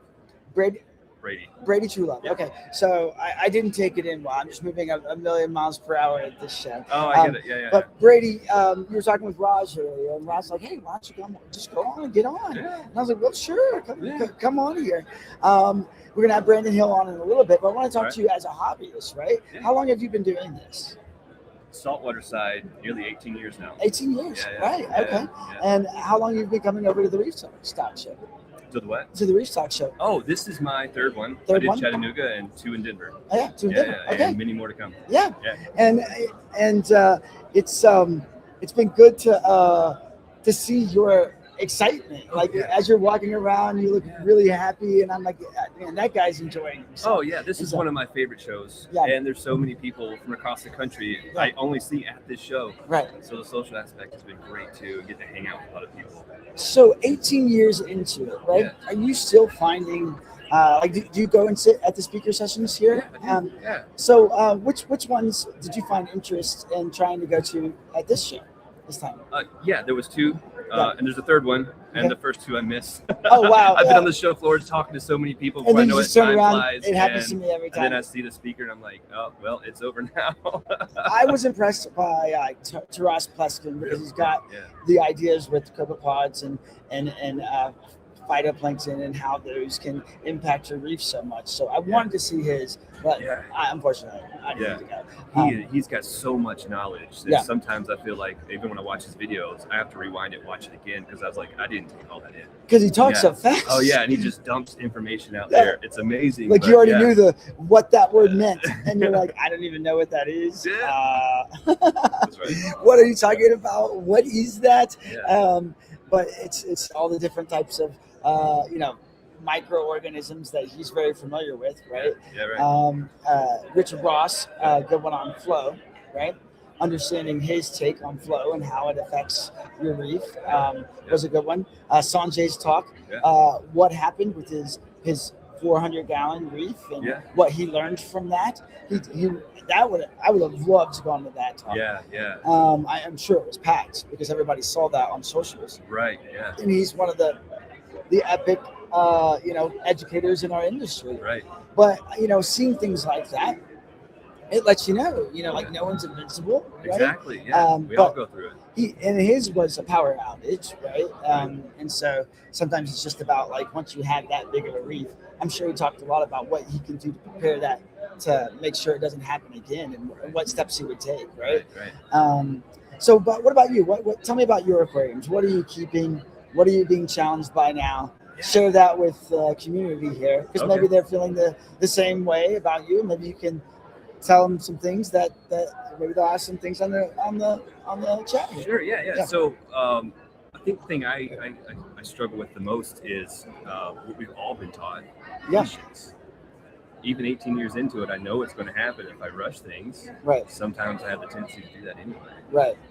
But slowing down and just taking it easy, like a new startup. Like Right. I've got a new 20 cube at home, Right. and I was ready to start throwing things in, but I was like, no, I leave for Denver in 2 days. Let's not do that yet. Right. You know, I don't know what's going to happen while I'm gone, so they Right. stay in holding until then. Right. That kind of thing. So the patience thing is just. I would say that's our number one struggle, right? Especially us as Americans, right? We're just so impatient, right? And in fact, in my last company that I was with, when I was with Fritz, it was the only reason I felt comfortable selling people bacteria, right? Because I worked in a retail store for a Dallas Fort Worth Aquarium for nearly 10 years, and helped probably 20, 30, 40 customers a day, and lots of new people getting into the hobby all the time. Right. And I would try to put it on them, hey, listen, let's be patient. We got to be patient. Like, come see me next week. You're not allowed to buy any fish. You're not allowed to buy any coral, right? We're stabilizing this thing. I'm gonna, first we're gonna get this rock stat correct. We're gonna get your levels correct. We're, make sure that, your heaters are operating properly, that you've got maintaining good temperature, that you're not seeing, drops in your pH, things like that. Right. And I would send them and be like, all right, and we're gonna have to cycle too, right? Right. You could do a fiscal cycle, adding ammonia, or you could maybe put clownfish or damsel, right? But it was never ever enough, and I would say 90% of the customers that would come back to me would come back and be like, I'm sorry, I came when you weren't here and I couldn't help myself, or I went to the fish store down the street because I truly didn't want you to I wanted it, I didn't want you to say no, and I knew you would. I thought I had it down, and now I've got ick, and now I'm devastated, right?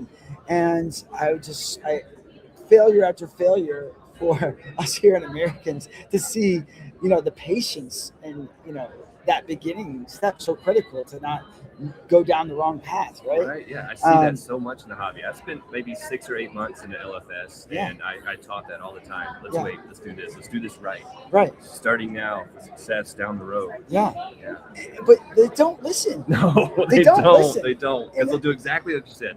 They'll come in on your off day, or they'll go to another one down the street, and they don't know the system that they're doing or the kind of situation they're in. And they'll say, yeah, you want that? All right, I'll sell it. Yeah. You don't know that I just started this a week ago. Yeah, and I'm not going to tell you. That's why I asked so many questions when I was working in the commercial cycle. How long you had it? You got a water test for me? How many gallons? What fish do you have in there? Yeah. How long have you had them? Yeah. Are they eating? Is anyone feel sick? Yeah. Everything's top? Yeah. What are your nitrates at? Yeah. What is your alkalinity?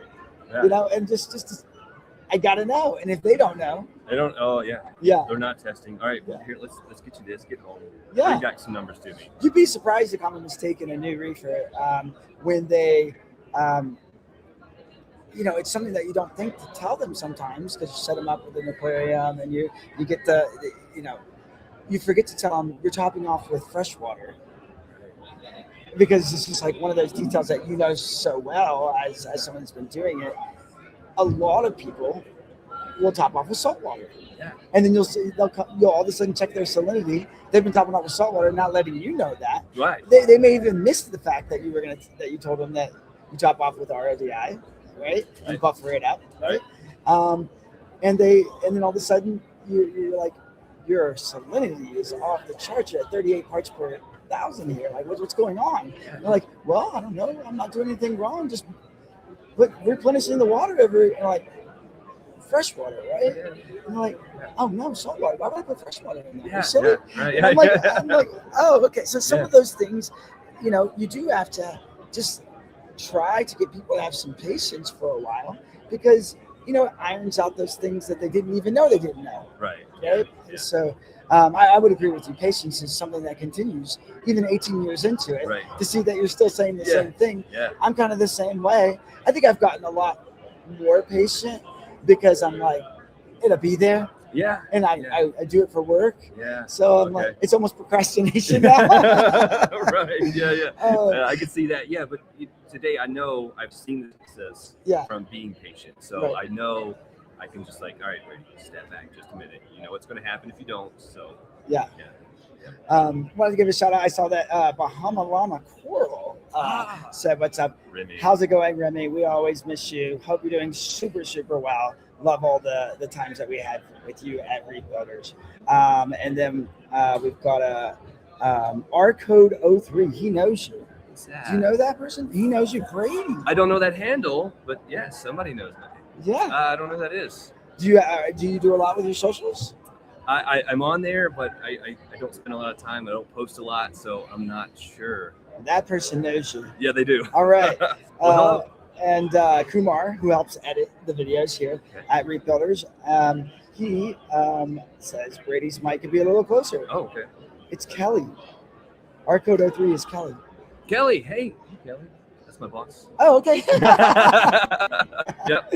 All right. Well, how are you, Kelly? And just want to, what would you like to talk about here? Oh, well, I just want to say thanks for putting on a great show. This is an incredible show. Well, it's really more Rob Mouget. All right, well, I'll go shake his hand later there. Yeah, but, I was he going to does give you the the tough credit. work. Yeah, but it's, I'm always challenging us to do more and more and stuff. But then, he's trying to keep it all organized. And so gotcha. I'm like the dreamer that, I don't know if you saw me talking with Chris Cat, right? Yeah. I'm like similar to Salem. That's why we hit it off so well. Salem and I wanted to take on the world together. Is I'm always like, you know what? We need to go live the entire time. Yeah. We need to do that. Yeah. And it was frustrating yesterday because for the first 2 hours I'm running around and the equipment's not working exactly how I wanted to. Right. And so this would kind of be the first time that we've done this, but now we know. Yeah. And so we can keep doing this and keep, and we will every show. Yeah. And it'll get better and better. The elements that we bring in from a live format. And so I don't know if we'll ever do the speakers live because a lot of the speakers want to keep that talk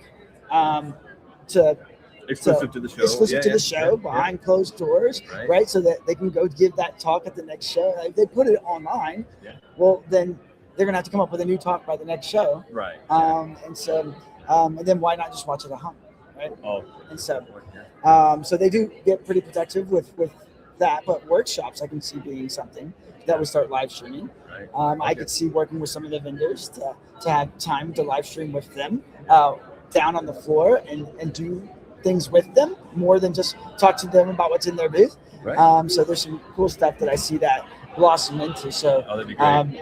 And next year at this facility, we're going to be doing something really crazy. And so definitely come next year. Oh, definitely. Because this thing is, I was one of the founders of Aquashella, right? And that show was crazy, right? Yeah. Like you've got a black light room, you've got, freshwater people, saltwater people, reptile people, right? But it was like turned over, like the whole ideology it was turned over on its head. Well, we're going to do it like this, right? Oh, yeah. And I'll be bringing those ideas to Reef Builders, not the same ones that I had before. Always want to try to do something new and different. But there's some, I've been talking with the facility managers here, the ones that booked the place out with us, and they've told us a lot of things that we can do to really, blow the show up next year. Awesome. Well, this is one of the staples that I have as far as my show season goes. Always fly across the country just for this. Yeah. And to see those speakers and workshops and that kind of thing is mostly why I'm here. Yeah. And to see everybody too. It's not so much just a coral shopping spree for me. So Well, those things are great. So I can't wait to see what you We're going to be doing some cool stuff. What other shows are you going to this year? I'll be Orlando. I'll be around. I'll be in Orlando. Yeah, we'll see So you we'll down see each there. other there. Those are the only ones for sure right now. We'll see Yeah. what the rest of the year does. Well, I'll get to know you better in Orlando because I won't have a whole bunch to do. All right. I'll have to, I'll be in a booth. I'll be doing some flipper stuff. I help out those guys with some of their product development. Okay. And so I'll be helping those guys out, so you can find me there. But I will also be running around as Reef Builders. Sometimes rap doesn't like that too much. Reef Builders running around, so we'll see. I'll reach out to Lou and Vic and see if they don't mind me going and talking to people at the booths there, like I do at this show. Oh, right? I got you. Yeah. So, all right. but I'll see you and we can hang out, and buy you a beer, and get to know you a little bit better, Brady. Sounds good, man. Thanks for coming on the Yeah, show. Thank you for having Thank me. you. All right. Appreciate it. See you later. All right. Bye. Brandon Hill. He never came up. Where is Brandon Hill? What we're going to do then since Brandon Hill's not here, I'm going to take a quick 5-minute break. And I am going to get wrangle up Evan and Scott, and we're going to go down live on the floor. I think, let's look at the schedule here. Yeah, that should be what we do. Let me pull it up.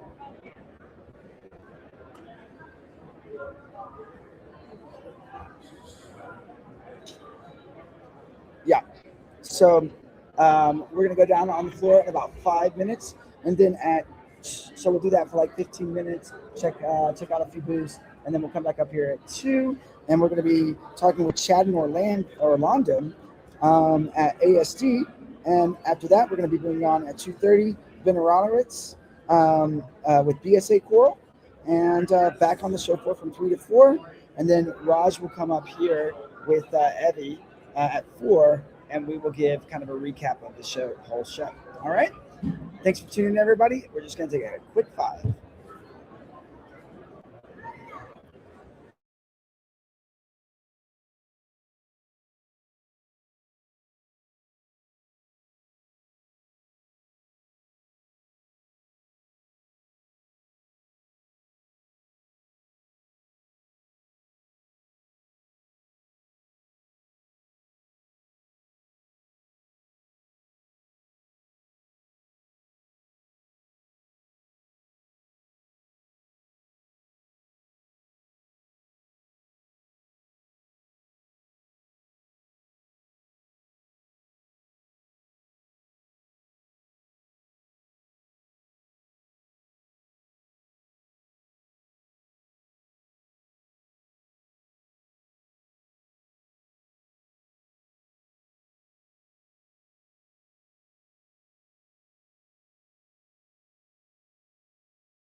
Q&A. Nice setup, dude. All right, Reef Builders, thank you for giving us a little bit of time to, get our resources together here. Blaine, Chad, and Orlando, who are here 10 minutes early, so I don't know how I'm going to get it through your fault. I took about 15 minutes off. That's okay. We got your rest. Yeah. Yes. Yes. Need that downtime. It's been a busy weekend. All right. So I have Chad and Orlando with me from ASD, Aquarium Supply Distribution. That's right. That's right. Over near Fort Collins, not quite all the way up there. Yeah, in that area. Yeah. That's it. Loveland, Colorado. Loveland, Colorado. You have a nice embassy suites over there in Loveland. That's that correct. I've stayed at before. And you guys have been at this for a long time. I've known you guys for about 11, 12 years now, right? Yep, that's right. When Orlando was younger. I wasn't. Chad, you didn't age. Oh. You look kind of the same to me. I might have. I age gracefully, man. Come on, you got to give it to me. Orlando did age pretty well. He just got tougher. I'm always joking around with Orlando. And he gives it back. Okay. He makes fun of me all the time. It's just relentless. That's because I love you. That's because I like you, man. Chad's nicer. He's always saying nice things. Thanks, Pat. Thanks, Sean. You're Everybody awesome. says that. Everybody says Appreciate that. You're not the only one that says that. But they y'all sent me, I don't know who did it between you two, but you sent me an awesome Colorado reel. Yep, that was both of us. That's for both of us. Right? Yep. Really appreciate that was that. an Eagle Claw Colorado flag reel. Wow, it was awesome. Yep. Right? And one of like 100. I was Fishing reel, like, by the way. This Fishing is reel. gonna let us be friends for at least a few more years. Yeah. But it's been a few years, so we got to come up with a new gift. We should actually just take you fishing. Yeah, that would be great. Yeah. Okay, what are you doing this week? Fishing sounds like. Yeah, let's do it. We can take We're you gonna be some hot around. spots. So what you guys do for the not only the Denver area and Colorado, states surrounding, and even national, is you distribute some of the industry's best, most trusted products, even newest products, stuff that you discover, like homebrew, right? Correct. And you work with them to get their products everywhere around the country. Correct. And then you also work with them on product development and working with them as to what the community is asking for, right? Absolutely. So Absolutely. that's different than most distribution companies, because most distribution companies don't really tell you, hey, we need you to make this, and work with people like, I know that y'all worked with Salem for a bit in the studio to kind of create a relationship between Vanessa Glass, right? That's correct. From Homebrew. Y'all developed, some of the recipes, right? That is that correct. she's currently done now. with That's Salem, 100% right? correct. Yes, sir. And Salem gave a pretty thick list of requirements. for Yes, this, he did. right? It was a very demanding list. Yeah. It was very long, and he said, if we're going to do this, this is how it has to be. Yeah. This is how it has to be developed, and this would be my requirements to use it. And she checked all those boxes, She right? checked every single one of those boxes for him. Yes, sir. And so I know that that's got to make the products even better, right? Correct. That you have to distribute to all the fish stores around. Correct. Correct. And nationally. That's And, correct. Do you help? Like a brand like Homebrew, right? Are they available online at all? They are available online through some different retailers. Correct. I think Champion has them. I believe Saltwater Aquarium just picked them up. Right. We're working on with some other ones, and then if any local LFS throughout the nation has it on their online on e-commerce, that's there as well. So you yes, help them get like online placement too, Correct. like with saltwateraquarium.com. That is correct. right? Yes, sir. So really, actually, a lot of help to the manufacturers That's that what- are getting started in the industry, Correct. right? That's what we wanted to do. We wanted to be a different type of distributor. We wanted to be a different type of wholesaler. We just didn't want to be somebody who said, yeah, we'll take 2 pallets of that, or we'll take a container of that, put it on a price list, put it on our shelves, and then we hope it sells. That's not what we do. What we do is we actually consider ourselves an extension of the company that we're representing, especially the exclusive brands that we have. And we like to consider ourselves an extension of their sales team, their promotion and marketing team, their R&D part. When we like to think of ourselves as just an extension of that product and just go to work for them. and on the reverse, an extension of the stores to get feedback to those manufacturers. Correct. Exactly. Right. You have an excellent relationship with the stores, and y'all go into the stores. You deliver yourself Every day or Right. every week. I should say. Yep. Every week we are in every store in Colorado. And I think that I know this obviously because you guys were distributors of Fritz, right? When I was with Fritz for Yes. over a decade, and I remember when I was really small, right? And I barely had presence within the stores, within the community, the hobby, and you were giving me I would say Orlando more than Chad. I have to actually be nice to Orlando. This sucks so bad. He would call me all the time. And he'd be like, "Hey, what about this? Hey, what about that? Yeah. And this is the feedback here, and we want to try and test out on this store." And we've got and people were asking me from Central Garden and Pet, like, "How did you get into all these stores? What's going on?" Some of my competitors were like, "What's going on in Colorado? You must be hitting those stores hard. Like, are you living out there?" And I'm like, "No, I got some secret weapons." Right? And that's who they were. Chad and Orlando were my secret weapons here. And when other manufacturers would ask me, "Hey, what do you think about these guys, Chad and Orlando?" And I'm like, they don't even call you by your name. Like, you want ASD or Aquamatic distribution or anything like that. They were just like, what do you think about these guys? They're just two of them, And I'm like, they're awesome. Those guys will work with you, and they literally will bring me so much feedback. They help me get into the stores. They help with communication, the feedback from the stores to the manufacturer. Right. And so I think that there's a fair amount of the products that I ended up working to develop within Fritz that came out of your head or your head. I remember those days when Yeah. you come in and you say, "With this product, that product, and can we do better? Can we make something?" I even brought Mike along a couple times. Yep, right? Nochi. And so, Yeah. Is that how you say his last name? I can't remember. He's actually, it was so funny. He's only grumpy with me, right? It was super nice. And then when you go up, I was like, Very "Hey, guys, sweet. what's going on?" Yeah. And I'd be like, Much love. "Talk to me this way." That's awesome. And you guys always take us out to the local eats and things like that. Yes, And so I really appreciate what you guys do. If you are a manufacturer checking in on this live stream, because I know a lot of professionals follow Reef Builders and watch what we're doing, and you haven't considered these guys, you definitely should reach out. That's great. If Yeah, you're a love fish them too. store, if you're an e-commerce platform, right? Definitely can work with these guys. And I wouldn't even say that if you're an influencer or something like that, you could probably reach out to Chad too. Yeah, absolutely, man. Orlando here. Yep. Hey, Chad, can they reach out to you? Absolutely. Okay, It's, cool. my Either one of personal us. cell phone's So- on my business card. Yeah, we're gonna put that personal cell phone right here, and they accept calls. 1, 2 a.m., 3 a.m. in the morning. Sure. They like to help you with your. Believe it or not, we do get those calls. Yeah.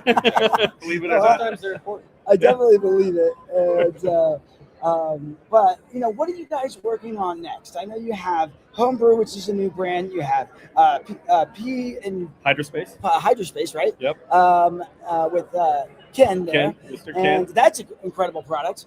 Ken's the master of biology and microbiology. He's the man. Those Yeah. are two exclusive brands. to you Those are guys, very right? exclusive. Correct, Yes. And, Yep. and then what is there? Are there more Yeah, so exclusive brands? we do have a couple things in the pipeline. One that we're actively working on right now is Professor Polyp's Coral Bubble Bath. Yeah. So we're doing a lot with him right now, getting his out there. People are buying it like crazy. It's starting to build a lot of momentum. Yeah. It's a great product, and it's one of the safest coral dips that you could buy on the market. Right. Yeah, I talked to him on the live stream. I saw that. Yeah. And Nick's a good guy. he had the bow tie. Yep. That's right. That's how you know He him. Is always his bow goes tie. with the Yep. Does he have his bow tie down there? Oh, yeah. Yeah. Yeah, Okay. yeah, All right. Yeah. And I'm pretty sure he sleeps with his bow tie.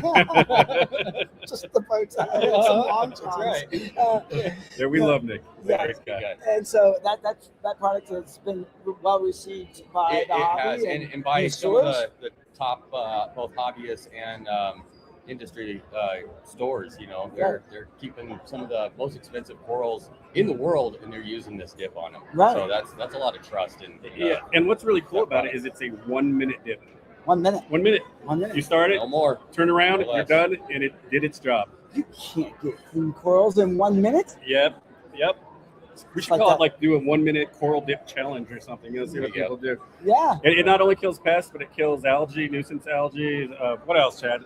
A bunch of different things. Absolutely. It's not just the S dip. Cleans it all across the board. I was talking with Professor Pollock, right? And he said he's going to reduce this down to 30 seconds pretty soon here.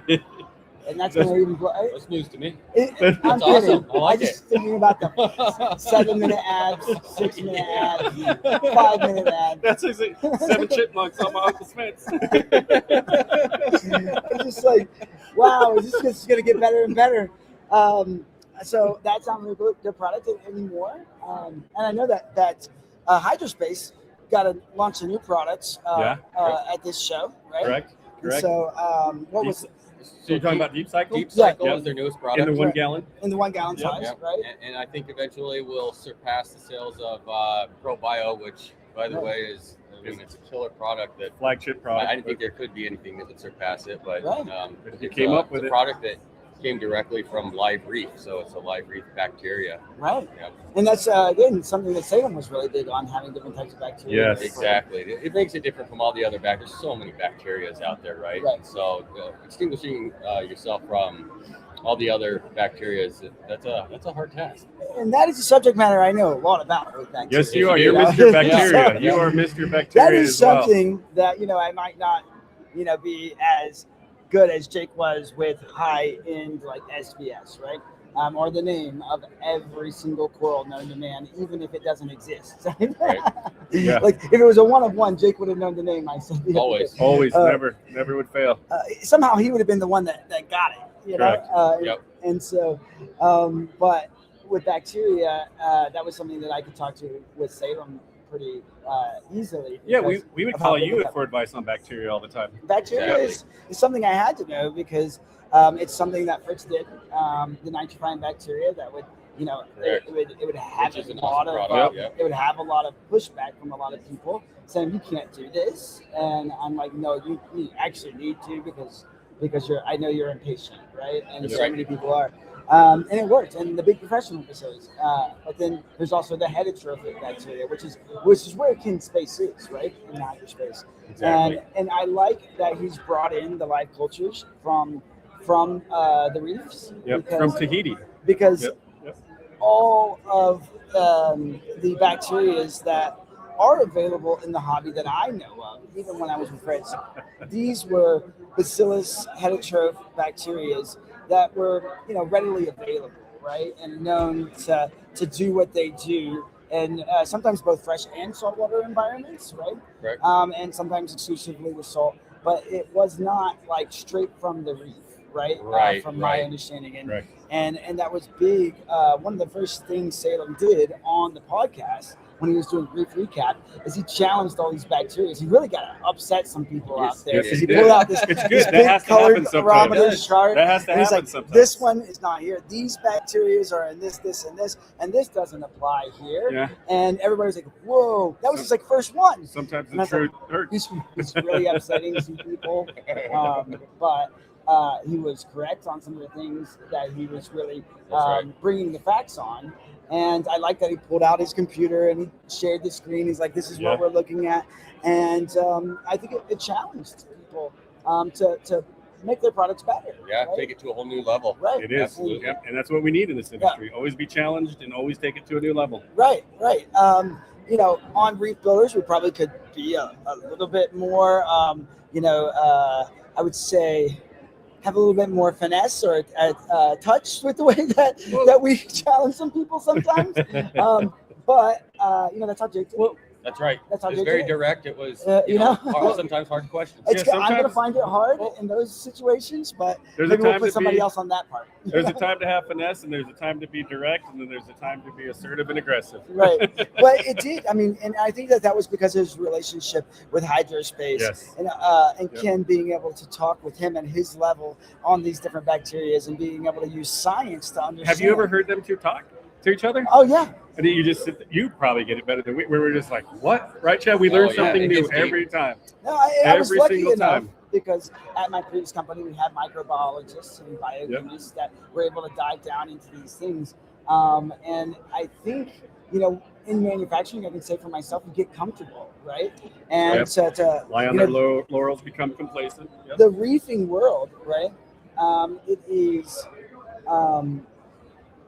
it is okay. So freshwater is 90% of the industry, as you guys know. Yep. Saltwater is 10% of the industry, and Correct. reef is about, I would say half of the saltwater, Sure. right? So Yeah. only 5% of the industry, which really,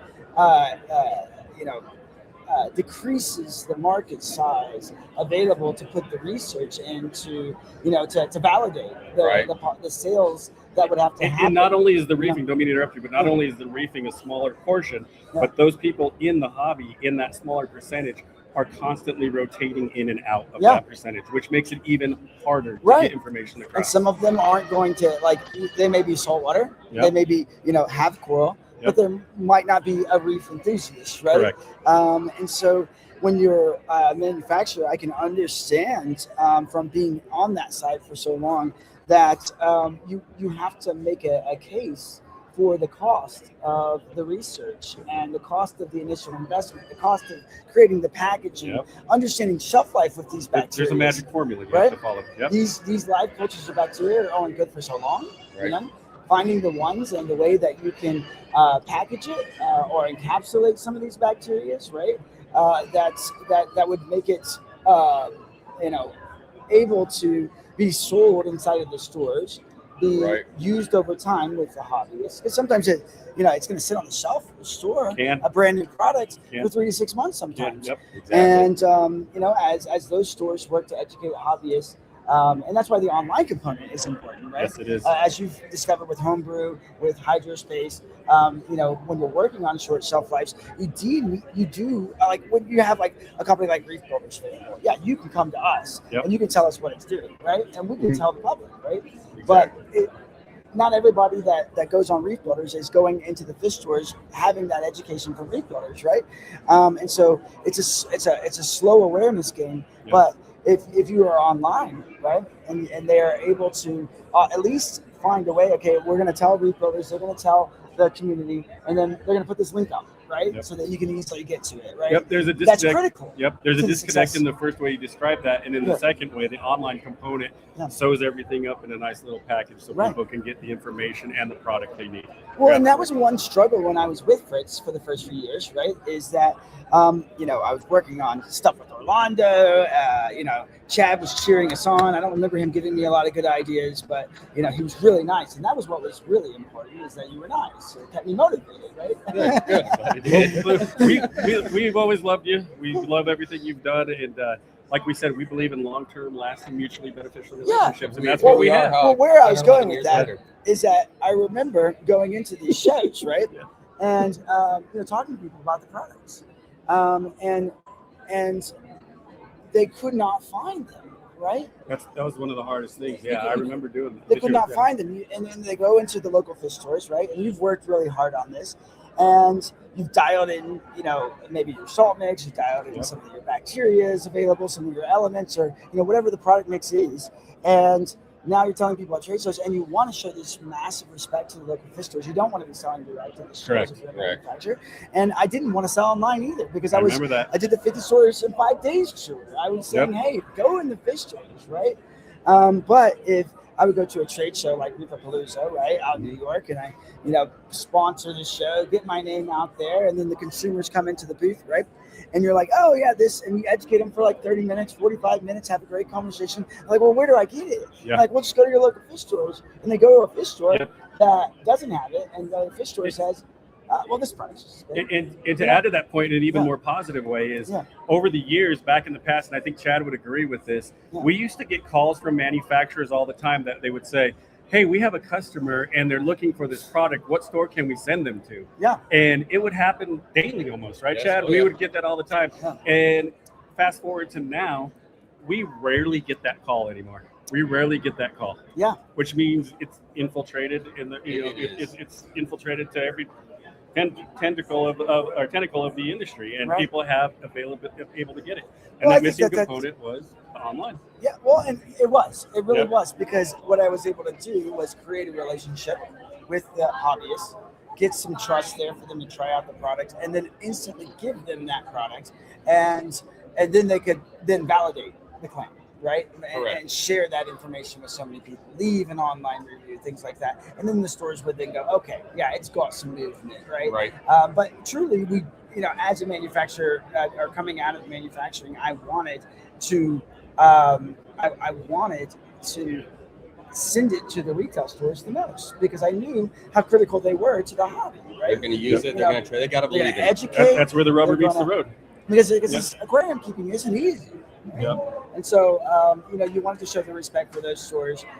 So I know the game, and you guys have done it so well. And I think another reason why you're not seeing that some of these brands are you're not getting those calls anymore. Where do we find this? Where do we find this? Is because your relationship has gotten stronger and stronger with all these stores around the country, right? Like and they're the trusting your judgment, right?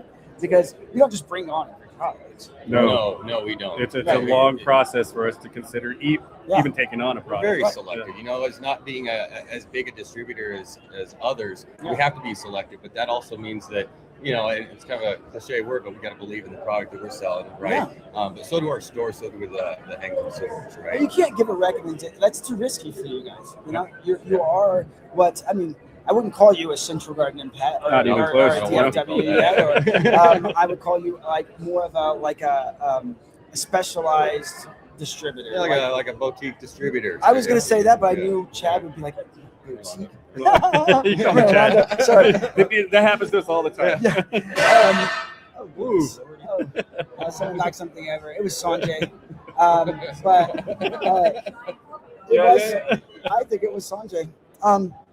But no, I think that's why that's important. You cannot put your name out there with these stores because then the next time you bring them a product, if the last one didn't work out, they're That's like, right. I don't know. But we'll always take that feedback if it doesn't, right? Yeah. We'll work with them. All right. So, is there anything else? I know that you guys, we're working with Scott with Mile High. Yep. Reefer. Scott's our brother from another mother. To do some of the editing that's needed with Reef Builders because we have a lot of videos, a lot of content. That's great. We've got Kumar, we've got Scott, we've got Evan back in the mix. That's great. He was telling me that you guys are working on videos together too. So what are those going to be about? So basically, we have 3 different formats that we follow when we make videos. I don't know if you want to know the specific things, but basically what we do is we either do an educational video, we do a product video, or we do a store video. Right. And those are usually what we do, and every week we pick to do something new. What do you do when you go into store videos? Well, we're getting back to that. We sort of left that a while ago, but we want to get back to promoting a store, showing what they're good at, what their favorite things are, where that store's strengths are. I was just messing with you. Yeah. We're sort of following that model. And just getting, because some of these stores out there are the best kept secrets in the industry. Right. People don't know about them. People don't know they exist. And it just takes a little bit of, love to show everybody who these people are. And if people knew about them, they would go and purchase from them. And I know that you all on Reef Builders have seen me do the store videos, and I know that is a thought. That is this all it's going to be going forward? No. As I mentioned earlier in the live stream, over the summer we'll be rebuilding the studio, and I will be going out and putting these together one at a time, like Jake used to, taking care of coral, like Jake used to, showing that step by step, and just sharing and sometimes the pain and heartache. Did I hear that correctly? You said you're going to redo the Reef Builder studio? I am. You're going to rebuild it? Yeah, we're rebuilding. That's freaking awesome. Yeah, That's but it's going to be amazing. in Dallas, and I'm so That's sorry fine. for that. That's but I fine. needed it to be close It's to needed. Evan and I, It's needed, and though. so that we could do that. Very cool. But so we're going. Those will be starting to release this summer. And I'm just going to be really open with you. My failures, my struggles, things I don't know, things I do know. But the reason why the store videos are there and the reason why I see such benefit in them to the hobby is, you're right, sometimes people don't know about them, but sometimes they're very well known, the ones I go into, and they're experts in what they do. Right? Yeah. And I don't We learn a lot from stores. We're all not the going to time. be able to bring you what Jake used to do with, just us, right? I'm going to have to, with as much as he knew about everything, I'm going to have to work with every expert I know. Right? Eventually, I'm thinking being in that position that Evie and I will just have to. I mean, Evie's been doing this for probably 30 years. I've been doing this for 26 years. There's still stuff that was far surpassing what we understood that Jake knew. But there's Kevin Berta, right? And I want to bring him on. There's Chris Meckley with ACI. Love Chris. There's even kind of a budding hobbyist, Seth Wheeler. I want to go to his shop this week. Great guy. Yeah. Chris Kapp with Aquatic Art, who's been on the stream. Without a doubt. These people have 30 years of knowledge. Chris Kapp, 40 years of knowledge? Yeah. Oh, he got his first aquarium. Yeah. And so Yeah. it is 40 because he got his first aquarium in 1983. When I Okay. was -1 years old, right? Why not go Yeah. find someone like Chris Kapp that doesn't put content out there and try to find a way to share him with the world? So Right. I think that will give a different. I think that will give a different level of education sometimes with Reef Right. builders because most of the content was Jake himself, right? Right. Yeah. But if we bring in a dozen different experts, and then if we're going to Australia, if we're going to the UK, finding those experts in that area, sharing it with you here on Reef Builders, I think will be a value that you can depend on. Agreed. And so, but we're going to show you us walking through it so that you can see that we've done it too. That's a And great I've been doing it outline. for 26 years. It's a great plan. It's just nerve-wracking to start doing it alongside of Jake's content. Right. Yeah. Because then you're like, oh, It takes everybody's whole going to community rip to me compete apart. with one, Right. person. So just Great take it knowledge. as me warming up, right? And Evie And that's warming fine. up. That's great. So, That's good because then everybody will be learning with you. Yeah. And that's what's That's beautiful what I was about going it. to do. Yeah. I called Kevin Berger last night with Top Shelf, right? And I said, listen, I know what I'm going to need to do.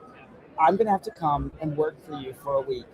And I want you to pound me with just education and mainly focused on this high-end SPS because I took it on a while back, had some success with it, but with my travel schedule, didn't really work out well for me. And it was before all the bells and whistles of all the newest automation, right? And so, but I just never went back because my travel schedule was still so full. It was never my job. That's why you go get Salem, right? Yeah, Yeah. And so, but now it's going to be Evie and I, and Evie used to do that all the time at, an aquarium store that she owned, right? For many years. You did that all the time, took care of SBS, and so she probably doesn't need it as much as I do. But we're going to go and we're going to work with Top Shelf for about a week. That's amazing. We're gonna show the grind. Yeah. I'll be following. Yeah, that's a great place to go I've learn offered this. the same to Chris Kapp. Yeah. And I've offered the same to Seth Wheeler. You picked some of the best right there. One Absolutely. SPS grower that I feel like isn't talked about enough. It doesn't seem like he needs the marketing, but nobody really. He's not an everyday household name. Is Brandon from Frag House Coral, right? And you guys probably Brandon Weir, right? One of my good friends. He lives in Tyler. He's moving, but he has an awesome facility there. And if I worked with him for 3 days, he would be just on me like white on rice. I'd love to do that. And so probably reach out to him as well. Yeah. And I'm just going to go through these like rigorous trainings with you all, let you see what they're saying to me, let you see the pain and suffering of And myself. John Goff, he'd be a good one to talk to as well if you haven't met him yet. John Goff. John Goff. I don't know who that He's is. a hobbyist with incredible SPS. He's Very biased, big. yeah. Well, I can't work for a hobbyist, can I? He'll put you to work. He'll put you to work. Yeah, exactly. You won't pay him, but you. Well, no, they're not paying me either. Pay They're you not in paying knowledge, me right? either, right? They're getting paid in the documentation of the videos, right? Which will bring them some awareness to their expertise, right? Yes. That I'm absorbing and sharing with you all Yeah. the Reef Builders. And so I love that you're doing the videos like that. And the store videos are important. The product videos are important. Yeah. I've seen you do some of the product videos, right? Yep. On Hydrospace is what I saw. that on. Hydrospace, Tiger videos, yeah. Crossflow videos, stuff like that. Absolutely. Just and what we did with that is just took a BRS old Ryan Bachelor video and followed the intro format, format, and it worked out, right? Yeah, I mean, hey, it's as long as you can watch yourself and not be disappointed in what you're putting out. That's so hard, though. Getting in front of the camera sometimes can be pretty difficult, but Yes. I think when we're, I go we're into hard on ourselves when it comes to videos. I'd say this: when you go into the stores, the way I get them to be able to be on video, and that's also a benefit to you going to do your store videos. Is my hope is that they start doing the YouTube channel. Yes. Because before Top Shelf, Aquatics had their YouTube channel. I was talking to Steven saying, you guys need a YouTube channel. And I went and filmed in there with Remy and things like that here on Reef Builders. And you wouldn't have seen me, but I was back there and trying to help guide the content. And I was like, you have to do this. and they have a massive channel now. Yeah, it's insane. But it's getting them to be confident in themselves and just reminding them the saltwater the hobbyists that follow reef builders and other channels and watch YouTube, they're not asking for someone to be someone that they're not. Correct.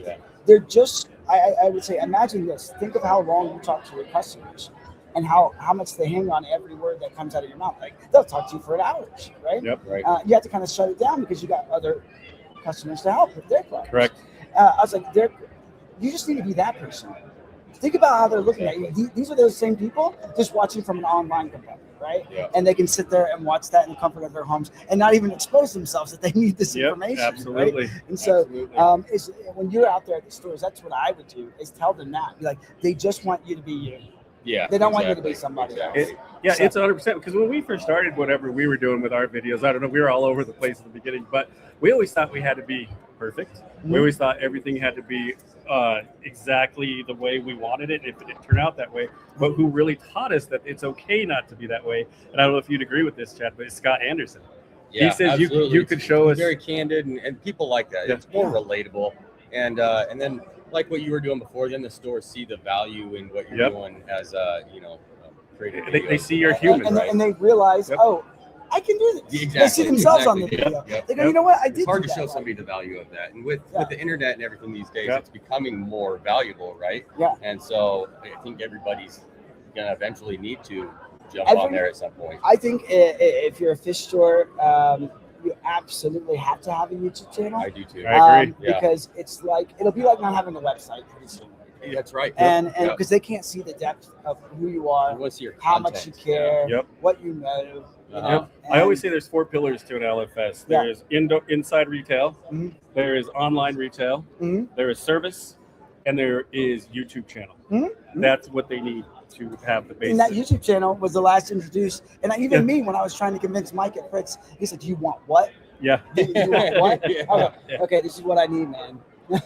I need a videographer and an editor. And as I travel to go where I'm going already, I'm going to stay extra days or come early, right? And I'm going to go and film with these companies, right? And I'm going to do these projects and do this. I was like, I need you to come. We had an area of the lab that wasn't being utilized anymore. And I was like, I need this. I need you to give me this, right? And you convinced them. Yeah, and you did it. And you look how successful it was. It was great because I loved getting to know all those stores. I saw a lot of those stores start their own YouTube channels after that, which was fun to watch. And I just got to know so many people, and so I think it was fun. It was hard because I used to run around with other influencers, with Corey McElroy, with Joey DIY, with George, with Aqua Pros.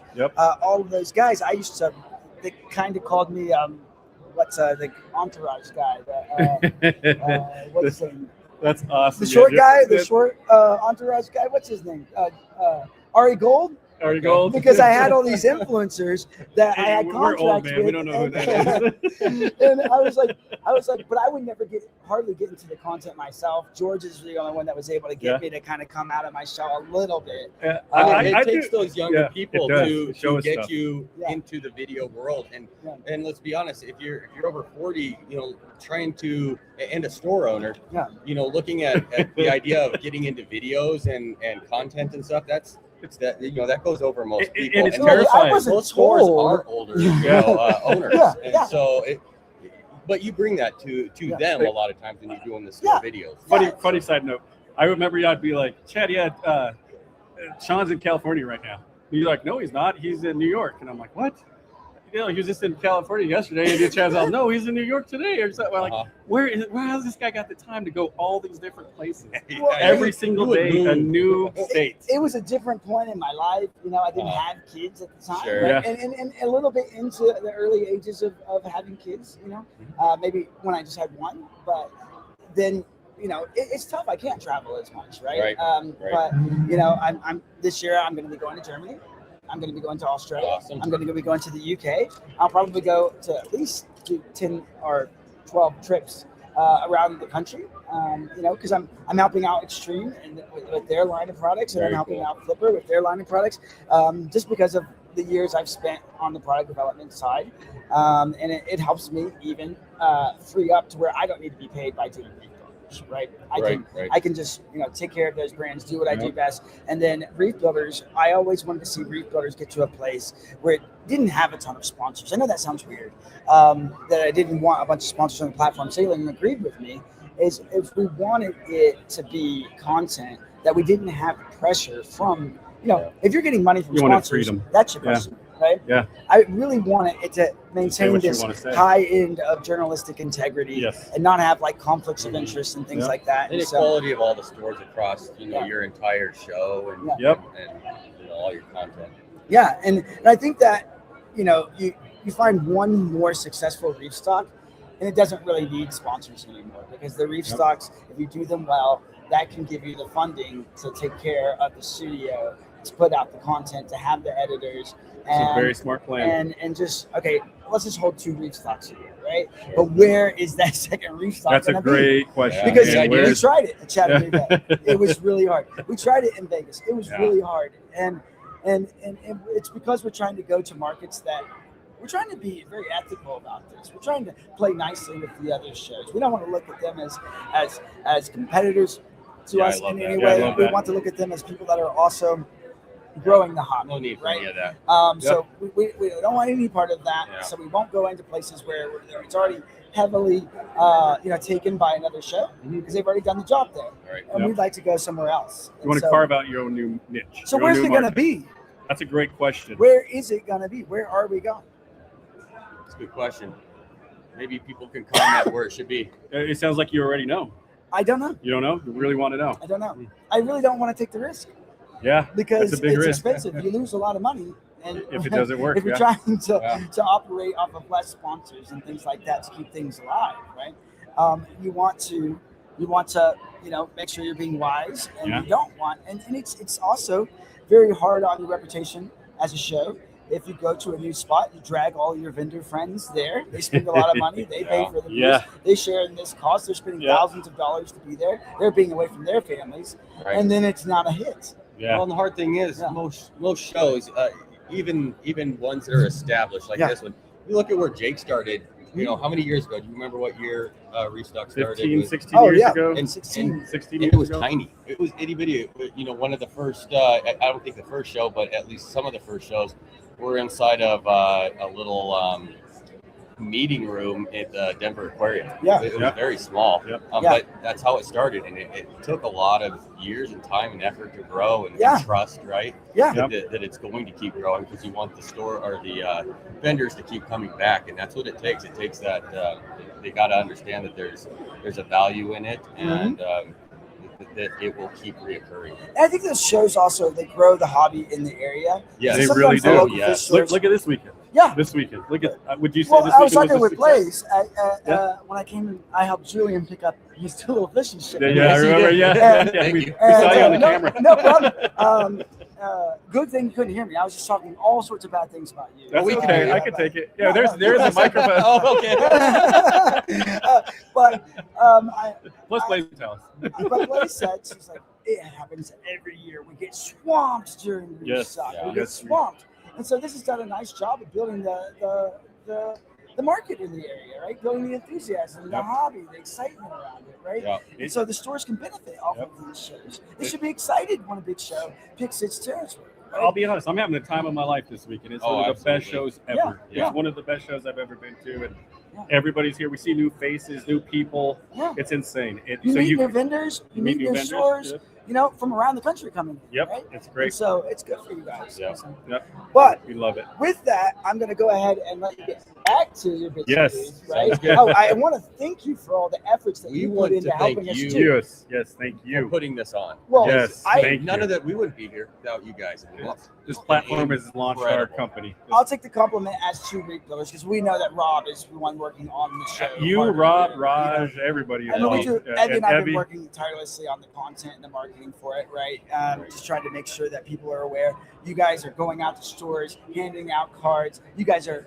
That's why we're calling this behind us the ASD Pavilion, not not the band, but Right, this right. room The behind little us, room back this here, yeah. ASD pavilion, because y'all did so much to bring y'all's stores, y'all's Right. customers into the show, and the brands that you're working with into the show. And that, Yep. and that So- kind of circles back to what we were first talking Yes. about. That whole ASD pavilion, it's not just to have our name out there, it's to bring everybody together that's Yes. working together. You know, The synergy. our stores, the vendors, or I'm sorry, the manufacturers, and us all in one tight area. Just And reef builders and reef stock. Exactly, Yeah, especially exactly. reef And builders. it's just been this like flawless movement of people and commerce and everything. It's been beautiful. It's been one of the best reef stocks. Did my we friend. lose Thank our you. next guy? We lost Ben. We'll have to All right, go you want get me to him. go find? I Yeah, think he go- might have walked over there. Yeah, and we'll Okay. let Ben know. Well, thank you but for having us. Chad, and Thank you for Orlando. having us, my All friend. right, I appreciate it. Thank Yeah, you so thank much. you for All right, everything. all right. Thank you. Where did he go? Okay. Tell him to get back up here.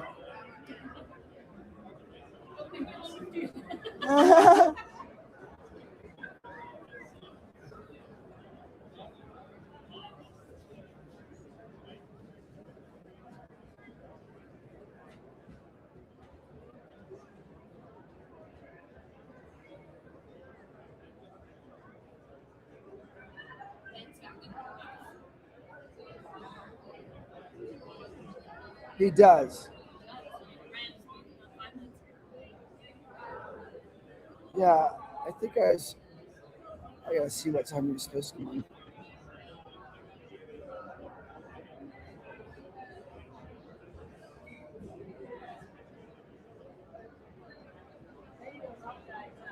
That VIP. There was a VIP in the chat yesterday that got here late and Didn't get that bag. didn't get the bag. Yeah. So I walked him through and took him to Reef Nutrition, go see Skylar. All right. Well, we are trying to get Ben Aronowitz. Do you want to go let him know that we're waiting on him up here? Yeah. Yep. I gotta remember where he's at down there. All right. I don't see anybody in the comments. I see people on the feed, but the comments, I'm not seeing those pop up. Maybe you're not telling him to see. Let's see. Are you guys still able to comment?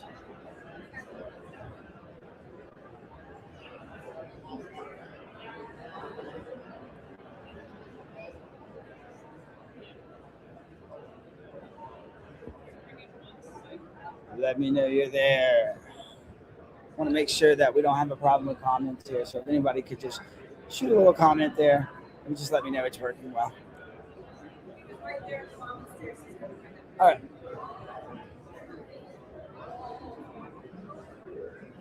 All right, Ben is here. Ben, come sit down. Yeah, sorry, we're just running a few minutes behind. I saw you waiting there, and I was like, I gotta hurry. All right, everyone, we have Ben Aronowitz. Is that how you pronounce it? That is how you pronounce it. Well done. With BSA Coral. Hey, everybody. And you're doing well at the show. Yeah, it's a great this show. time. Yeah. Great show. You're known for having really great coral, I some try. really exotic pieces. I tried. You know, where do you get them from? Everywhere. I spent a lot of time in Indonesia last year too. Yeah. So we spent a lot of time finding some cool stuff. Yeah, getting some contacts, Yeah. relationships there, and you're gonna keep that close to your heart. You know, Of you can't, course. you can't just be telling No, everybody of where you're course. getting your corals. So that's just a little inside joke. You know, people got to keep their sources. You do. Yeah. Everybody keeps it close to the chest, even though a lot of us get stuff from the same places. Yeah. We like to think that we have something special. Yeah, well, you do, because you have a name for that, right? Yeah, And so, and I don't see you on a lot of like live streams. I don't see you, coming on and doing YouTube videos and things like that. But do you? We have a YouTube channel and TikTok, but I don't spend much time doing it. Well, you should. We should. Yeah. We should. Yeah. Do you carry enough coral to be able to sustain like a doubling of demand or a tripling of demand? Oh yeah. For coral? Oh You yeah. do? Yeah. I Okay, have a good. whole warehouse full of stuff. So if you're on here, he has a great selection of coral, right? BSA, best selection around. Yeah. Oh, is that what that means? Yeah, that's I my never knew- initials. I didn't. It just happened to be best selection around as I well. was Yeah. like- Yeah, it worked. It worked I out. did assume it was your initials, right? BSA Coral, because then BSA. you've been around it. Yep. Or Boy Scouts of America, whatever you choose. What's the middle name? Saul. Saul. Okay. Saul. Yeah. Paul or Saul? Saul. It's okay. With an S. Yeah, but you know Saul is Paul. Of course. Yeah. Okay. Yeah. All right. But it works better with the best selection It does. around. It does. It fits. It fits. Happy coincidence. But how long have you been doing this, Ben? Since I was 9 years old. And how are you now? I will be 32 in a couple weeks. Okay, so that's going to be 23 years. 23 years. Right. Yeah. So you're coming up on 25th anniversary. Yeah. So wait a minute. Now explain this to me. You haven't been selling coral for 23 years. No, You've been no, keeping I've been in the coral for hobby 23 since I was 9. Yeah. And since probably about 17 or 18, I've been selling corals. Yeah. Full time. 17 or 18. Yeah. Yeah. So good 15 years, Yeah. right? Yeah, and I've known your name for a while, you know, and you've come to the shows that I've been putting on for a while. And so it's everyone is always talking about coming to your booth, right? Other stores come and buy from your booth, right? Other vendors, right? Yep. I see like traffic huddling around your booth before the show even opens, Oh, right? yeah. From the other Oh, vendors, yeah. like as you're setting up, right? Yes. As soon as you're getting it out, so sometimes even some of the customers, the hobbyists, don't even get to see some of the pieces. A lot that of you're times doing. they don't even get the chance. Yeah. Wow, A lot of that's vendors crazy. will just line up to So see what we got. yeah, you maintain some really good exclusivity to some of this stuff. Like We try. We yeah. try. It helps to be a hoarder. Yeah. What pieces are like exclusive to you? Like what pieces are BSA? You got like the BSA Jawbreaker 8 cans, and I mean honestly, there's just so many over time. I've got a computer full of just pictures that I've kept over the years, and sometimes I look back and be amazed. How do you go about naming these coral? Like what process? Do you have a long list of things as a Yeah, I have friends that give me random lists. Yeah. Yeah, and you know what? ChatGPT is a good way to cheat. do it. Yeah, okay. Just type in, I need something for orange, yellow, red, purple, and it'll come up with some interesting stuff. You know, I've been doing reefing since I was 15 years old. I skipped freshwater, right? Went right into saltwater, right? And I got into freshwater later on. It's funny, most people do the other way around. The opposite, right? Yeah. I didn't try freshwater out really until I met the guys from the Aquascapers Collective at the show I was with. And they pretty much pushed me into it, and I loved it. But and Jake was big on freshwater as well. But I knew all the coral. There was no corals I didn't know. Right. Until I went and started working with Fritz about 10 years ago, and my focus became product development, making salts, making bacterias, making elements and things like that. Right. That's where my focus had to be, like all the time. Right. Right.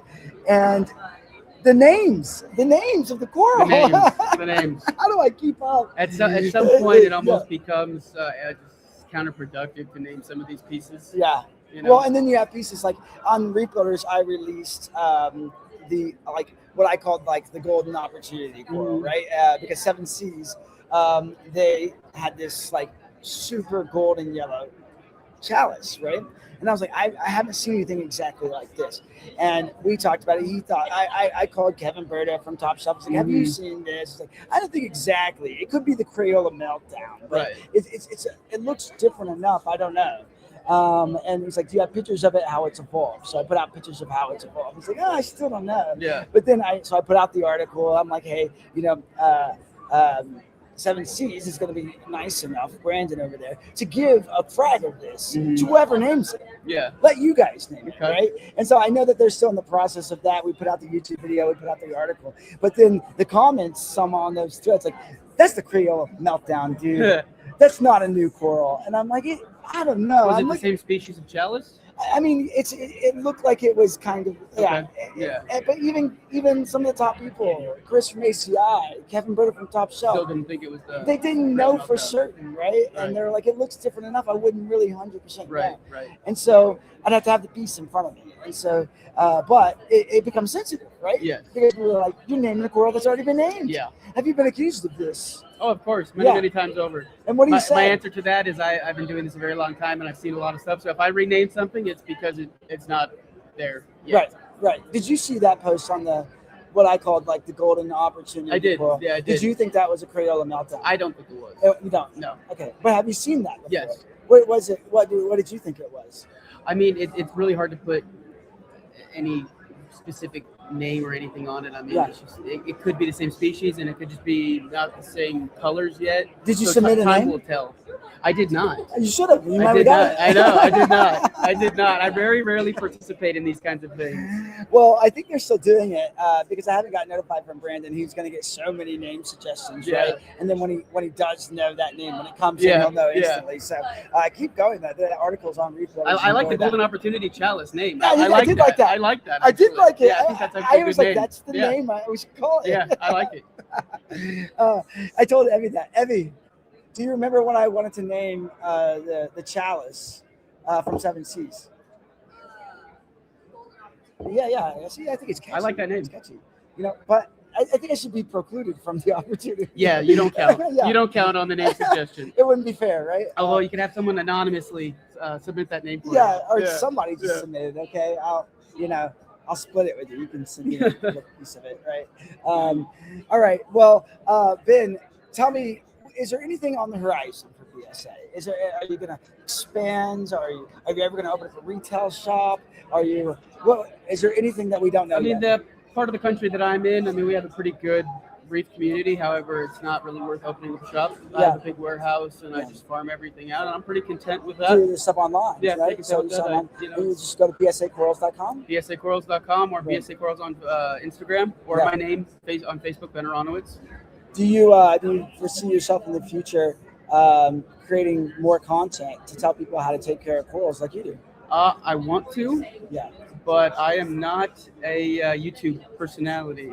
No? No. Okay. Yeah, and I've never I really bet I found could- anybody that meshes with my style to be able to produce that kind of content. I bet I could teach you. I bet you could. I bet I could. I've taught a lot of people how to be on YouTube. I bet you could. But and I think it'd be great. Yeah. I think it'd be great. You just have to be yourself. You have to be yourself. You have to be authentic. You know, you never want to not be yourself because people are looking for your difference, Yes. right? And some people are really calm. Yes. Very calm demeanor. Look at Kevin Berto at Top Shelf, right? Mhm. Like he's just very calm, just kind of to the point Yes. about what he's doing, Yes. and people just enjoy the depth of it.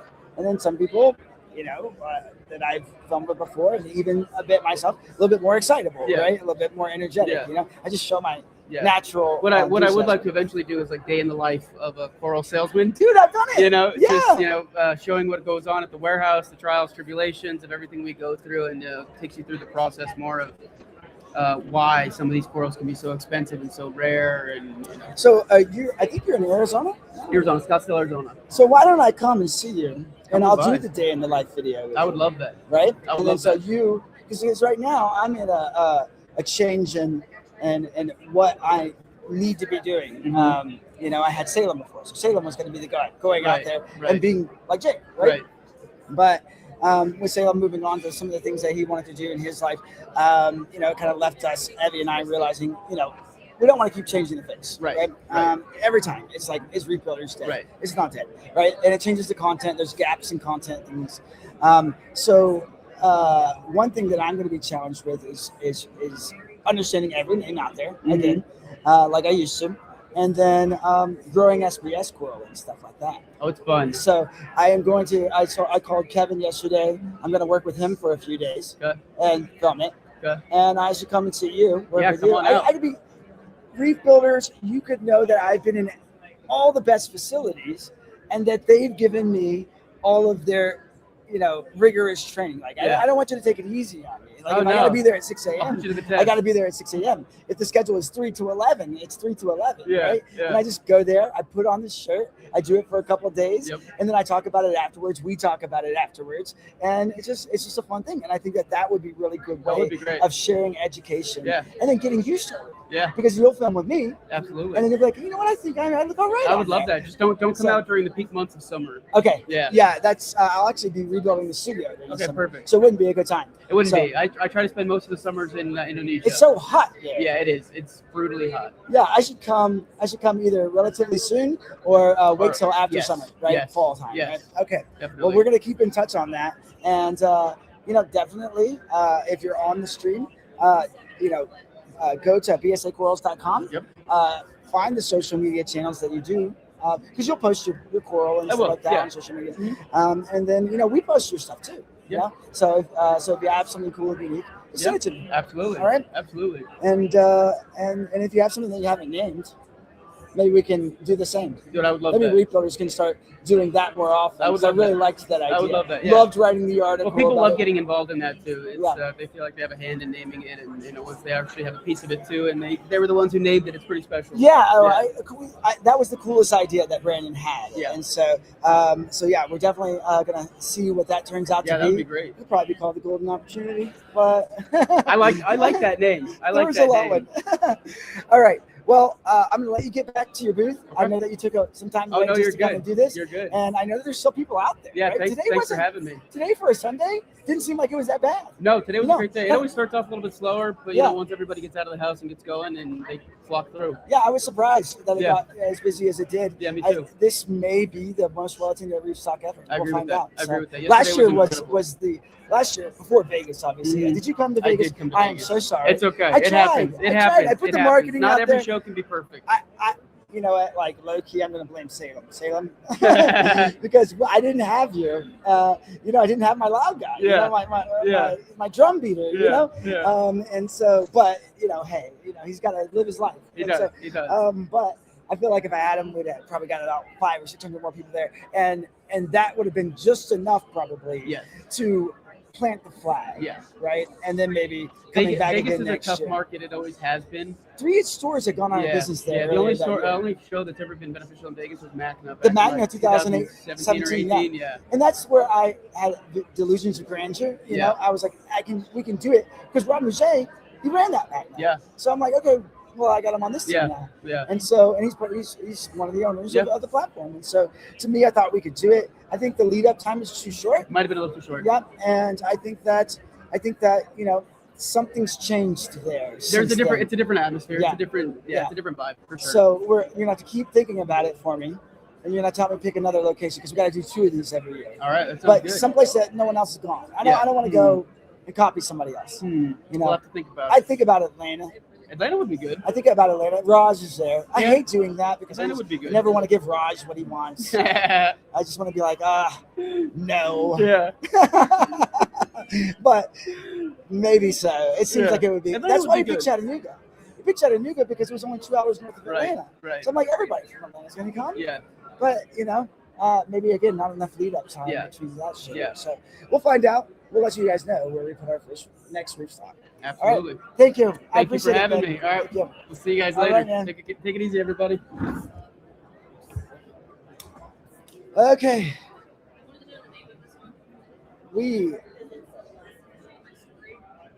We are going out on the field at 3. I know I said that we were going to do that earlier today. We've just been finding it hard to break away to get down there from up here. A lot of people that we promised to bring onto the stream.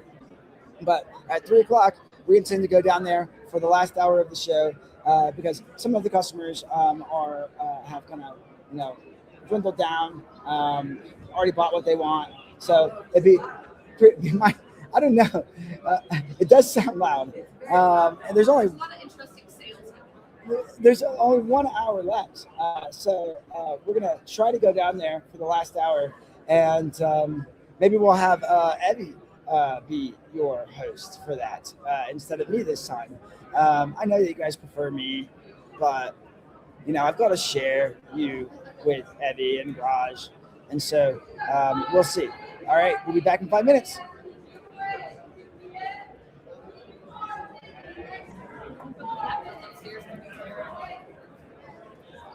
You know what would be cool?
Okay, guys, so me and Tia are going to go down. We're going to try to run through some of these coral vendors and find our favorite pieces for the show.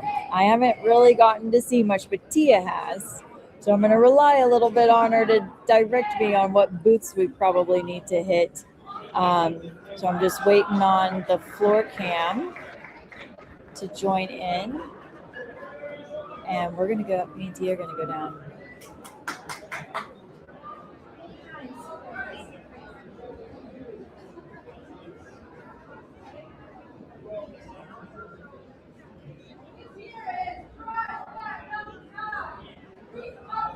ASD is down there doing their scavenger hunt raffle winnings. So if you hear that, that's what you're.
I start gathering fish.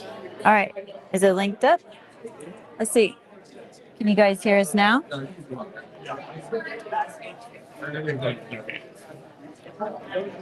I think we've got everything showing green.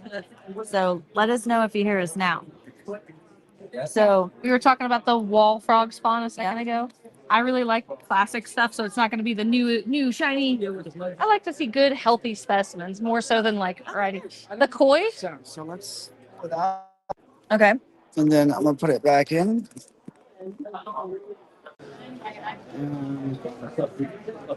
Start this. Does the sound work?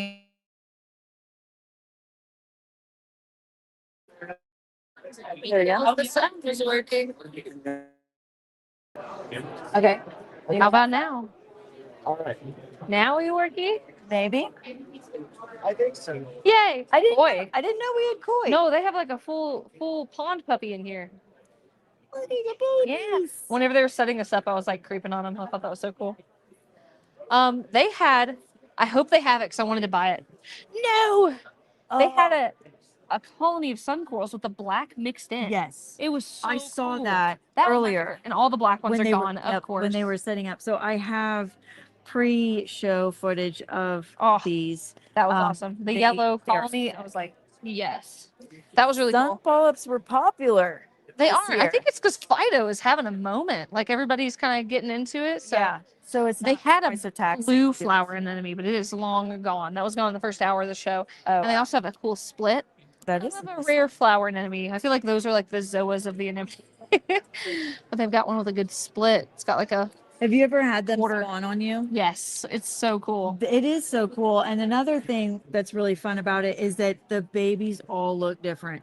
Every single one. They never look like the parent. And you can't Punnett square it. It's just No. a crapshoot what you're Yeah, gonna get. It's so fun. It's a whole confetti party. And these are really good prices on Scolies they had. They didn't separate on Masters or Ribda. It was all just a flat rate, which I liked. That is nice. And the pectina, of course, and the Welso. Welsos are all gone almost. Wow. I really liked Battle Corals. I forget where they're at, but they had a lot of really good stuff. They're mostly sold out. Oh, yeah.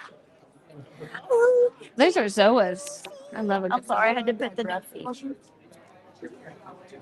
Yeah, let's see that. Sorry, They've been packed the whole show, so I hadn't even had a chance to really look at this booth. I understand why. Wow. Yeah, that's really nice. Did you see that, Evie? Here, get in there. I did.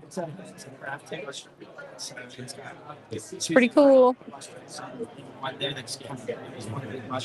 That old school Bimples on that other half That's is cool. so sweet because you don't see those very often. You really don't.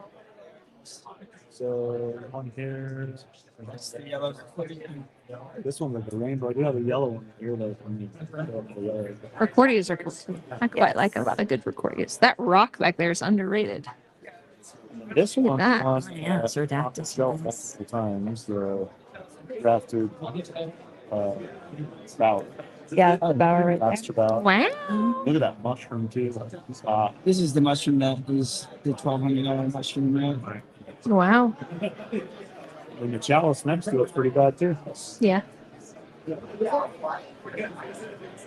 Oh, so What you got hiding back there? I see a really nice. That's I have a problem. Oh. You have a problem? Oh, that's the horde. Okay. That's the top secret hideaway. I don't see a lot of these. They call them star mints, right? The candy cane star mints, where they have the white or like the light striping in them. I've seen 3 different booths with them here, which is really cool. Yeah, not very That's an old school. That's an Yeah, old school the coral. 2 other ones I've seen, they said it came from Jake. So I wonder if that's like one of those lineage corals now where you just can't find them unless it came This from them. is from Drake. I can't go over. Oh, that's awesome. It's really cool. That one's really cool. Yes, thank you. Thank you. And this is, I have not seen this before. I'm actually probably going to buy this one. It's chalice. I know we see a lot of the like weird mummy eyes and like the Easter eggers. I was about to say, but it I've looks a never lot seen like an the Easter egg. true cyan blue eye. And I don't think it shows up so much on camera. It looks kind of green, but it is definitely a like, what is it? Schofsgrass? Is that the color trending on TikTok? It's a very pretty color. And he's got snake polyps there in the back too. Oh, He's going to give those to Julian. But those polyps only come out at night. Those So it doesn't those are look some quite of the so slowest now. growing coral. So if you do get snake polyps, just know they're Slow gonna growing. be looking like that for. He had a good price on AIOs. I love AIOs though. Oh yeah, AIOs are good. This one, also BSA, of course. Yes. This is the one that I was like, I need to The know the Favia. price because I'm going to buy that myself. The yellow and blue Favia, Favia of the Gods. Yeah, That was those awesome. those are excellent. Those are really cool. He always has good stuff though. I stalk him on Facebook.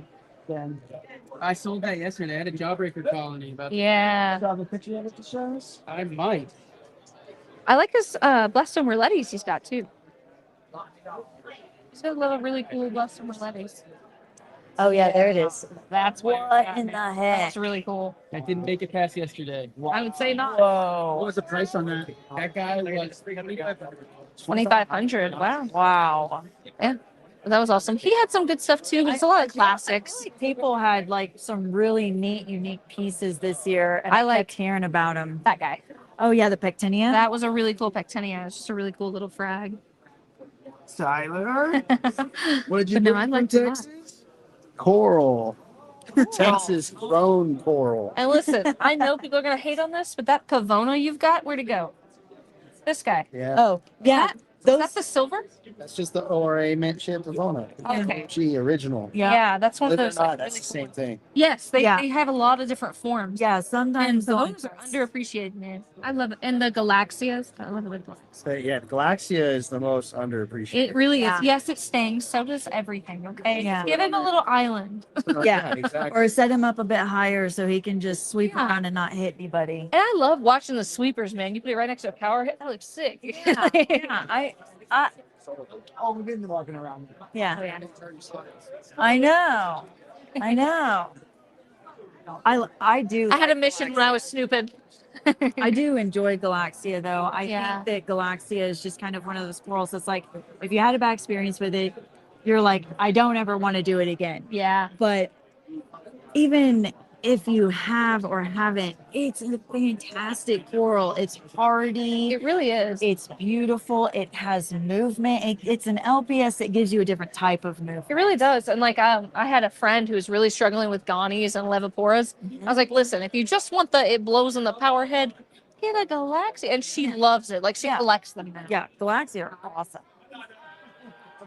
This was also really cool right here. Ooh. That was really nice. So I do like pieces like this because you can see the differentiation on the greens. Yeah, through here. I actually saw it. Green. I saw it on a. I like minty This specific piece. I was like, nice. Yes. Very nice. It's got a little bit of gold around the edges of the eyes. If I had to pick, I would pick that one. But I'm weird. I like that. That's really nice. That was my favorite. So figuring out the name for the company. All right. Yeah. That's yeah. And then back here on the left, I think this is combat corals. That's what it was. They are smaller, like offerings, but every single piece was really healthy and good. Like even if it's a one polyp, it was a really big, healthy polyp. So I like to see that because it's $15. You can get started with some of these, and since it's so big and healthy, it's a good price point. I like to see that at a show. These little baby tortoises. Yes. The base of This is the size range where you would be like, I'm comfortable with popping this in to one of Harley's tanks. So I bet people. Yeah, they've been bouncing. They've been This bouncing. would be a situation where, yes, they're give me that one little single, give me that little single, and I'm putting it in my little micro tank.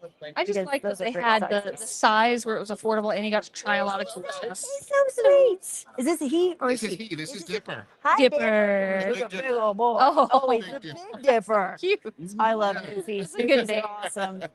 And then of course this tank had some of the cool pectina. I love a good Ooh. pectina. Oh, yeah. So this is But he had cooler ones, believe it or not. this one's kind of like Invader Zim, but it's just a little bit different because it's got some shimmer to it. Oh yeah.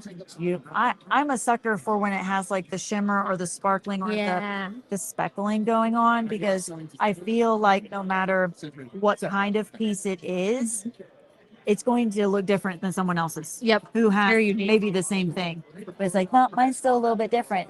Mine's cool. Yeah. And I like And of course he had one of these Oh, is and that it was Eclectus? radial. It was radial. All the orange were around like a wagon wheel. Oh. And I was looking at that one, and if it didn't sell, I was coming back for it. And then this particular one, people have been talking about it whole show. Oh, that is nice. Sometimes I don't know if your eyes do this. Maybe it's just because I have an astigmatism. But sometimes when I stare at the ones that are really neon like that, and it's like neon orange, Leaves like a shadow. well, it does like a 3D thing. My eyeballs kind of bug out, and I'm like, I like this, but if I get too close to it, my eyeballs freak out. It's a stalker level, but he has one back here that's actually really nice. It fell off the plug. And it's another one like that. It's like hidden under the green. That's one of those you gotta search the show to find pieces. That when you have an eye like that, Yeah. that means that you definitely have gone to the LFS and been like, hey, I want that little nugget back Yeah, there. I see that you've dropped that. Yeah. Give me that. Can I get the nugget? I need Sorry. just the tiny one. Sorry. There's another puppy. Another This has puppy. been the show of the big dogs. It has been a show. Oh, Of there's just a lot of good hammers. I like the hammers and the torches. Yeah. There's some more starments. They're everywhere. And I had never seen them in such numbers except at this show. Yeah, usually only maybe one vendor has. Yeah, there's like 3 or 4. And these are some nice, like chunky colonies. These Yeah. aren't just onesies and twosies. That's a really nice piece. Yeah. I really like that starmint. Oh yeah, sticks. Acros. sticks. I don't know all the names of the acros, but he had a bunch of ones I'd never seen before. So bird's nest. I like bird's nest. This is one of the ones that I actually do like is that neon green. I like Bird of Paradise from RA Bird's Nest as well. If you are someone wanting to dabble a little bit in sticks, I like to recommend Bird's Nest. The patterns on them are cool. They're hardy, and it gives you that I got an SPS vibe because I feel like sometimes every once in a while, if you get a monopora, you're just like, it's not the SPS that I wanted. That was monopora setosa is a good way to dip your toes. Yes, I like the monopora. Yeah, I like setosa. They do grow a bit slow. They do. They're really slow. But I do like that. Yeah. He's got just a really good collection of hammers and torches and sticks, man. I think that's it. Is that Digitata back there? Forest fire? That looks like it might be. Is this forest fire or bubble gum? That's actually branching Montport. That's the. This is that's why I didn't recognize it because I was like, that's That's a really Jason cool one. Fox fire starting. I'm It's a branch Montport, so it actually like just makes this big bowl of branches and stuff.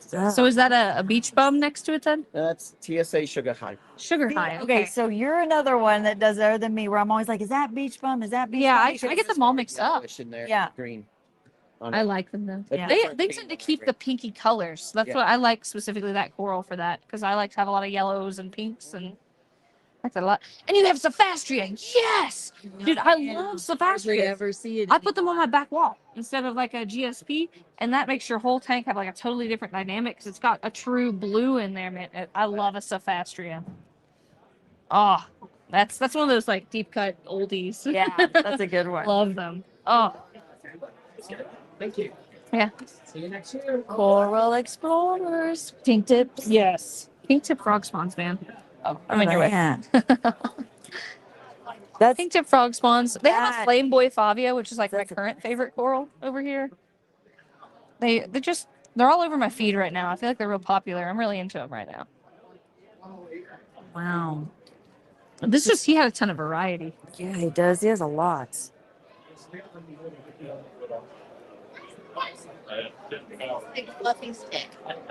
I got just sticks. Oh, are we going back? We have sticks. Damn it. Oh, Sticks. yes.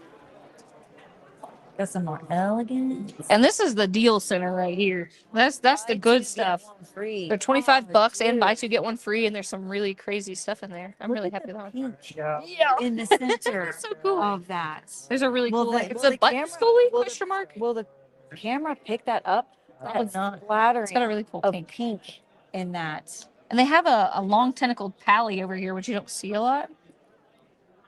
Those guys are really cool. A long tentacled pally is a deep cut.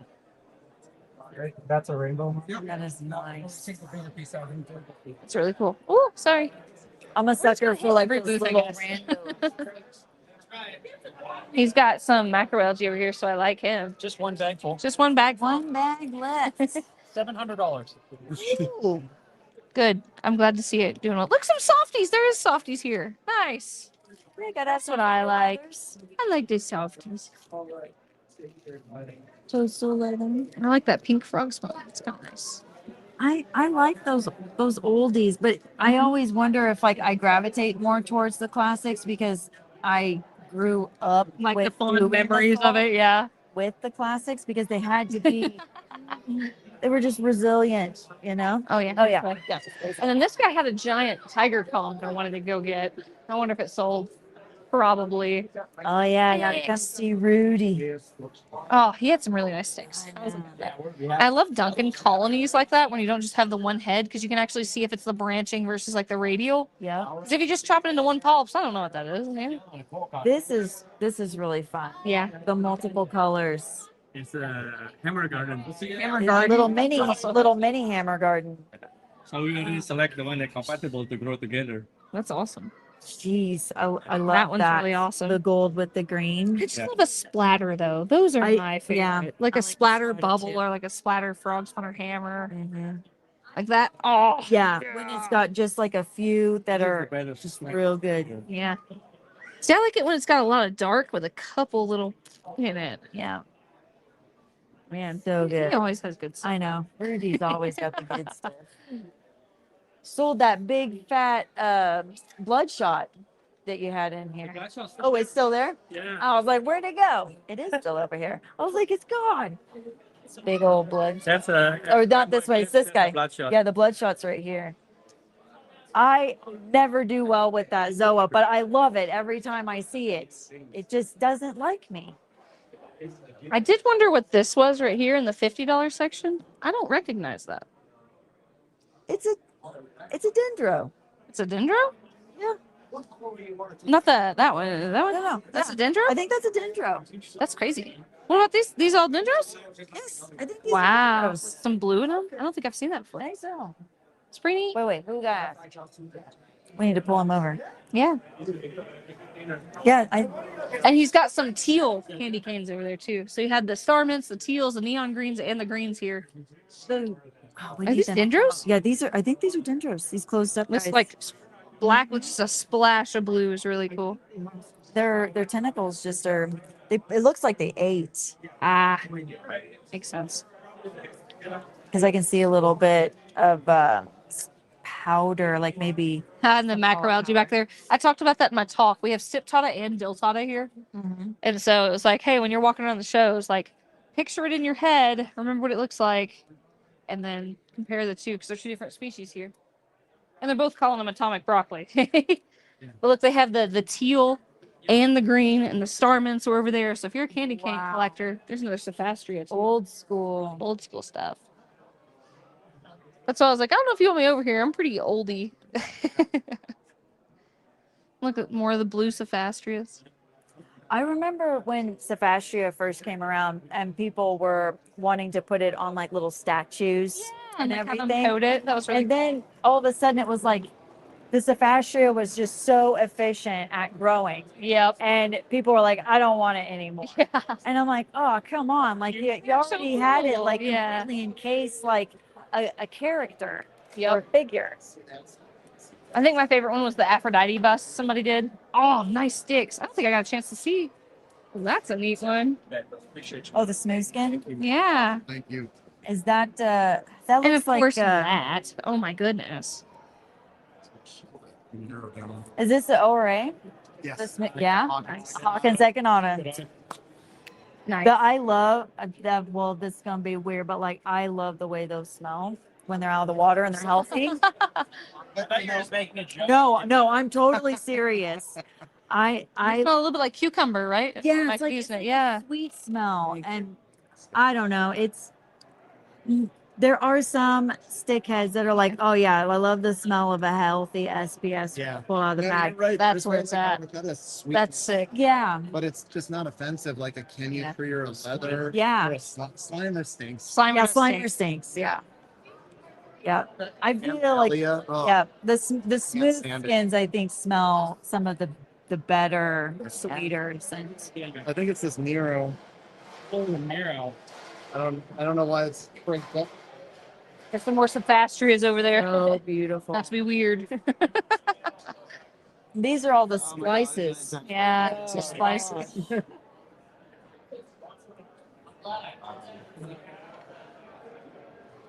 Is this Walt Disney? It is. Okay. Pretty one. That's a really nice one. I like it when it keeps that yellow because it so commonly will darken up and you'll lose it. Yep. Yeah, that was a popular one. You gotta see here where the blue tips of the new. Yeah. Yes. Here's where it's kind of gone stagnant. It loses the blue. Yeah. So cool though. Blue and yellows are like my favorite colors on the reef tank. And it's so hard to retain though. It is. Under certain light, you'll start getting the pinks in there. You Yeah. get some pinks in them. Yeah. Actually, this little guy right here has. Oh, so much pink. Yeah. That's awesome. Oh. Turbulence. You're done.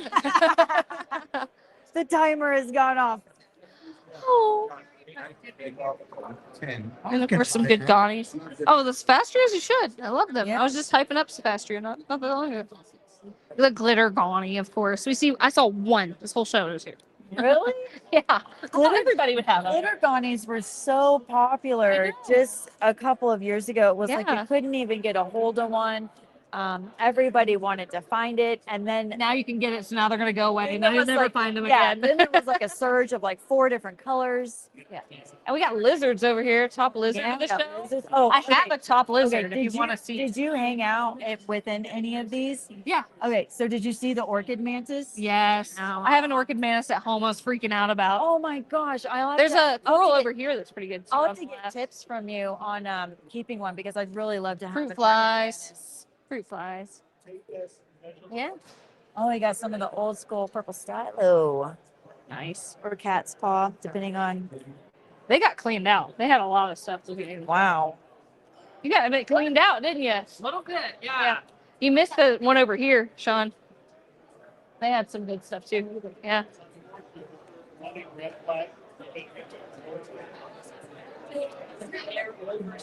You know how I feel about the meaty boys. Oh yeah. I love the pink and purple on that guy. That guy I was eyeballing. This is cool. I appreciate corals like this because it does glow. It's an understated glow, Low, medium, but it's still beautiful. It's one of those if you have a bunch of green. Yes. It offsets it. You don't see a whole lot of like really nice purple pastel with just that little bit of pink to it. Without it just kind of not being the fluorescence. That is a It's a perfect good one. specimen for seeing. And there's a really like cool. that. I think this is a mushroom. Is that a rhodactis? Big old rhodactis. Just there? giant. Yeah. Wow. Just cool to see. That's one of those like statement pieces you put in. Yeah, I like stuff like that because then when it's larger, you're just kind of like, okay, how much bigger can I help this? Yeah. Before it splits. And then you're like, ah. Yeah, or it just starts spitting out babies, and you're like, oh no, it's shrinking. They had some sticks in here. I don't know if they still have them.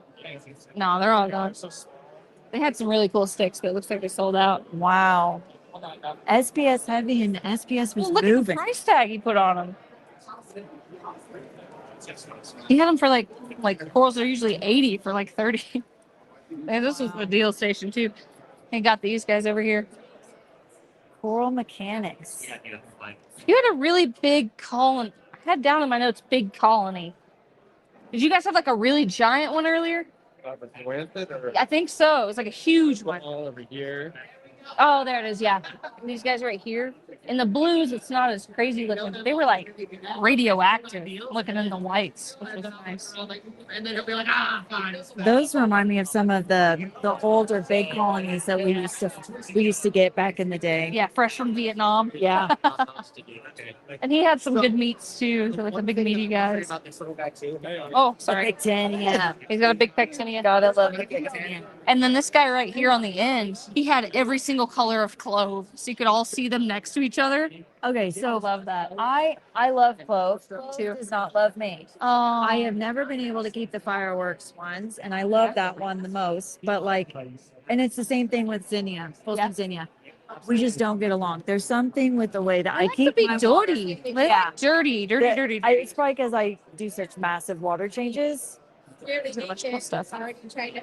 But the pulsing zinnia it gets so angry. I love to see fish at fish shows, so I was really excited that they brought fish to the fish show. That made me happy. An awful concept. I know. Are those platinums or Wyomings? Wyoming. So the only long fin trait that you can put in is the true Wyoming whites, because the platinums are based off of percula. So unless you're going to hybridize them, you're never going to get the silver eyes. So you can always tell if it's a hybrid if it's got that silver ring. So we were trying to breed that in. It's sustainable, but I don't know whatever happened to that genetic project.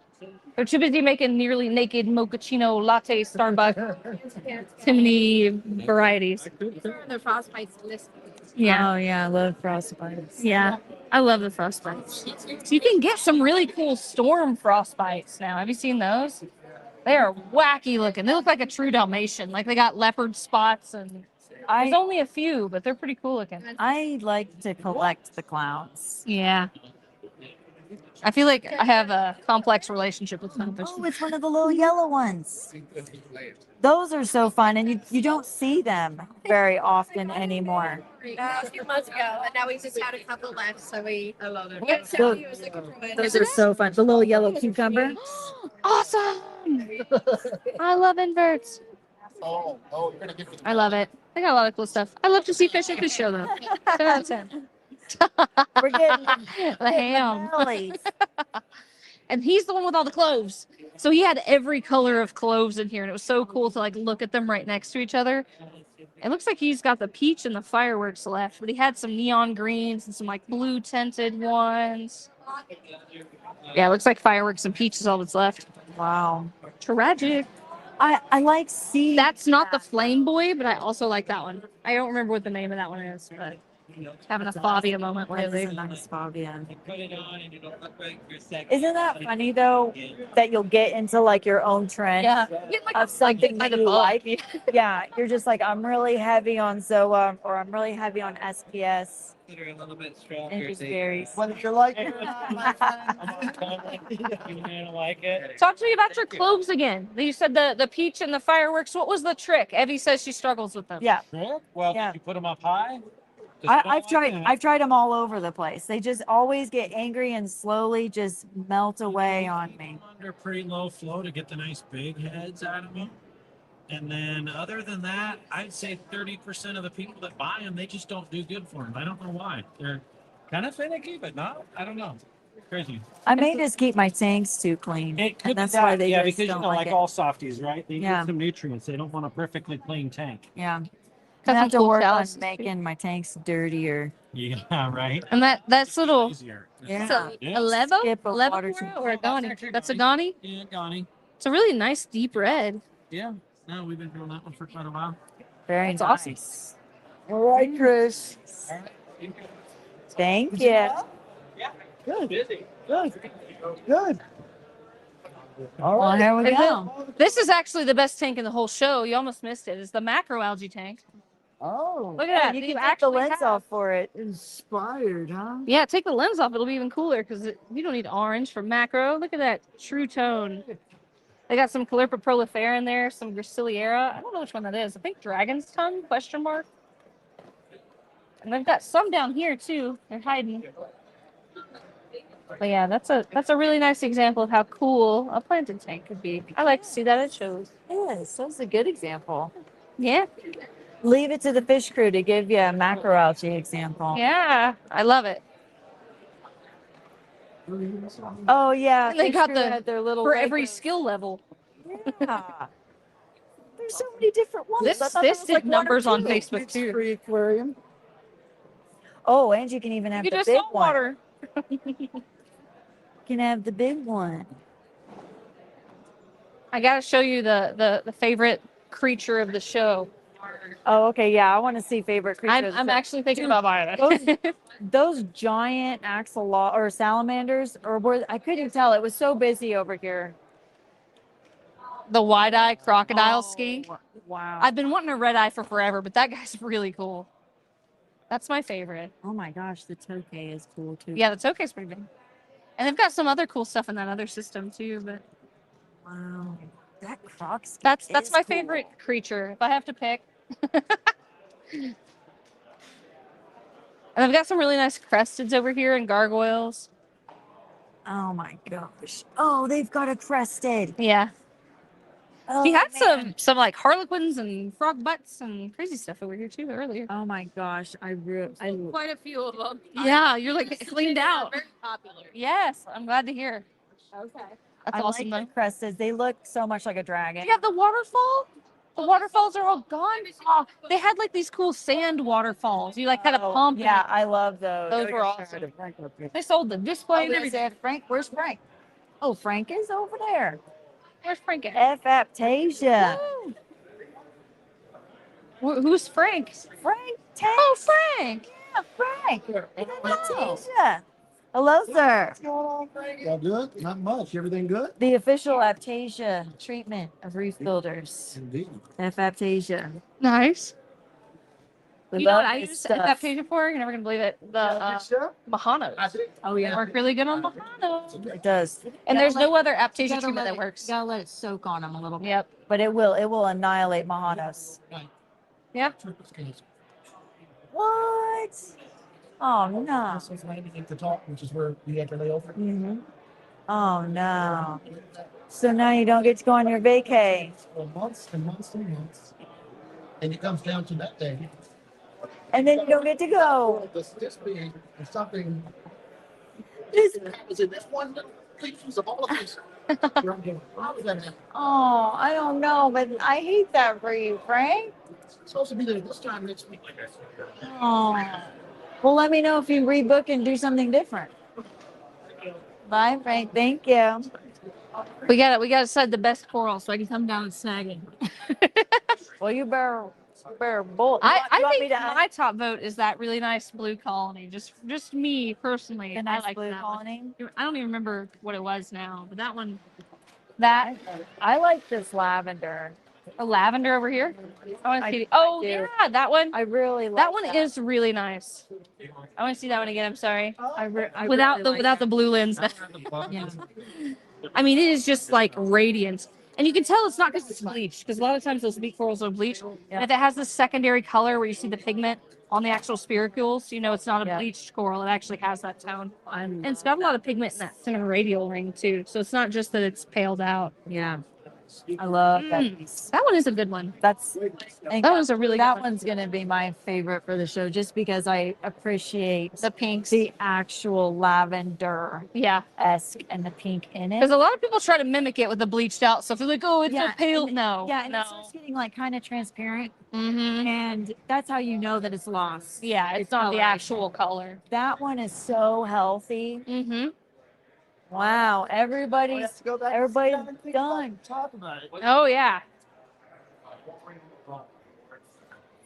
I don't know, man. That Favia of the Gods, though, from Ben. I'm probably gonna buy that one. That's a pretty nice one. Yeah. I will say. And the Sylvestrias I like too. I just like to see them, though. I don't know if that's my favorite coral of the show. They're nice and beefy. Yeah, they're cool. I don't know if you can actually say that. Yeah. About a coral. Ooh, I'm falling. Am I going over here? That's what we're doing? We can. Let's see here. Are we gonna double mic? Do I turn this off? We can.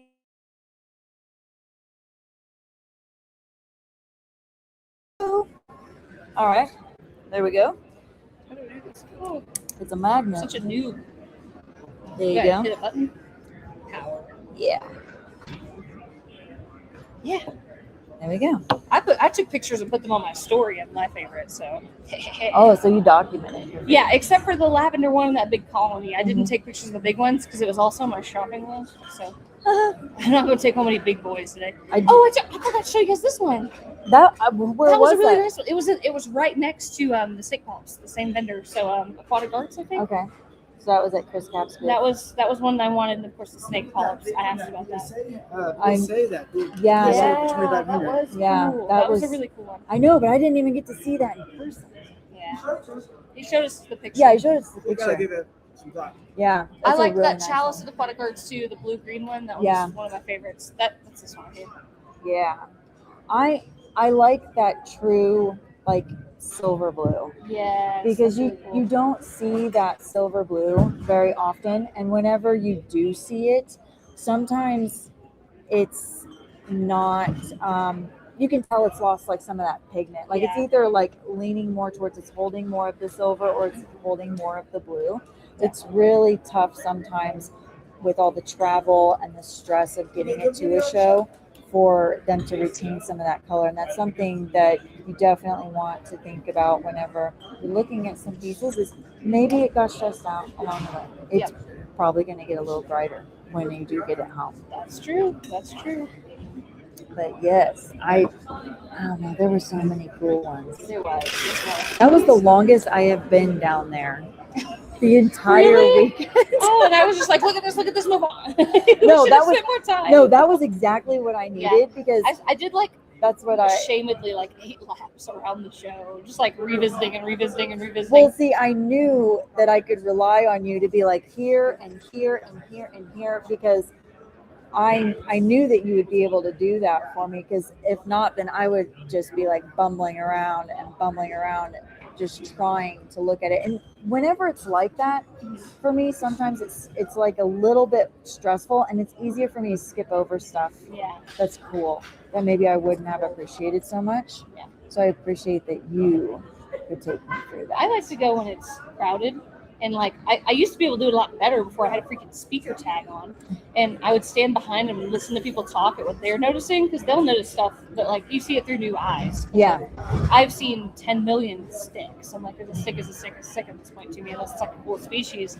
So whenever somebody's like, "Whoa, look at that blue on that Walt Disney," it's like, "Oh, that's kind of nice. I like that."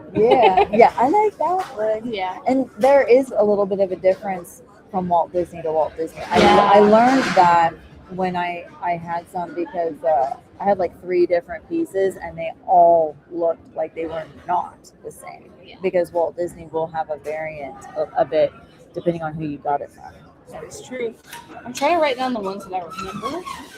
I think Sean actually took pictures, but I know in my pictures I had the Fobby of the Gods, that blue-green coral that he said wasn't named. It was a new one. The chalice that I was going to buy. Fobby of the Gods, star mint, candy cane. That cool discosoma mushroom with the orange and green. And there was a grafted mushroom as well. And then That the Walt grafted Disney- mushroom is cool. See, whenever Sean was trying to tell me about it, I was trying to get some info from it, and I was like, okay, it's a discoma. He's like, yeah, it's a discoma. But the fact that one half of it is the old school bimples. Yeah, that's cool. I'm like, how did you just leave out that detail? Like, that's a detail that I need, is that it's the old school bimples. Because I actually like those discoma. They're one of the older ones that we used to see quite a bit of. I'd really love to know the backstory. I would too, because I on thought that. whenever you were going to graft a mushroom that you have to obviously split it center of the mouth, and they do have a mouth that has a beginning and an end. So you have to go straight through that mouth. You have to avoid like its digestive cavity or something. So I'm wondering how exactly they grafted it. They just like slice a bunch, put them together, and hope it worked. Did it happen naturally, or like was there an injury? I'd love to know the backstory. Yeah, on that. we're gonna have to get that backstory from them, because that was really cool though. you I like don't see stuff like that. I remember back whenever splicing and slicing was a bit of a trend in the early 2000s. Grafting, all that, because we were it was Wild West in that realm, and we're just kind of like, if we don't try it, then we don't know, you know. But I would really like to have the backstory on that, because I do want to understand, did they have to do multiple specimens? Did they experience maybe one half of it not making it and the other half being fine and re-healing and Well, just going I did- back to the way I it did used make to? Nexus anemones back in the day. Whenever the facility I used to work at was selling them, and they were like, "Hey, first generation, you could get the Nexus," because the whole advertising was, if we just grafted it, you never knew how it was going to split along the radial. So you might get one that's like 3/4 one color, blah blah blah. Whenever we grafted them, our fatality rate was like 60%. Like it was a little rough. But that 40% that lived, you could get endless ones out of. So you only had to do it a couple times. But yeah, grafting's a tricky game. It is a tricky game. So what were your feelings on when the grafting of Scolies was going down?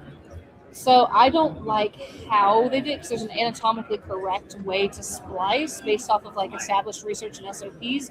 Because Scolies are like, now there's some species that are endangered, and at the time they were not. So it was pretty much like you were chopping things up for experimenting for profit. So I was like, I don't like that, but also it's really cool. Yeah, it's like, and it okay, only I takes get a it. couple to take, Yeah. and then you can do it over and over again. Yeah. So it's kind of like, that's kind of the ethical question there, is whenever you as a hobbyist are buying it, are you supporting a literal chop shop, or you do people who do it the right way, and whenever it's destroyed, they donate it to research or whatever. So Yeah.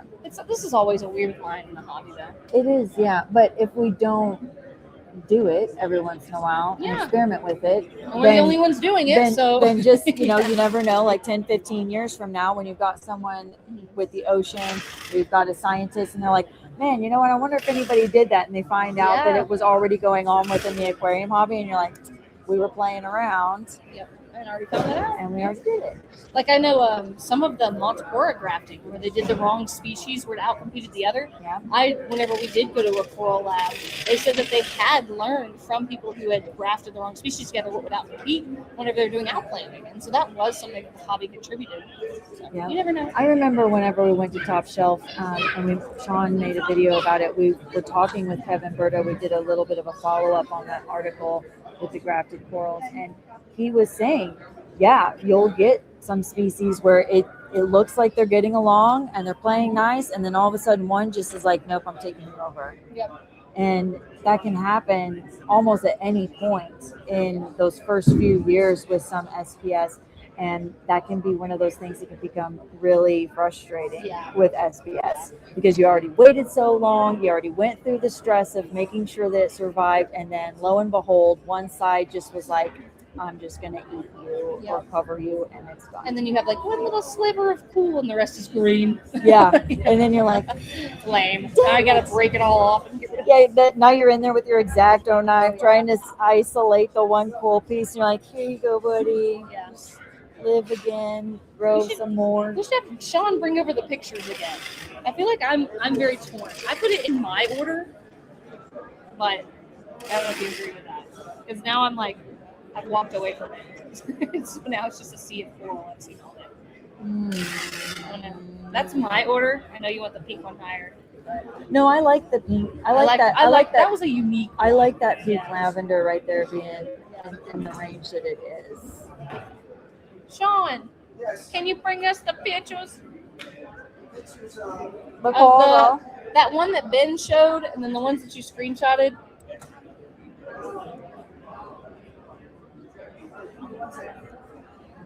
Give me 1 second. But yeah, I don't know. I'm not a big. I like the oldies phase right now. The Star Met was really cool to me. I don't think that might be a regional thing. Maybe here in Colorado everybody has them, but in Tennessee, I've been hunting that one. I don't know, because Sean and I attend quite a few shows throughout the year in a variety of locations, and I don't see those starments very much at all. Well, I only saw one teal colony of the candy canes here, so it's crazy that like that is like with green star polyp in Tennessee. Everybody's got the teal, and I think it's because one local fish store has a giant one that a customer. Oh yeah, it blew just has out. like a mother colony. And like they fragged it up and they priced it really low, and so everybody got it. So now it's like it's kind of just been distributed. Yeah. But here, there's only one colony of teal.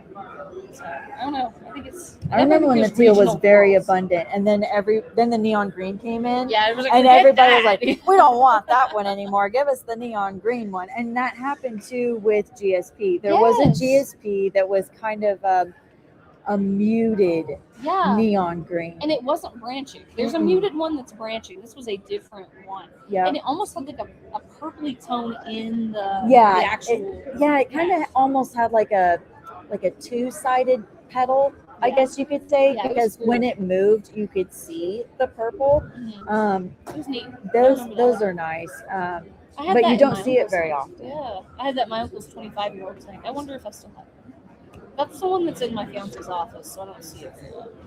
Oh, have to go ask him. Yeah, Hey, is I have that to go GSP inspect there? that tank. I love it when I hear stuff like that where it's like, well, last time I was there, it was doing really well. And they're like, I haven't asked about how it's doing. Yeah. I probably should. Yeah, Because you're just like, I haven't seen it that. in a while. Well, also, I went to the butterfly garden and Oh, the butterfly encrusting- pavilion? Yeah, the butterfly pavilion. That encrusting Gorgonian. You remember that really Yes. light pink one? Yes. Freaking loved that thing. And you didn't have to feed it a ton of phyto. It kind of just did something. I saw it everywhere. And I went to go look for it because I was like, I wanted it for one specific project. Nobody had it. And then I went to the butterfly pavilion. I was like, oh, and she's like, oh, that thing? I thought nobody liked that. I was like, well, maybe now that nobody can find it. Yeah, nobody can find Yeah. us, so now it's actually really cool. I just filmed it for the live. Oh, Oh. that's okay. I still Okay. kind of remember what it looked like, but I think the one that Ben showed. Yeah, that really big I fatty. don't know. I mean, I feel like I've seen that. I love the yellow and red though. The yellow and red was very good. Yeah, because Tia and I were talking about that earlier off camera. Something that we don't typically see that we'll gravitate towards that we in coral is you don't see yellow very often. And yellow is just one of those shades that if it's playing nicely with your tank, it stays yellow. Sometimes it gets it usually turns like a gold tone a lot of times for Mine me goes in my green. systems. I run dirty though, so that's probably that. You I'm do really run dirty? Oh, I like LPS. I do too, but I keep my system so heavily water changed. Maybe so- that's what it is because I do water change like every 3 months twice. See, and that's I probably got why a much lot of my seaweed. softies just hate me because they're like, she's cleaning the water Not again. enough DOC. I'm gonna die.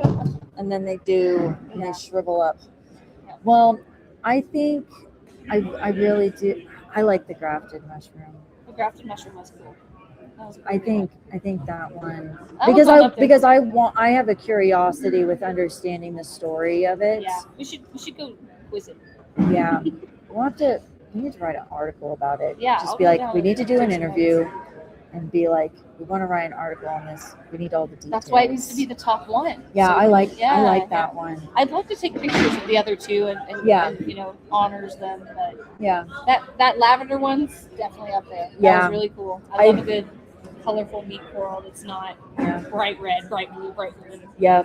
Eventually they almost start to look so tie-dyed and similar Yeah, that it's like, meh. I don't like them as much because it's tripping out my eyes. Yeah. I get like my eyes can only handle so much in the water. Yeah. And maybe that's because I have And they do get astigmatism. so big. Like when we're at a show, they're all balled up. When you put them in their tank, they spread out like a dinner plate. And Yeah. it's like when you're just looking at this like trippy frisbee, it's like, oh. Yeah. Well, I've had the meat corals before where they are very voracious and they eat and they eat. I've had They're like some an eldritch before. beast, I've had some before where I've literally fed them like chunks of cocktail shrimp. Yeah. And seeing them eat, it's literally almost that ring opens up into tentacles. Like that Yeah. little ring you saw that was dark, I Yep. guarantee you that one has dark tentacles. in Yeah, it, it which is gonna probably be does. sick. Yeah. And but it it's supposed to be balloons different up. color usually too. It balloons up, and then when it's actually now like feeding, like the actual part where it's already reached it in, and it just totally becomes like swollen.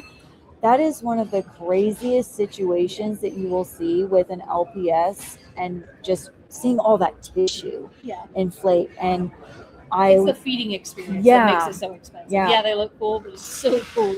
It is. It's really cool to feed them. And I'm one of those people that I enjoy the active feeding response Well, I from had a coral. clownfish hosted once. Yeah. And so you would feed it mysis and he would bring the little cube down to the meat Yep. coral. It was like, oh, it was crazy. It kind Yep. of freaked me out. Oh, well, 'Cause the I clownfish probably was would so too. little. Mhm. It was kind of the size of the cube. And you're like, you're playing a dangerous game, buddy. Like, go you for trying to feed That's your not house. an enemy, though. Yeah. That's not your friend. Well, but I mean, it was happy. It was. The inevitable did occur. It did Oh, eventually eat the no. clownfish. But I was like, Well. oh, it's so cute. Maybe it'll. No. Yeah, it didn't have eyes. It didn't care that it was cute. I was like, oops, food. It's been a little too long. I didn't know that. Oh my gosh, I cannot remember the name of it. There is a leather, and I think it's called like a bird's cup or a bird's something, and it opens out really flat, and it will eat fish. And we got it in on a shipment because the boss of didn't- that fish store ordered it on I didn't accident. know that there was a And he leather had a that bunch could of eat fish. culls that were swimming around. And I was like, where the hell did all the clownfish go? And that coral was all cupped up. And I was going to feed it because you had to feed it every day. So I opened it up and like 3 fish swam out. I was like, oh my God. And I looked up the species and I was like, does it eat? It definitely ate fish.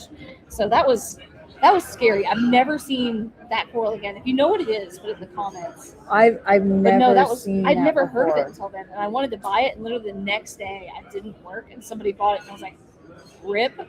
I hope they knew it. Hopefully we gave them the warning. Yeah, hopefully somebody told them that. But no, that's gonna kill me. I cannot remember what that was.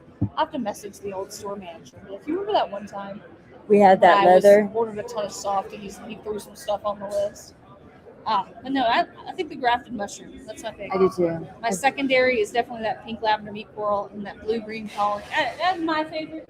Yeah, My favorite one. I like that blue green colony, and I like that really nice yellow Walt Disney that The Walt had Disney was. the pink that went in with it. But a lot of that has to do with the lighting and the spectrum and the nutrient contents that Underwater Wonders does have within their system. And Walt Disney's changed. I They had a do Walt change. Disney that I bought. It was like a psychedelic, super colors, and then it all just turned like purple.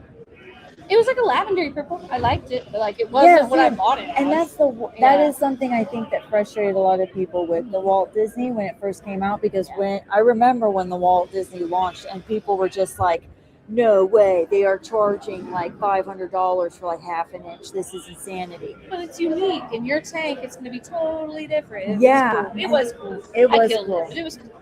I also like the Maleficent. When the Maleficent came out, yeah, that one. I want to say that Cornbread on eBay was one of the first places that I ever saw the Maleficent. But the next place that I ever saw somebody have a good sized colony of it was Top Shelf. And when I went to the farm, and I was like, Kevin, do you have a Maleficent? I just really want to see it in person. And he took me over to it, and I was like, nice. I've never seen that one. It's really nice. I have to go The research Wolverine, it. like I was telling you Yeah, the before, Wolverine. you gotta look the Wolverine up too because you like the yellows. I do. I like the Pikachu. The Pikachu's really good. I've got a really good colony of Pikachu, and well, I sold it actually, but it used to be in my colony. And then when I was doing Predators, I was like, I want a clown trigger, and I'm not going to risk it. I know the Angels have been okay with it, but Yeah, gotta be more careful with those monsters. so I sold it. But no, I used to have it in big tank. Of course, now what we're talking about, I'm kind of glad it's one thing. Well, I'm gonna go take pictures though. It's almost 4:00. Yeah. I gotta go do my You shopping. can do that. My Yeah, you go get your shopping on. Yes, thank you so much. What You're an very honor. welcome. I'm glad you got to come down and Yeah. help me tour around and find everybody. Of course. So that was lots of fun with Tia. I've greatly enjoyed being with her this weekend and hanging out with her. She has just been she's been turning into one of my absolute favorite people that I have recently gotten to know within the industry, and I feel like she's just got so much knowledge that it's just like wanting to come out of her at any given point. She's so awesome about sharing it. I just enjoy her so much. Tia is awesome. But I do think that grafted mushroom is pretty sick. Hopefully that when we went down that next time, Sean was able to give you guys a really good look at it, because I heard about it all weekend sitting up here. And everyone was just like, oh, did you see the grafted? Did you see the grafted? And I'm like, no, I didn't see it yet. And it'll probably be gone when I get ready to go. But it was still down there. I don't know if it was sold or not, though. But they did move it to the area that was a bit more isolated, so maybe it was. So if anybody did purchase that grafted mushroom from Zoanthids, let us know. And we're going to find out the backstory on that piece, because I think that will make a really interesting article to find out that history of all of that, like what Tia and I were talking about. So I hope you guys had a good time. It looks like Sean may be doing some of his handshakes with people walking out the door, because some people are loading out. You want to come sit with me? Good job, pick. Yeah, I think we both definitely agree that grafted mushroom was our favorite. Zoanthids one? I thought it was the best one too. It is, well, no, and I also say this to you too. Nobody told me that the other half of it was the pimpled discoma, because that makes a difference. Yeah. Well, Because those are. just see that. Well, yeah, but if you would have told me, hey, it's the pimpled You'd on have the gotten other over there half. sooner. Yeah, I would Can you have. go take a good picture of it? I'm sure. Well, we can get one from So we'll Brandon. put it out in the article. Then. Yeah, we're definitely gonna get an article on that, because me and Tia are very So I'd like to curious. talk about that. We're grafting mushrooms now. Like, Yeah, and I how did want that to. happen? Yeah, I want to understand the story of it. Maybe even just like what was the wild hair that occurred. Yeah. That made you want to graft it, unless you were just kind of like looking at it and you're like, you know what would be cool? What if we put these two together? Is it that kind of story, or is it just trying out a whole bunch of it? He said that he wasn't the one that grafted it, right? But he said it was grafted. So I just was curious how it was done. I mean, you just keep them like close and grown together. Like, I don't understand how you graft a mushroom. I think that was a bit of the old school way. That was definitely a slice and dice and stick them together situation, and it was successful. Yeah, so, because it's still the same, the soma. Yeah.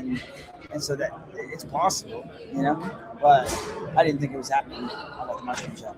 I feel like maybe there was a little bit of experimentation with that a while back, but I want to say that it wasn't the Discoma that people were trying it out with. They were doing it with Rhodactis. Yeah, with the bounce. Yeah, and I don't remember that one was successfully done. no, I don't recall one really being successfully done either. Now I remember there was a bit of a pie slicing situation going on for a while where you get like 3/4 of one type of mushroom and then like a little slice of the second, and it would take.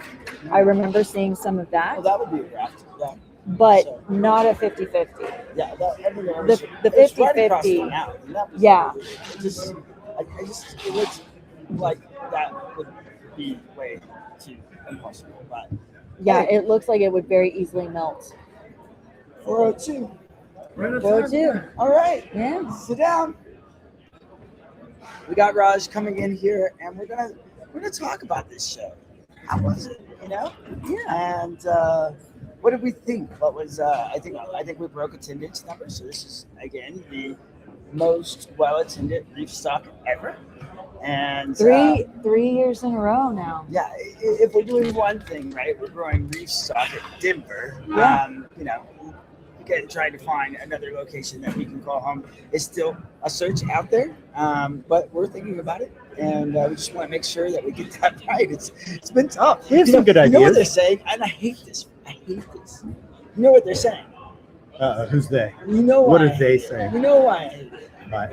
Because they're saying Atlanta, and that just makes me so. I'm like, I can't give it to Raj. Atlanta, baby. No way. Hey, Atlanta's a great. Hey, no, it is. It's just that I just don't want to give it to you. I know. I mean, it's a hard I one to don't. swallow. It really is. It really It's is. just like, oh my god, it'll have to be exactly the way Raj wants it to, because he's so close, and obviously I have to do it that way because he's so close. So it's like, Oh, that's why. That's why. Well, then I'll just throw a wrench in it and I'll be like, well, then we just need to go straight for the middle. And I'm just going to say we should just do Kansas City. Nobody's talking about Kansas City. It's right in the middle. It is in the middle. It's right in the middle. St. Right in Louis the is middle. cooler than Kansas City. No offense, Remy. I think Remy would show up to St. Louis. Remy would and show takes up to St. charge, Louis. right? I think he would He come to would Kansas pull. Yeah, Remy would come to Kansas City. He would definitely pull Kansas. Not Kansas City. He would pull St. Louis. Nah. Just so Kansas City loses, if I nothing think else. Kansas City would be fun. Right. What about New Orleans? New Orleans is a fun city. I mean, we would have a blast. We would have a blast. And they don't do that fragment up there.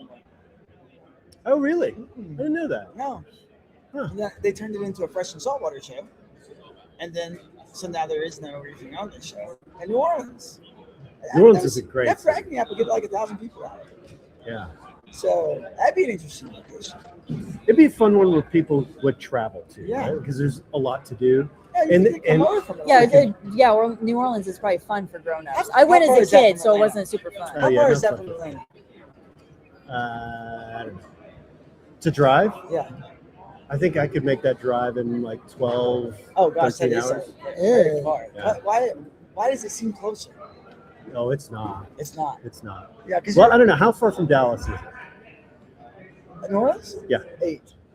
Oh, wow. Okay. Yeah, it seems like 20 hours to take me all the way to Florida. Hmm. Atlanta's how far from Orlando or Tampa? About 7-8 hours. Oh yeah. Why don't we Yeah. just Google this? Yeah. Just open Google Maps. Because that's no fun. I can drive from Atlanta to Dallas in 11 hours straight. So So New Orleans, come on. Then the Wi-Fi crap. But I'm not going to drive anyway, right? It's a flight 6 hours. to New Orleans to Atlanta. 6 hours. 6 hours, yeah. That It's still can't be gonna too right. far for people to drive. No. People won't make that. It's a brutal drive. So 6 hours. I thought it was farther than that. Atlanta, what else is it going to pull? What other markets is it going to pull? Just Atlanta. Is it big enough? I mean, you have Tennessee, right? That's close. Are they coming down? They might come down from Chattanooga, but are they going to come down from Nashville? Memphis? Why not? I mean, that's like 5 hours. You've got the Carolinas, Carolinas. right? South Carolina, North Carolina. I mean, it was only 2 There's hours from Chattanooga. Alabama. But why didn't the Atlanta people come up to Chattanooga? Some did. Some did, yeah. Yeah. It just didn't Yeah, seem yeah. like Some did. I would have thought that more people would have done that. You know? I thought we at least pulled like 300-400. Well, Tia We had said a it was lot. like the whole Jeeping like community convention was like There was totally- that. and there the was, I think that reptile. was like the first weekend of like really good weather too, Yeah. and there's all these impacts. But what I saw was a lot of people came from Atlanta and didn't stay. Yeah. So they just did this little They road did the trip. day trip. The day trip. Yeah. Yeah. I mean, but that was an awesome facility in Chattanooga. Oh yeah. Chattanooga is a really, really cool city, and you know I want to do excursions. So we can go and do some cool hikes together and stuff like that. 'Cause Yes. I've done this for Well, and other the Tennessee Aquarium was right industries, there. and it's a lot of fun. Tennessee Aquarium was right there. You know, but let's talk about this facility. Yeah. This facility is awesome. And I think it beats that Chattanooga facility just because it has the speaker rooms, the show floor, the hotel. It's all in one. You know, with the Chattanooga facility, we had the You have the convention center, and then you have the it's fairly the far down the hotel. convention center. It made it not convenient to just pop up. You know, maybe go up to your hotel room, quick, drop off some coral, come right down. Right. And then the Right. bar being right here off the show floor, you know, and the restaurant. Yeah. Right. So people Yeah. can eat, people can drink, even if it's not alcohol, right? Like it's not like I'm saying, hey, Right, people right, are right. just getting drunk over here at Reef Stock all the time. I'm saying like it was easy to get refreshments, food. A lot of snacking sit going down. on. The Yeah. snack zones up here across from us. They're wiped out. So many kids just being like, "Yeah, mom and dad, I'll stick around a little bit Yeah. longer. Just let me go get some candy." And the multiple lounges, right? We had multiple different locations. I like this upper tier lounge. I do too. Because you're still in it without being in Yeah. it. Does that make sense? Yeah, right? it does. I like And- to have the reef therapies right here Yeah. because it's like, hey, as people are coming in, we get to see the line, and they come in. People can come up, get a little separation from the show, just like you're saying. But they can look at it. But we did- that was the best they can thing is still look looking down at it. So I described it should've earlier switched this as that around. top-down view of your tank. You get the top-down view of the show. Yeah. Yeah. That's exactly what it was. This next year, we're gonna flip this reef therapy booth around. Like we did last time. That's what we tried last year, Yeah. right? But then it put all the wiring and stuff out there, and then the legs, the feet for the sign. Yeah, It was, put it in just too much in the path of traffic. Yeah, I almost wouldn't want to have the reef therapy banner behind us, but just like angle the camera to where it's looking straight down onto the sales Yeah. floor, and we're here kind of like they do the football games. Yeah, yeah. You know, where you can see the field behind them, right? And I think that would be cool. Just people seeing what the Oh yeah, what the show all the floor action looks back like. down Yeah. there. Yeah, That would be cool, and that would be like a crow's nest type, you know, Yeah. vantage point. And so Yeah. maybe next year's live stream we could do it where we can see the floor. Right. That would work. Let's think about what went well for the show. Like, what did you think went well? You spent more time down on the floor helping customers, helping vendors than we did because we were doing the live stream. Right. We talked to a lot of the vendors, right? Yeah. We went to their booths and did videos and stuff. You did as well. Yep. But what did you see from your Well, before I do that, I want to talk about one thing that I think we do that's really cool that we don't ever talk about. Yeah. Is our security, right? Because we hire a security guard that watches over everything at night. The same one from last year. But of course, right? You have to keep it consistent because he's trained now. Yeah. He understands what we need, and it's not just security. Yeah. He patrols and he's looking for flow in every coral vendor's tank. And when there's not That's flow, nice. we get the text message that something is wrong. Yeah. And if it's a power outage, we know immediately there's a power outage and the electricians can do Just something right here. about it. Right. You don't have to walk over to the facility at all. Yeah, Exactly. that is an above and beyond. Exactly, thing right? And we with don't talk us. about And he it. has and- your cell phone directly. He Yeah. just texts you and says, Yeah. hey, what's Yes. going on? What's going And on? well, the craziest part was after he was here last year, I noticed he started his own tank. You know? Yeah. And he's got all these crazy, unique, and rare corals. And, you know, I know we went and missed a few corals last year, but this year he's done a really nice job, I think. This Just kidding. It didn't happen. Sorry. So we were talking about like all the different gigs he does, and he loves this one, right? Because he geeks out on all these animals, and he gets kind of this behind the scenes private tour by himself. It's true. Like he's hanging Yeah. out with the koi, and he tells me in the morning, oh man, this fish was doing this thing, and last year we had rays, and he was fascinated by the rays, and Like he would totally do a tank. I don't know if he'd go Reef, but he would do a So what tank. if he says this to you, Raj? What if he says, okay, I just love it. See you, Frank. Frank, we are recording. We're live. Okay, thank you, Frank. Okay. Definitely. Hey, don't forget, Google that stuff. All right. Okay. Yeah. All right. I know. Hit me up. Oh, and send me some product. I need to order product. Yeah, I text you. All right. He's hooking me up, man. All right, so think See you, about Frank. this. Security guard comes here and he's like, all right, Raj, I love this show. And you have a great relationship with him because you get the morning shifts here. I do get the morning puts shift. you on the That's morning the shift East every Coast, year. the only East Coaster. Right? I'm up at 4 a.m. because that's 6 a.m. my time. Yeah. I can't go back to sleep. So he comes to you and he says, Raj, I'm okay with being paid in aquarium gear and coral. Yeah. Do you do it?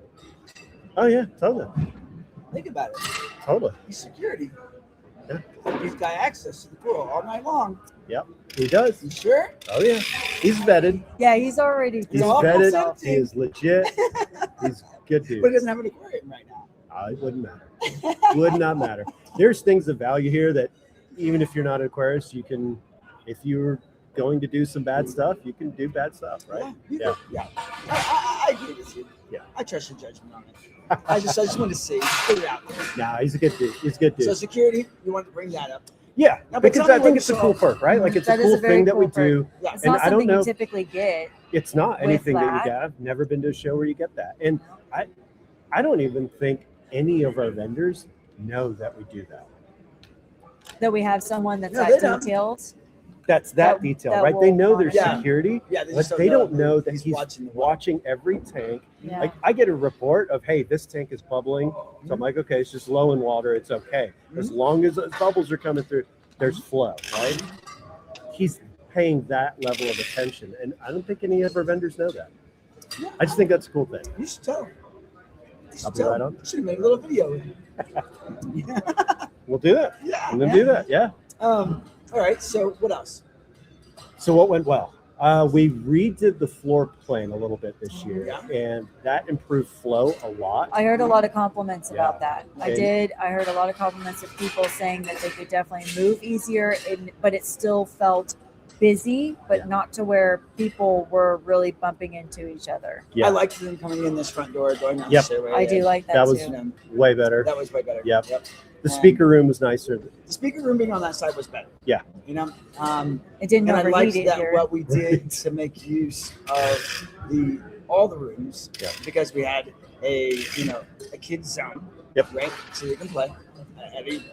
You put that together. I got so many compliments on that. They were like, "You did the kids Have you room. heard You all did the such a stuff? good job." And I was like, "I just went on She likes Oriental my Trading. toys. I know what little kids like to play and do little crafts and stuff." And then we had the workshop room, Yep. right? And then we had like the mother's room. Now, I Right. do think we should call that the mother's and father's room, right? Like, I Sure. respect to the moms, but there is single dads out there too. Yeah, but I think the intention of that room, because last year we had, breastfeeding moms, and Yeah. it's to give them that private space. Yeah, we had a lot of babies Yes, last year, right. which was actually very interesting. But I feel like we saw all the babies come back, but now they're toddlers. They're not And they're babies yeah, they're anymore, running right? around, and they were in the kids' Yeah. room. Yeah, like Reef. Yeah, Reef. Yeah. Yeah, Reef's getting so Reef big. hid from Ebby behind my leg. Yeah, Reef we were likes playing. because I give him candy. Yeah, I give him candy. he does. He That's does. kind of creepy. He does. dude. The, he That's does a little the creepy. candy, That's a right. little sus. Thank you guys. And there were bears. Did you guys notice It they had would be bears? weird. We had a bear and a horse. We did. We had a bear and a horse during the show. Talking about the two massive dogs. Yeah. Huge, ginormous beasts. Yeah, that. The Great Dane got in a little fight. One of the Yeah. little dogs attacked it. I think Yeah. it was like a what kind of dog does Raj have? Like a little Shih Tzu or something like that? No, it's not a No. Shih Tzu. No, I think that was. I think what it got attacked by was it was like a little papillon or something. And then What kind of dog bit you it. got? It's close. It's a Shishon. Oh yeah, Shishon. They're called teddy bear dogs. What is a Shishon? It's Shih half Shih Tzu, Tzu and Bichon. half Bichon. It is a cute dog. It is a cute dog. And It's a non-shedding cute dog, which Yes. makes it even cuter. Right. and you can say, what you want about Raj, but it's really endearing to see him have this little relationship with his Shishan. He's a small, tiny dog, and you think, Raj has to have something, big and tough or something, like a bulldog, like your alma mater, right? Bulldogs. But he's got a Shishan. Well, Shishan. Well, it's a little cute dog. But you got a big truck. And I so do. you got about But that trips people out because I'm so not a truck guy. But then I bought the truck. I'm like, oh yeah, I like this truck. What else did you like besides the flow of the show, the placement of the rooms? We talked about where the restaurants. The restaurant was good this year. Well, not only the restaurant here, but there's all these other There's a lot restaurants of that right outside that parking lot, right? You can walk to it and you're there within 1 to 2 minutes. Yeah, for breakfast. Yeah, breakfast, lunch. First watch. First watch is incredible. First That watch, place is awesome. number one. Yeah.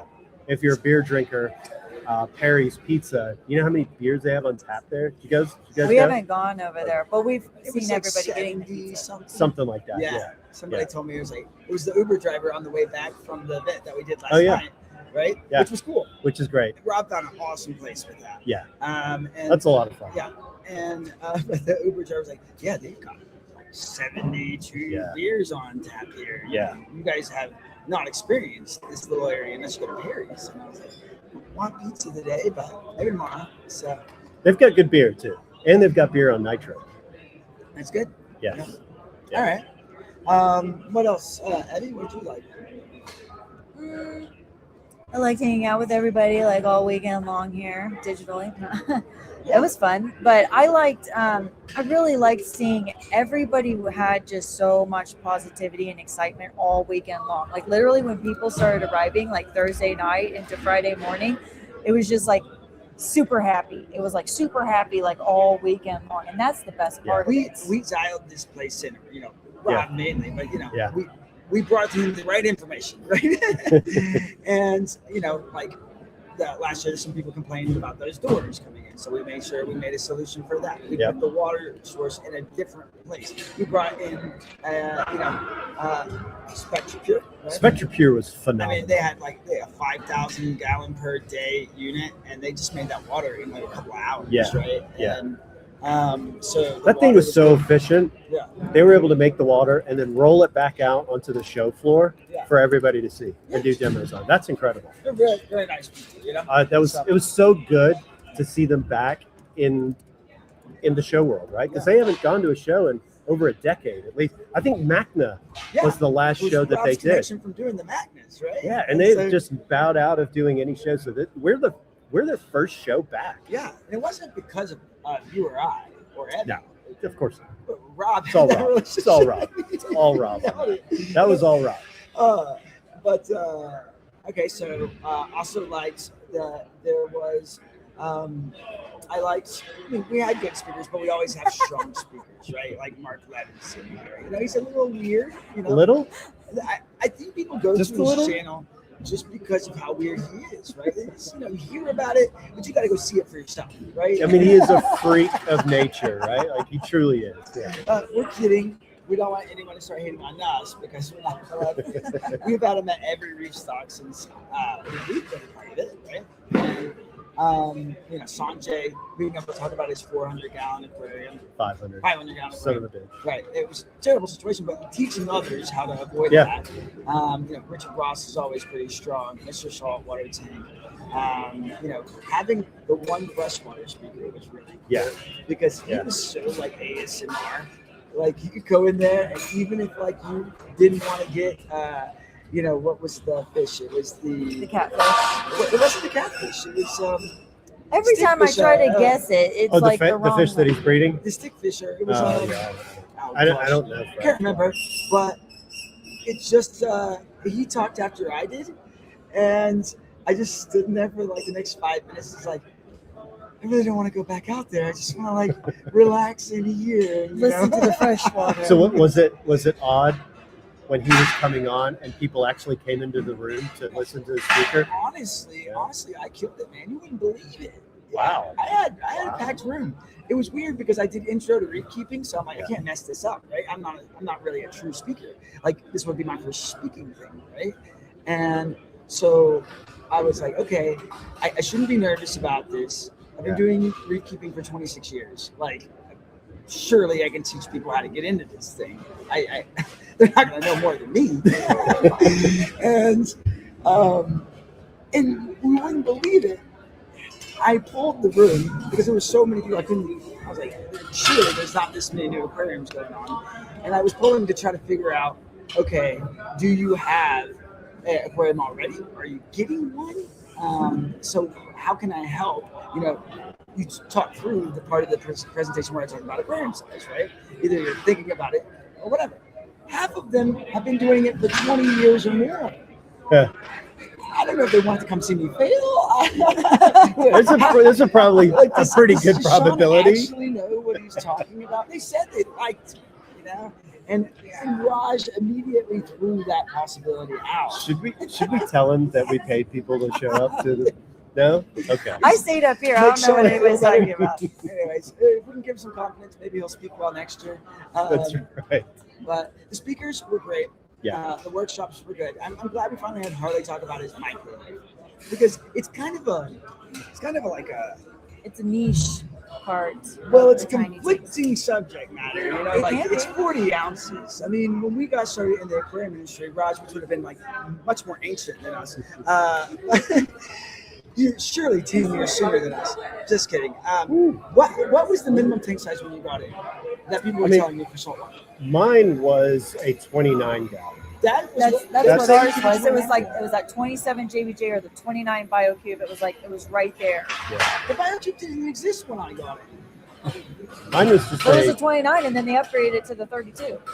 No, that would be what BioCube didn't make their first. Oceanic didn't make a BioCube until I was. Mine wasn't the BioCube. Mine was like a 29 long or something, regular rectangle. No, I don't even think it had an overflow. It's a 30 by 13 by.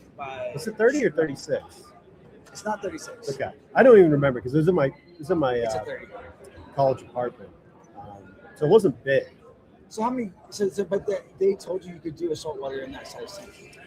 That was Or were you breaking the rules? I mean, I broke a lot of rules, Yeah. so I technically wasn't supposed to do a reef in that size tank. Yeah. It was really okay. I could do some fish, but I thought, nah, I think I can do a reef. So it's less about like wanting to know what was actually in that thing because we'll dive down that one day. But what I want to know is, okay, when I first got in, it was like you can't do saltwater anything less than 75.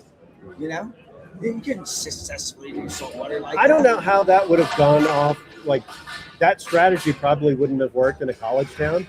So it's quite possible that we were told smaller tanks because we were broke students. And so if you're going to sell me a tank, make sure it's small enough that I could afford it. Well, I just remember me reading like the Marine Fisheries Index and some of Julian's books, and the Angels and Butterfly Fishing. A lot of the advice was like 75 gallons. 75 and up. Yeah, right. So that a sounds 4-foot footprint. Yeah. 18 inches deep. So I was really big into reading everything Garf.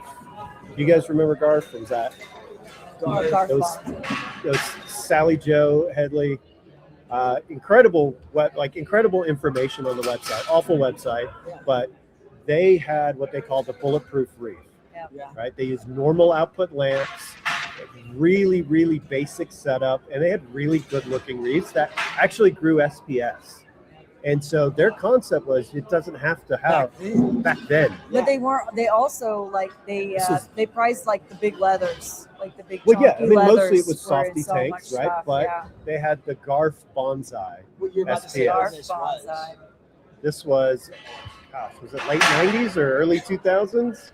It'd have to be early. It'd have to be late 90s into early 2000s because Yeah. ORA had the Garf Bonsai released somewhere right around the 2005, Right. 2006-ish. Right.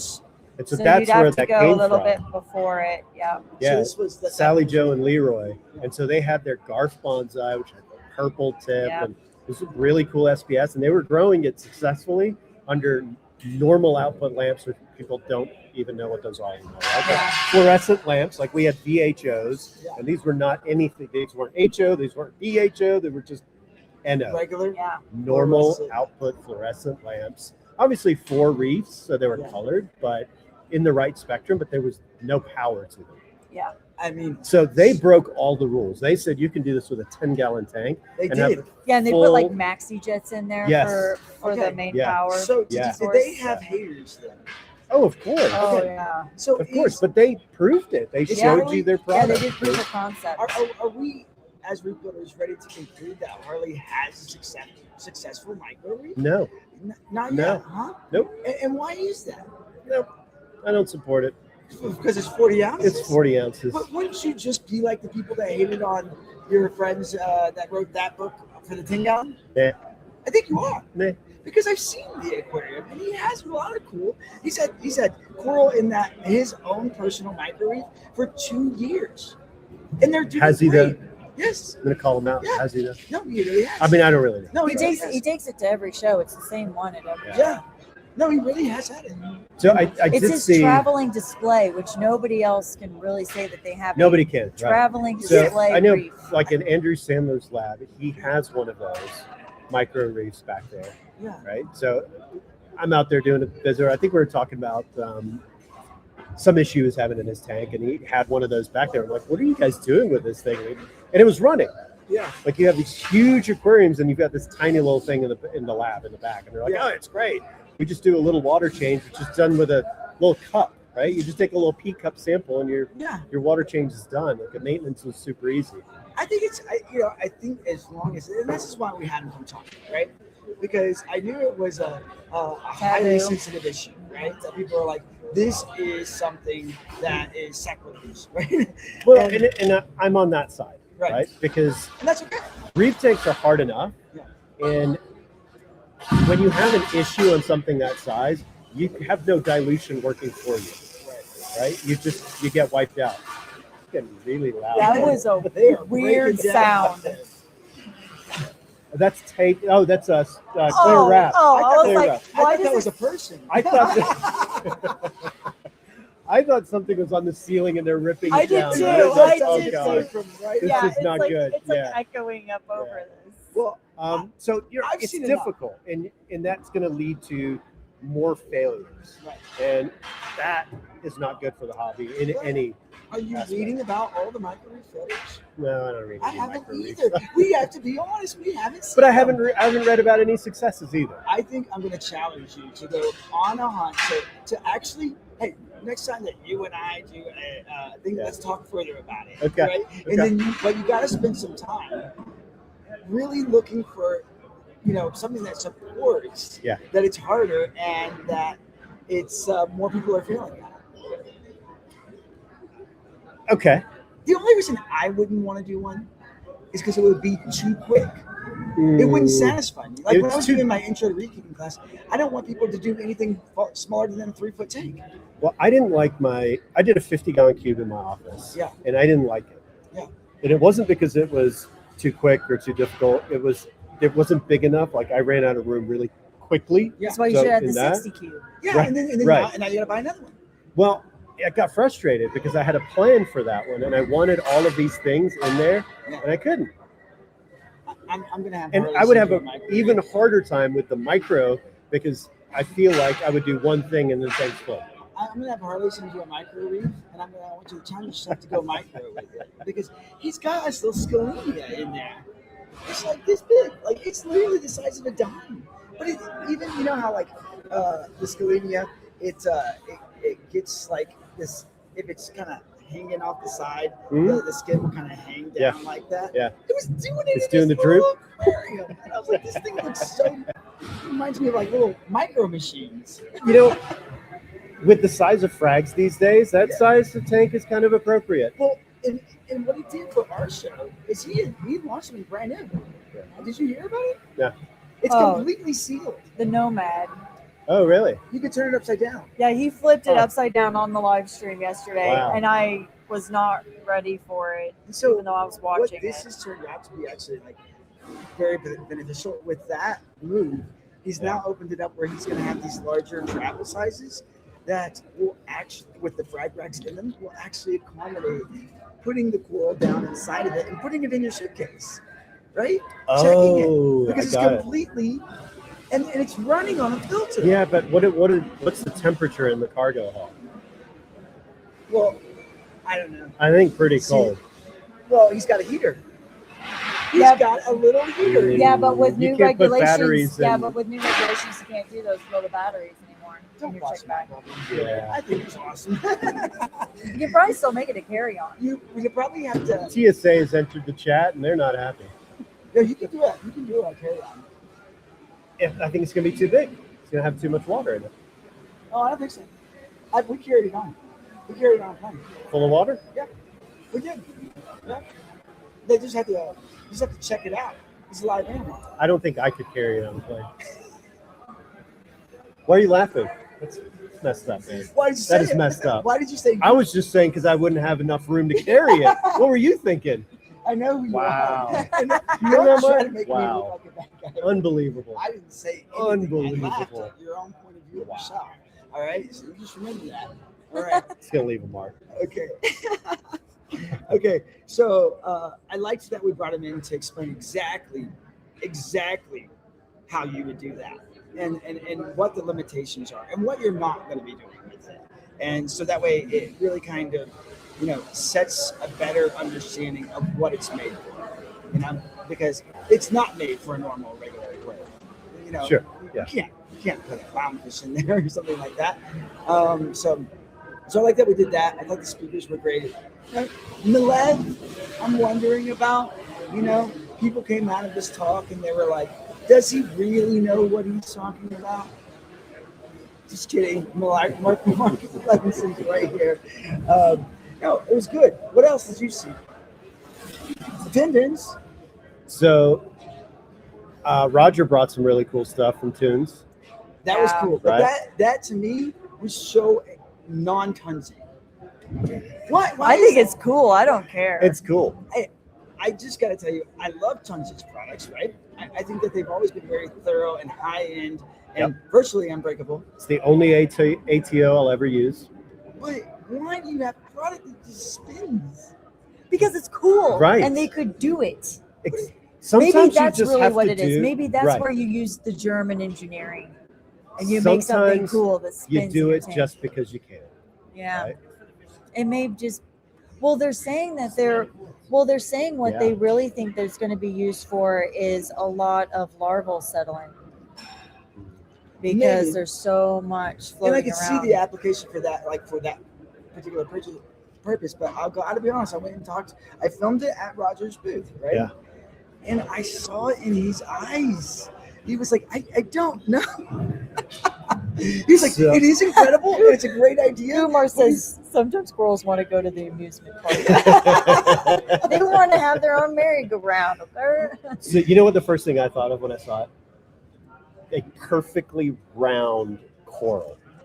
I just could So you only think light about source like from one side, let it spin, Yes. right? And it's going to have this perfectly even growth all And the way and we around. talked about that. We talked about putting a frag rack on there, right? And that now you can make sure all of your corals get kind of the same distribution of lighting, flow, and feeding, right? Yeah. Because it's moving those corals around. Now I needed I individual don't even corals. care about it like that. I just want to see like a really nice gawny garden, and then you really do see all of the polyps If you had a big intertwining. conifera on there, it would look pretty good. No, just Ghani would look multiples. cool, but I'm just like Multiples. seriously, I want like spherical coral frags. Like give me this perfectly manicured You know sphere. what? You know what would be good for that? A turban area. Yeah. A turban area Yeah. on Mark, that did you with see it? really solid spin action. You'd get the perfect bold turban area. You know what I also liked about it? Yeah, you could make It it. was some carbon fiber, and there's absolutely zero reason it should be carbon fiber, and I support that. Yes. Fully support. Carbon Give me some fiber all the carbon way. fiber for no reason Okay, at all. It's obvious we do love Tunzi, right? We love that they've been a brand of quality manufacturing for Yeah. decades, right? And we're not hating on them. I'm just saying I don't know how well it fits in my idea of what Tunzi has always been making. So It doesn't have to, right? Well, it I doesn't matter. did. They can do whatever they want. Sure. Maybe they just want to have fun with it. So I did an aquarium for a robotics company. Oh, that sounds very critical. Like very Well, hypercritical. what they are doing, all right, so they do medical robots, okay? And the way that they show off their technology is they make these side projects of different animals. So they did robotic butterflies that fly and react just like butterflies. Oh, I And then remember they reading about did those. They were like robotic- solar powered, right? I don't remember on the power part of it, but the project I worked on worked on for them was for jellyfish. They made robotic jellies, and the jellies pulse just like real jellies, and real jellies, right? They're rotating around in the chrysal. Well, what they were showing off was all of their sensor technology. The jellies never hit each other, just like the butterflies never collided with each other. Wow. Right? They had all this complex and smooth movement, which if you're doing a medical robot, I want the movement to be precise. I want those sensors to work so they don't click something I don't want clipped.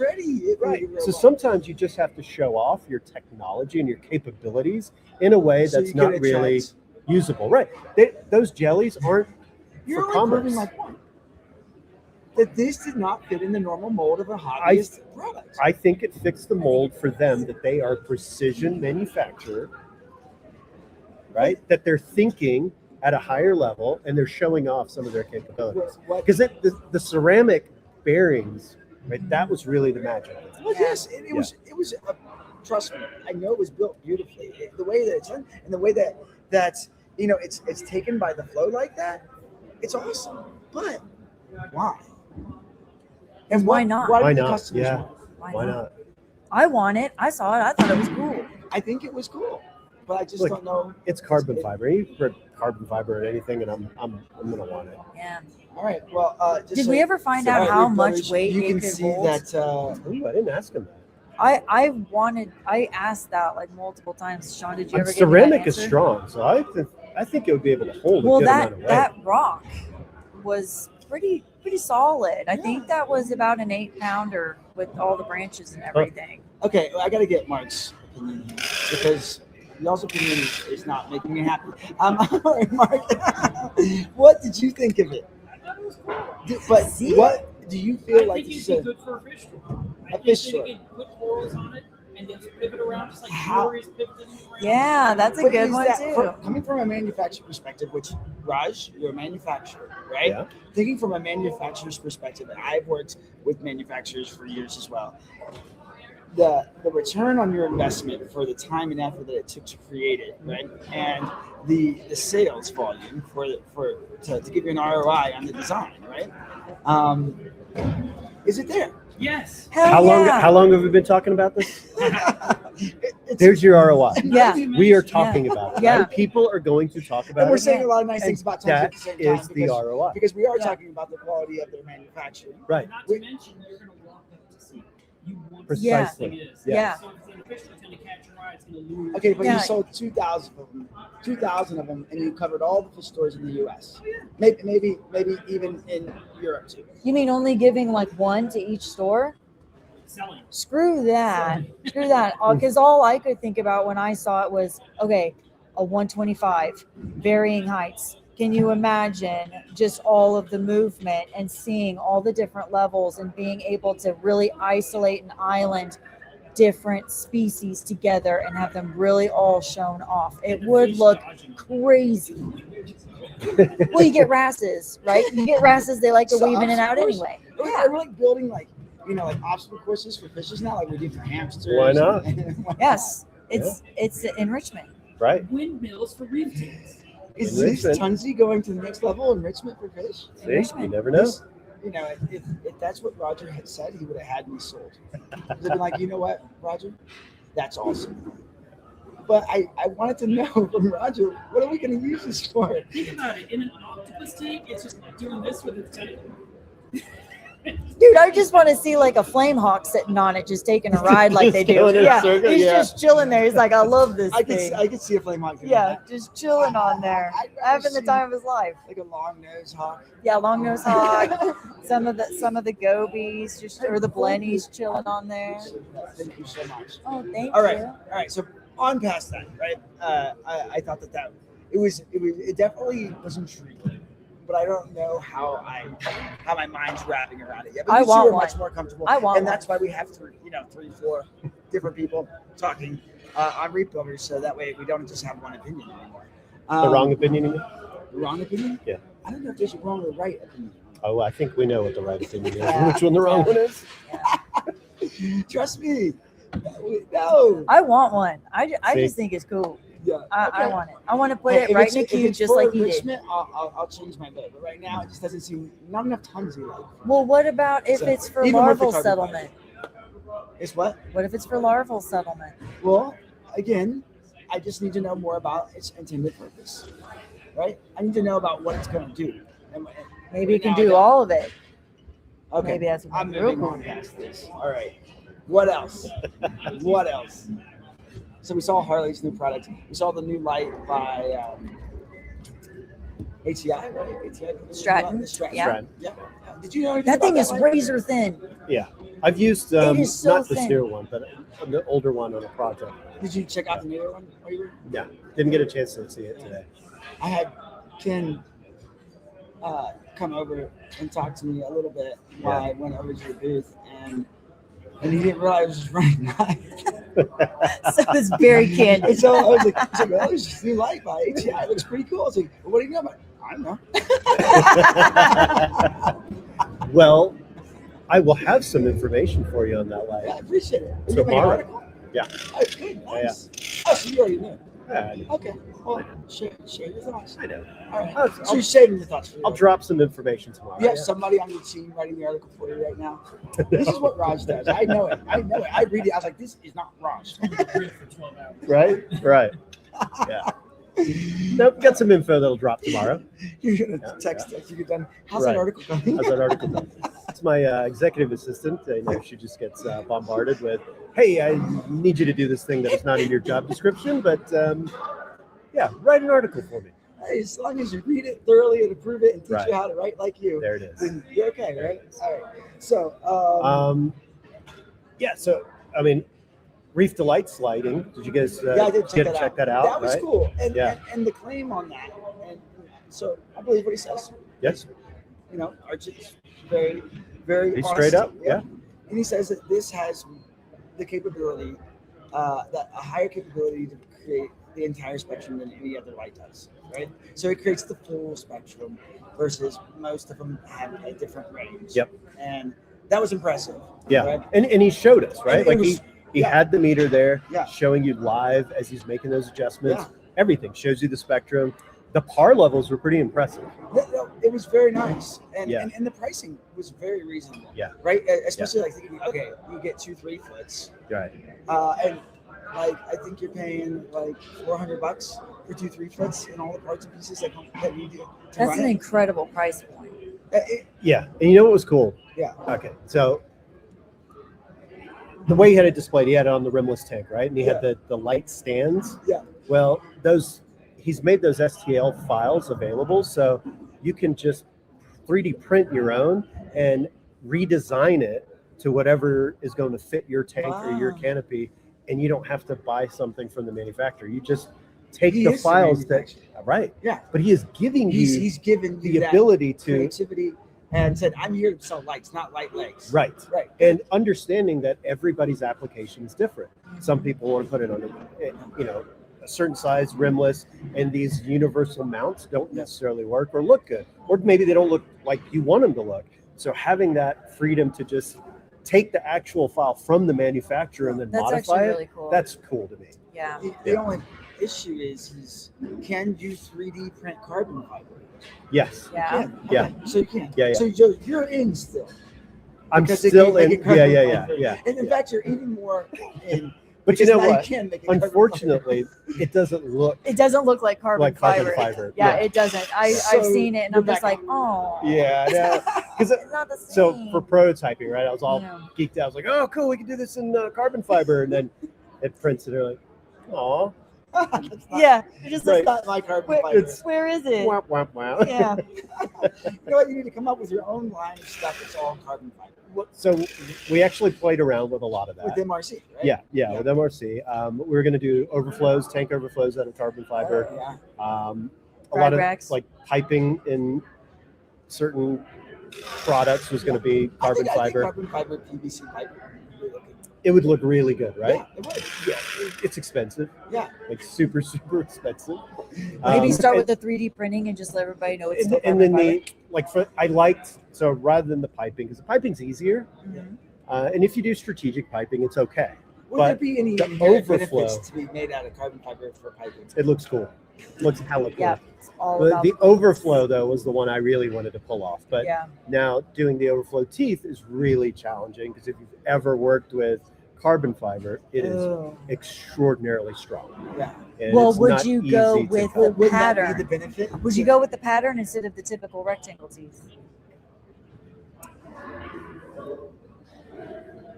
How would it be on you to cut carbon fiber with like PVC cutters and things like that? What? No, I mean you'd have to do it with a saw. Yeah, And there's- you're going to ruin your blade in the process. So this is the So- downside to your carbon fiber idea. Yeah, but you So know that's why it's you didn't do it. bulletproof, but it's cool. Yeah. I just want to do it because it looks cool. Yeah. There's no real need, Right. but this is not really a hobby of need, Right. right? Well, It's all about It's want. supposed to have fun. Yeah. Well, yeah, sure. See, this is why my aquarium build is delayed because I'm still trying to figure out how to incorporate carbon fiber into my tank. That's my newest excuse. Thank you. Thank you So, for coming to this You're gonna press be, release. you'll be our bougie builder. Bougie builder. Raj, bougie builder. I'll have one carbon fiber pipe. Look at this. Can you see it? That'll be the one thing that I'm Spigot the pointing out. frag rack. Like, carbon fiber frag rack. Okay. All right. So all in all, great show. What I've heard from Rob is that we definitely eclipsed last year's numbers. He feels like we got over 2,500, but probably going to end up in that 2,500 to 2,700 Yeah. range. Last year we had 2,350, so we're growing again. Remy has not been 3 years. Remy does not account. It has been 3 years.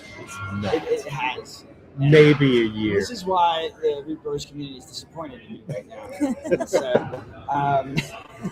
bougie builder. And they're still mad about your initial picture, okay? But that would go right along with bougie builder. So Hey, I'm using that picture forever.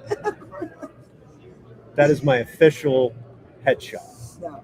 for We're press gonna, releases. we're gonna come up with we're gonna do an extreme garage makeover, and we're gonna be like, this is your new initial picture. Did you see the second We're photo gonna go shoot, back like and the change my the more recent initial one? place. Where, I don't remember what that one was for. It was for a magazine, but Yeah. I was with him.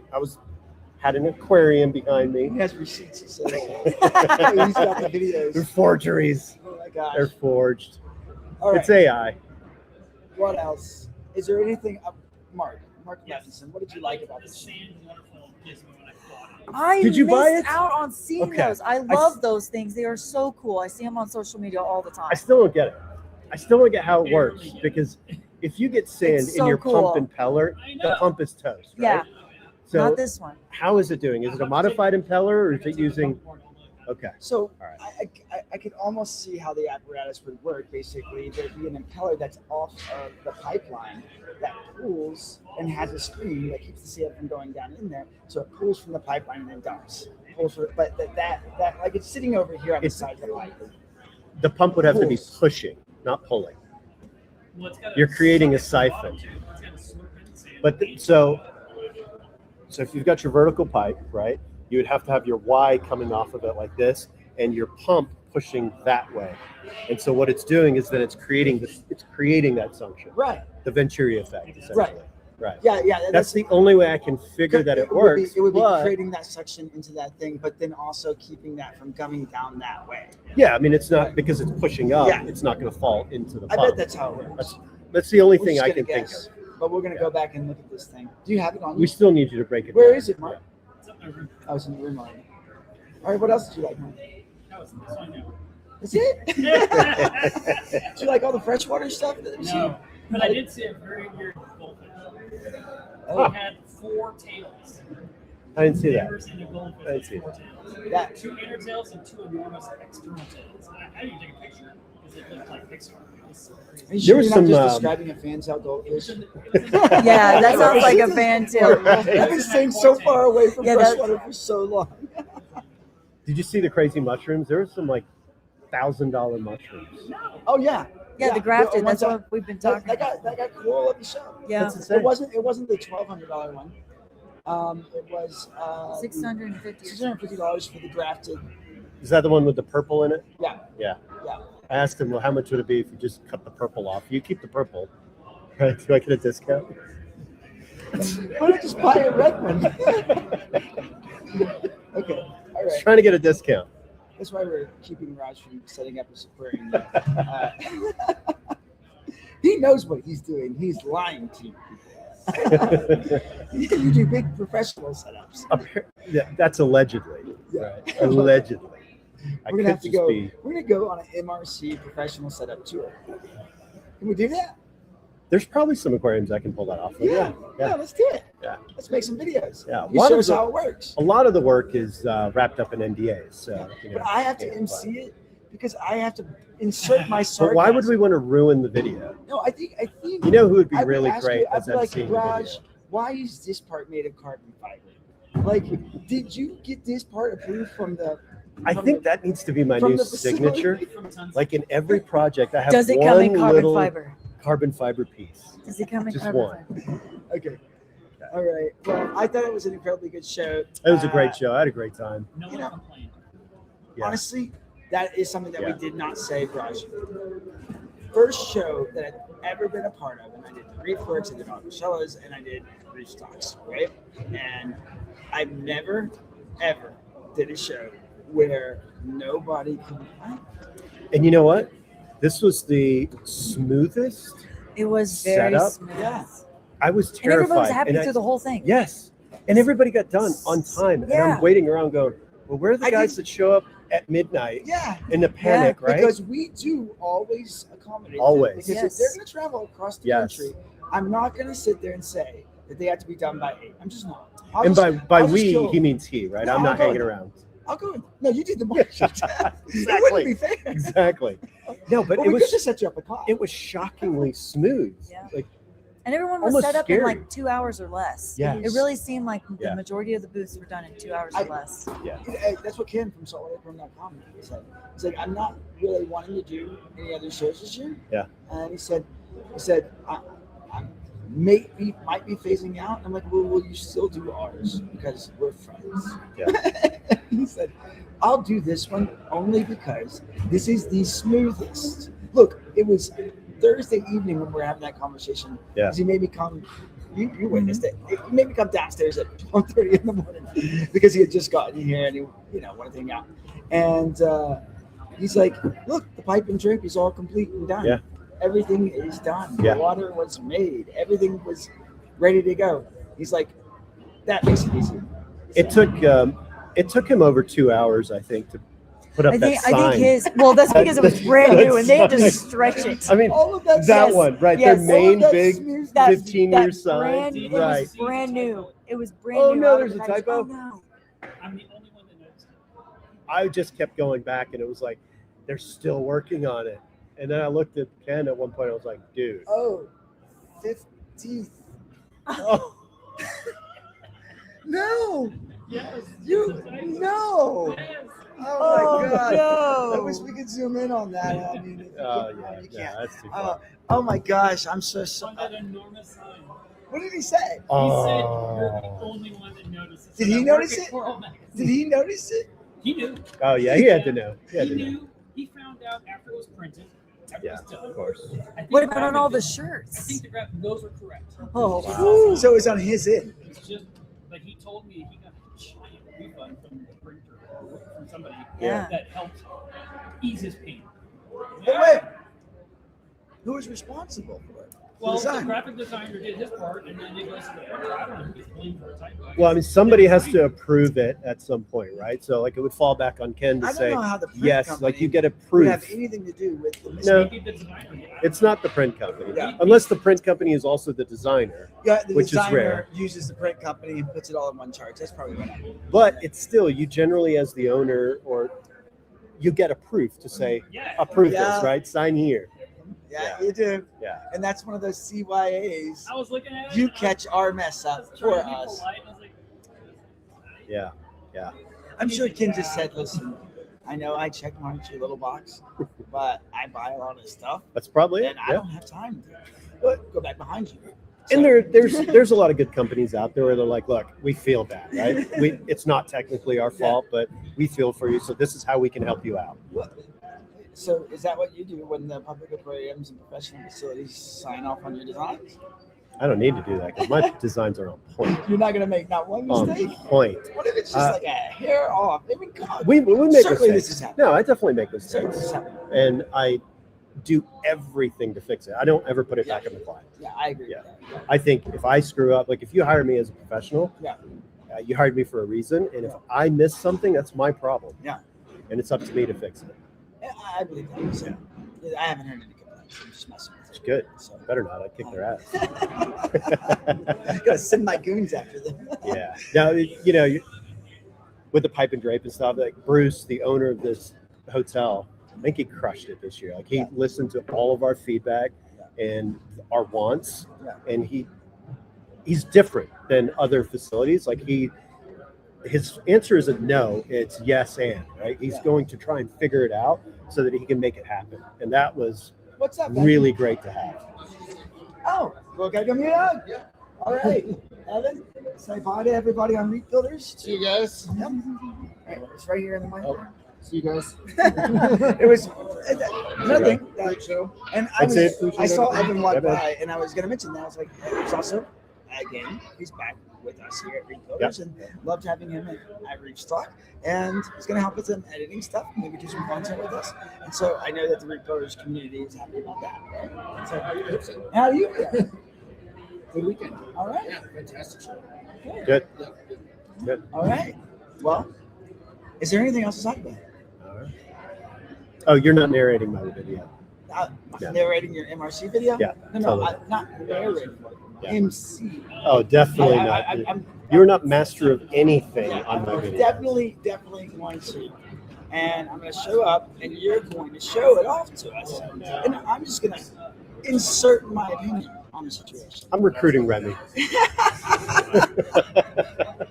We need, because it's your own, because you have ownership in Reef Builders and you own MRC, we have to have a checks and balance situation. I think an on this video. independent journalist like Remy would be perfect for that. I don't know. You guys are friends. Brilliant idea. I don't You guys even, are friends. I'm not friends. He's roasting me online.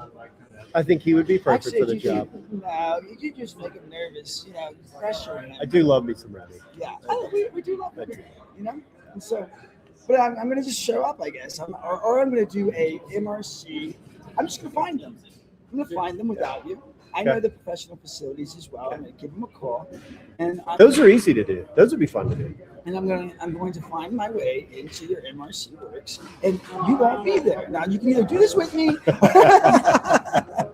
You should take Mark. I think that'd be fun. It'd be fun if Mark was there. Okay, we're gonna stop giving Roger a hard time. Anything else? Thank you to Rob. Rob. Yeah, big shout out to Rob and Lana. Rob and Diana. Yeah. And Larry. Larry crushed it And too. Ann. Yeah. Larry did a great Yeah. job. And Jeremy, all the volunteers. right? Jeremy, Josh. Yeah. Yeah. So, Yeah. and he's doing some cool stuff, Jeremy. He's doing some studies with Aptasia. He's got a getting good crew. He's getting his master's, and his master's work was in the aquarium. Yeah. It's awesome. So, Yeah. well, it's science, but he's dedicating his scientific work to doing aquarium, right? So, So great guy. And they really made it easier on anyone asking, you or me to do anything. So we're setting up this live stream, which was very stressful. Yeah. Yeah, they crushed it. Yeah. They did great. Yeah. Good guys. Good crew. We should probably go buy them some dinner tonight. Yeah. You want to do that? Yeah. Should we tell them? Yeah. If we wait a little bit longer, it'll all be packed up. Yeah. Yeah. You know what we do need to do though? We do need to take a pic. Pic. Well, yeah. Oh, Need a yeah. team photo. Oh yeah, absolutely. Yeah, before everybody scuttles off. Yeah. Scott still there? Scott crushed it. Scott Video. did a great job. Yeah. Very good videographer. Yeah. He was awesome to work with. Yeah. That was a lot of fun. It was nice filming with Evan and Scott because sometimes you don't necessarily have an expert in the aquarium field being a videographer, right? Yeah. And filming, right? And so they know so much about the reef keeping side of things that they just kind of knew exactly where to hold the camera when the vendors were talking about particular corals, right? They just went right to it. Yep. Right? Versus when I've filmed before with people that don't have a briefing understanding, like maybe they're brand new to it or they haven't tried a saltwater aquarium yet, and that was nice that they're just going to right to it. So, and just Evan being familiar to the platform, Scott's familiar to the platform too. He's done projects with Jake as well. Yeah. So it's good to have them back. Yeah. My favorite person to film with is Evan. Okay. Of course. So. Of course. She knows every single coral, all right? I wasn't talking about her. All right, gotta go. All right, that's it. That's it. It's a wrap. Let's go. Thank you. Thank Yeah. you, all of you at Reef Builders, for tuning in. It was a first shot at the live stream, but I think I'm sad that it's going to take a whole year of the year before we do it again because I know we're going to get copied on this. You think? Yes, absolutely. That's just part of it. I feel like I need a show in June just to. No, it's too soon. We don't have enough time. That's a wrap. I That is a wrap. booked one for September, and Ross was like, "Why are we doing this? Are we doing this just so that we can live stream again? Right. So you can plant Right. your flag on the live streaming of the shows." All right. Thank you so much. We Thanks, Reef appreciate Builders. everything. Yeah. We appreciate you, Mark. Hanging out. All right. Nailed it. Bye. Bye. Thanks, everybody.